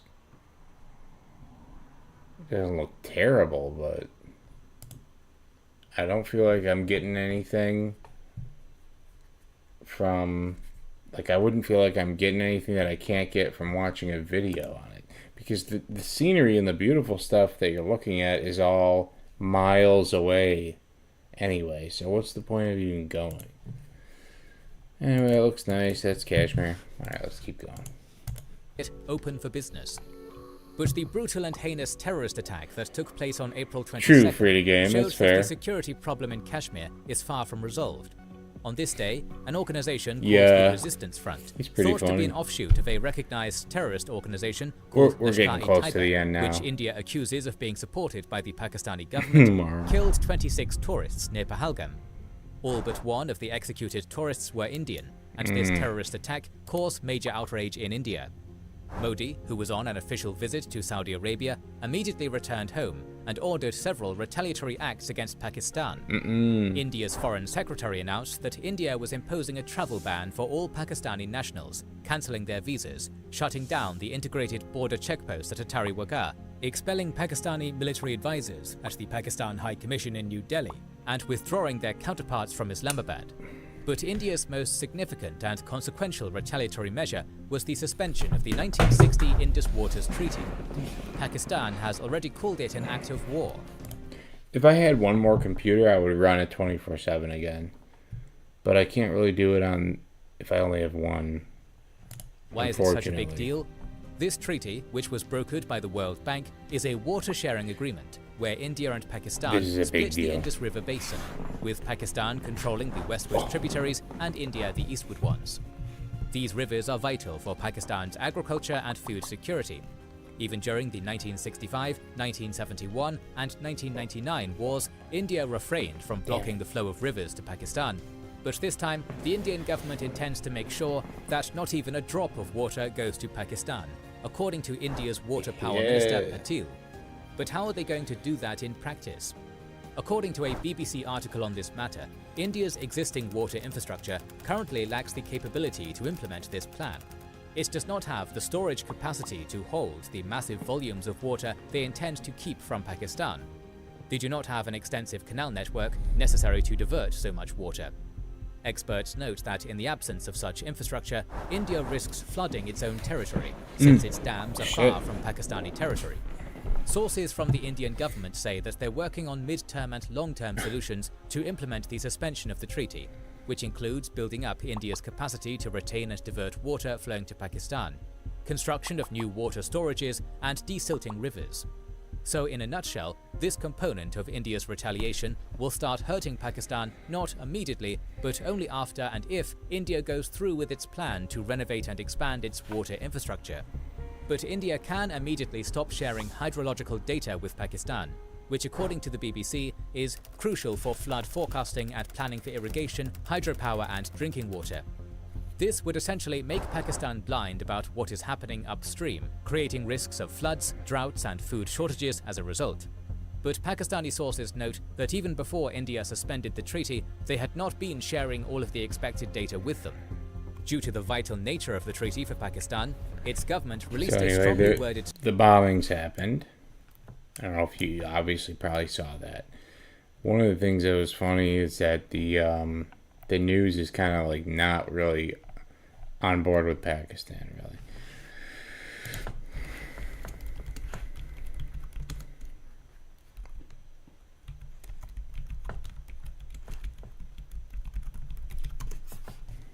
This was funny. So Pakistan's acting a fool in their public relations. One of the things that they claimed is that they Pakistan shot down. Now, again, why would, if they're bombing terror camps, what's Pakistan so upset about it? Aren't they helping Pakistan out? And if the response to bombing terror camps is for the official Pakistani army to then start, quote unquote, according to this guy, shooting down Indian planes, then aren't you just saying like, oh yeah, we do support the terrorists. They're pretty much part of the army. Pakistan's Defense Minister Khawaja Mohammad Asif was I don't get what humiliated in the Pakistan's global media doing. after he failed to provide evidence of his claim that Pakistan shot down 5 Indian jets and a drone in retaliation to India's strike on Pakistan, Kashmir. You've just brought up the fact that India lost some fighter jets, so let's be quite clear about this. Pakistan claims it shot down 5 Indian Air Force jets and a drone, as I understand it. Even CNN India was says killing them. there's no evidence of that, no proof. So can you provide more detail? Hold on. Can you provide more detail? And is this the response that your army spokesman threatened, or is there further action to come? Let's start with this very specific allegation of 5 fighter jets shot down. Where's the evidence for that, sir? It's all over the social media, on Indian social media, not on our social media. The debris of these jets fell into Indian occupied Kashmir. India said it, and we it's all swear. over Indian We media. saw it on Twitter. What about your The intelligence? reason to talk to you today, sir, it's not to talk about content all over social media. I'm sorry. It's not to talk about content all over social media. I'm asking you very specifically. Online commentators We blasted the misstep. we could have invited, Hashem 64, and he would have the same amount of info that you do. That you can't say, well, it's on social media. With this person saying, They are relying on social media as the source of information about what their own military has done. Wow. This commentator agreed, saying, "A laughing comedy show is going on. Who has made him the defense minister of Pakistan?" And the situation was made even more bizarre after it was revealed that CNN published an article saying French intelligence confirmed Pakistan downed the French-made Rafale warplane that was being used by the Indian military. However, in another twist, the Times of India are saying the article is fake, despite the world's media reporting on the downed craft. The alleged retaliatory strikes by Pakistan came after India struck what they referred to as terrorist locations in Pakistan-held Kashmir yesterday. These are some big ass bombs. Look at that. That's a real one.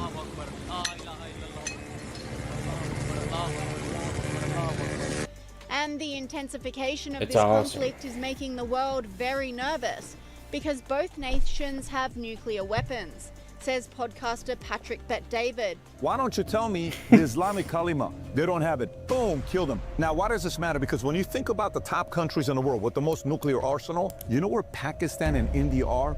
Neck and neck. 1/6 place, which is India with 172.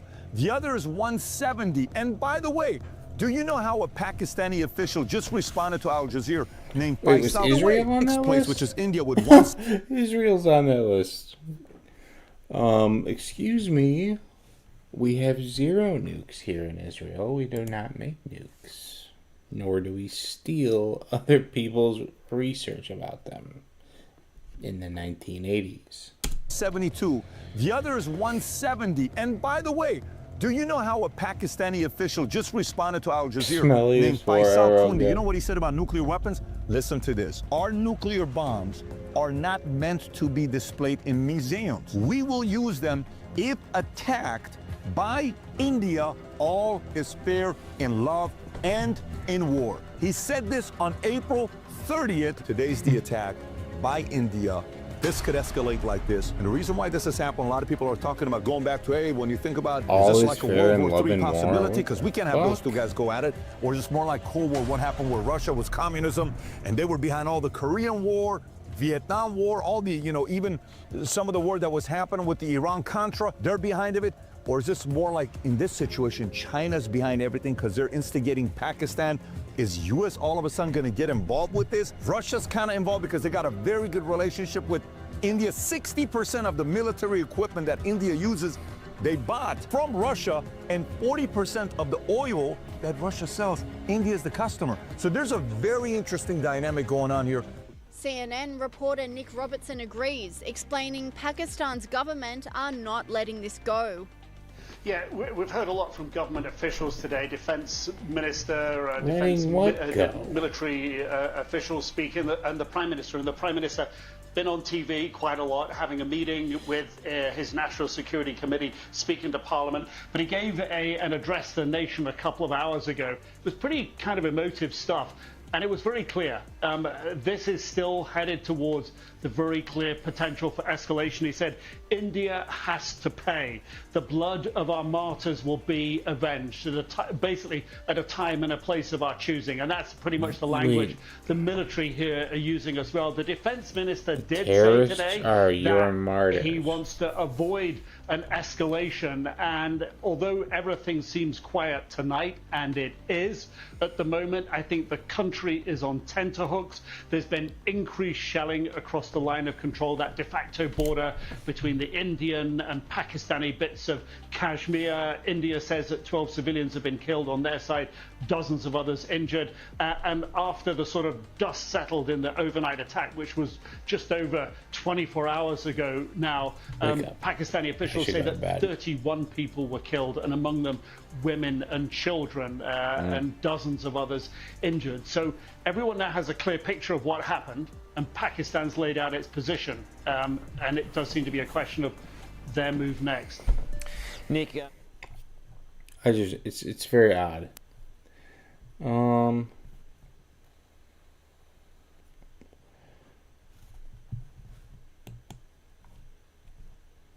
I don't want to go to bed. I don't have sometimes I go a long time without having a day off, so I don't want to go to bed. But I should. But I'll do a little bit more. I'll just keep going a little longer. We can't do this video right now, but I do want to watch this. Maybe next stream if you want to do another interrogation. It's so good though. It kind of like, it's one of those slow burn style. Starts out, he's all friendly with the cops, and as it goes, he's like, oh my god, I'm about to get double murder. Excuse me. So I just don't get it, but that's the situation. Now, what's going on in the world of drama and gossip lately? I know lately, but what's going on today? Hassan Ethan. This is fun, seeing this going on.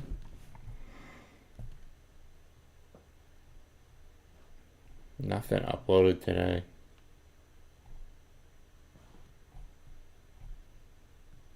Oh, nothing really, because I think today at least.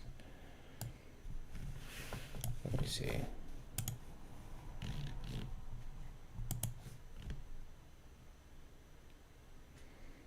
Kyle Klinsky calls out Ethan. So does everyone know what's going on, the whole story with this? I'm not gonna recap it. I don't have the energy. But I guess no intro today. Hassan and his antics got him detained at the airport. I thought that was, and he couldn't get into the country for a minute. That's pretty funny. Yeah, there's a whole thing going on with that. I think I am out of stuff to do. I think we'll call it a night. Anyways, guys, that was fun. There's a slight chance, because I'm having fun doing this. There's a slight chance Thursday night I'll do another one. I will be tired from that day, but who cares? All right, where who do I gives a begin? fuck? I'm tired from today. I worked today, and Mondays are the toughest days.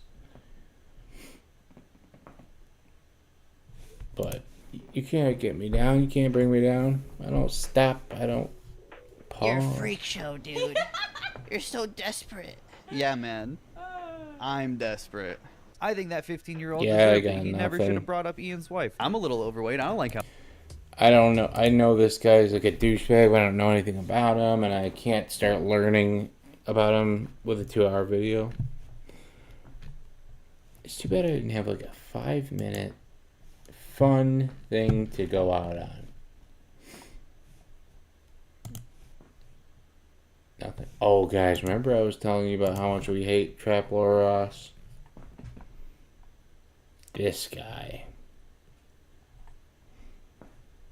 This guy has everything wrong with so many different things.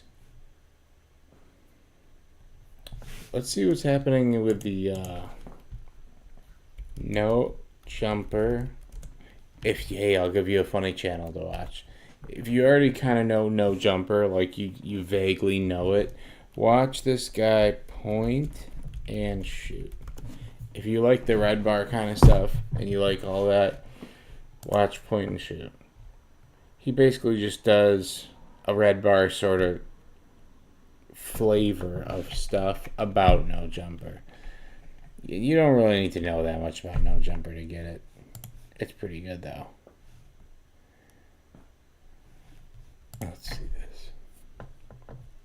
And then we'll Okay, so for this video, I want to talk about Three Fingers Whack 100 and how he lined up Loose Cannon to get arrested by the federales. And so I want to explain. So one of the things that Loose Cannon is locked up for right now is for the Great No Jumper Brawl of 2024. This is when Loose Cannon was seen on video buffaloing some guy in the head with slam, and he forced him to take an unexpected nap, and then he ran his pockets and disrobed him and left him naked for dead. What? This is the great No Jumper beatdown, but this is in the indictment. This is what Loose Cannon is in trouble for right now. And what they're saying is, on the internet, people are saying that Wack 3 Fingers lined this whole thing up and used Loose Cannon to beat up someone he didn't like. And now Loose Cannon is in jail for it. And Wack 3 Fingers is parading around dry snitching on him, saying that it was all Loose Cannon. And this is basically what's this? Amaranth's getting a divorce? Wack didn't run out. This streamer that I've never watched, but I know 4 who minutes it is, into the 24-hour is getting stream a divorce? is when they first start. Oh my god. Okay, so little background. Amaranth and her husband had a wild meltdown, multiple wild meltdown fights today. Okay, over the past 24 hours, let's say. Now, here's the clip that went like mega viral everywhere. Let's watch that real quick. People think he can do it because you're offering a lot of money. It doesn't mean that he's going to be able to do it at the meticulousness that we're accustomed to. What's up? The meticulousness that we're accustomed. What are you doing? Is that the husband? Why? Because you're doxing at this point, see? What? You have reached the Houston What the fuck? 911. So, I think Nick is like talking about private information she doesn't want on stream, and she says it's doxing, and she calls the cops, right? So this is a good indication of like where their fight was, or how it was going. Okay, it was pretty rough. But if I look at the timestamp, that is, so let me see here. Just in terms of timestamp, that's 23 hours into this stream. The first fight I have a timestamp for is 4 hours into this stream. I don't know if they slept. I think they've just been streaming the entire time. He's still going as of when I last checked. He is still going as of right now. He is still going. He's still going. Dude, there's no way there's not another clip here. Dude, there's fucking insane shit. Like, there's... It gets... Out of all your friends can know your position on this. What is your problem? Uh-oh. Oh, also... Whoa. It's really fucking... Is that real?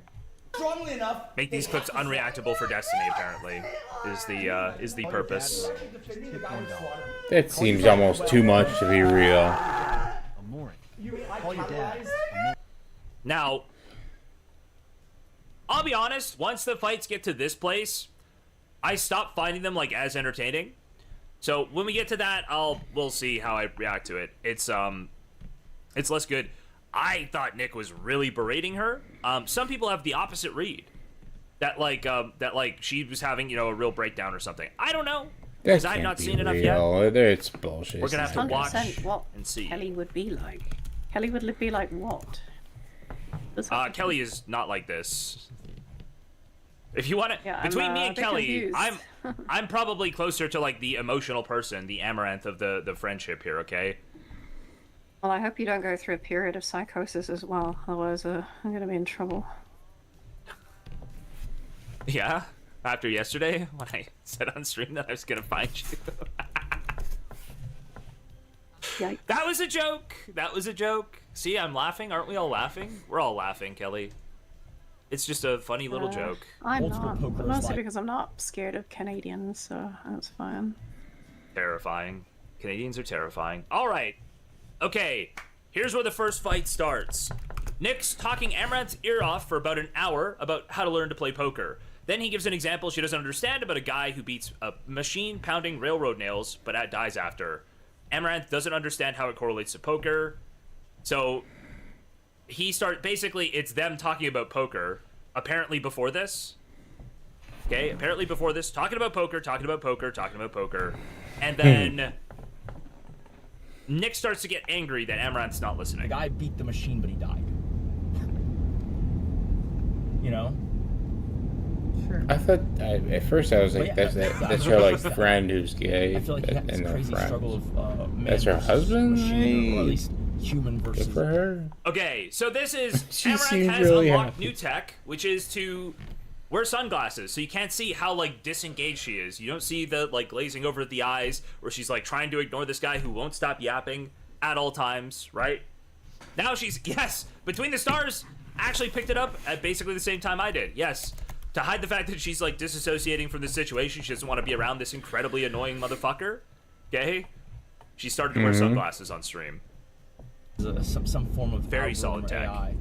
And like I feel like in today's day and age, I mean, just like in chess, it's like the computer's better, right? So then the only solution is to make it against the rules, you know, to use it, etc.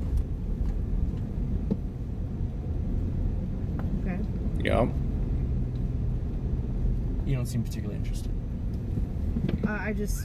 It's just a lot for me to think because I don't know the instances you're talking about, right? I'm just trying to imagine them in my head based on what you're telling me. I don't know the lore. It's not like I've watched tournaments for your example. It's just but it'd be better like if I had like a breakdown video of what you're talking about.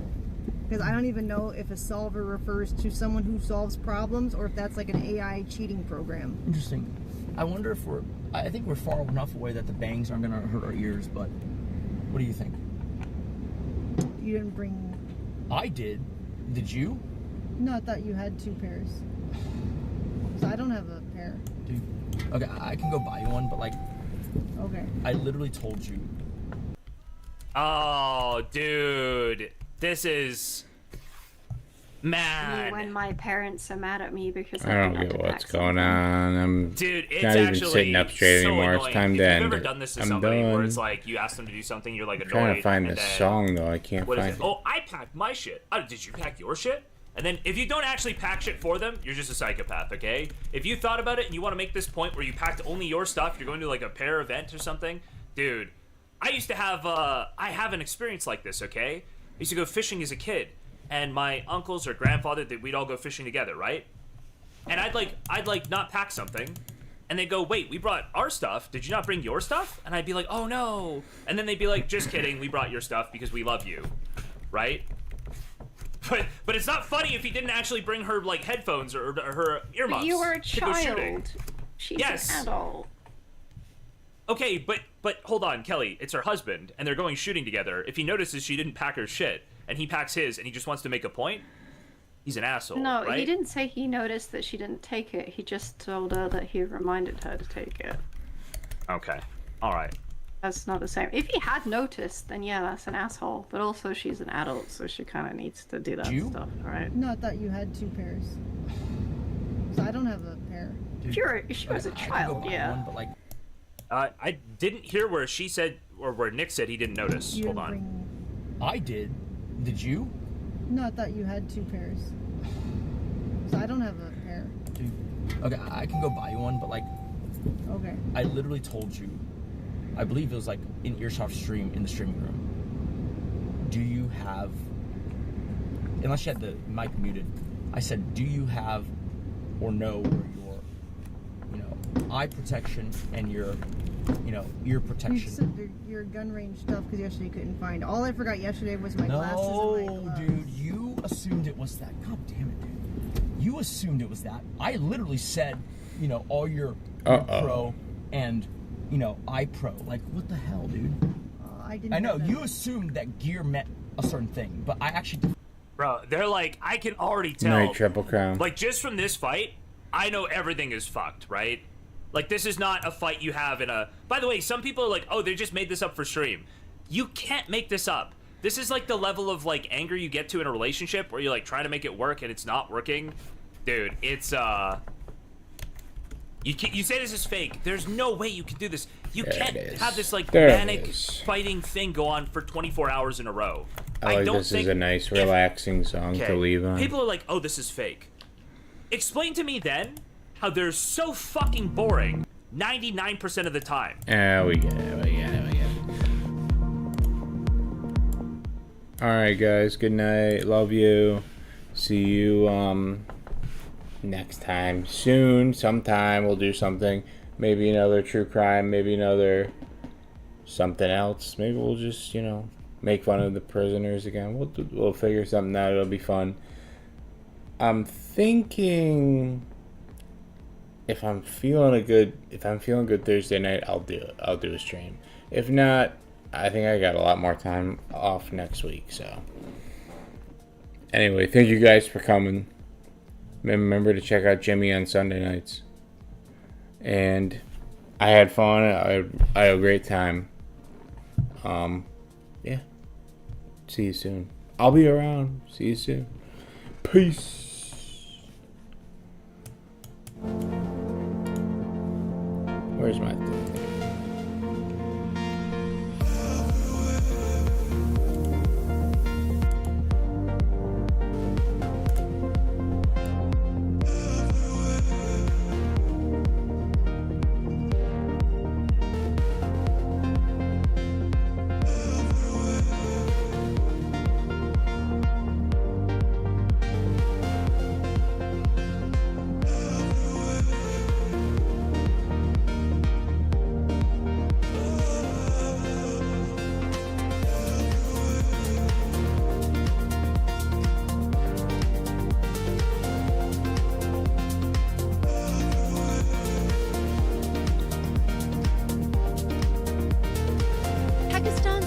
Pakistan has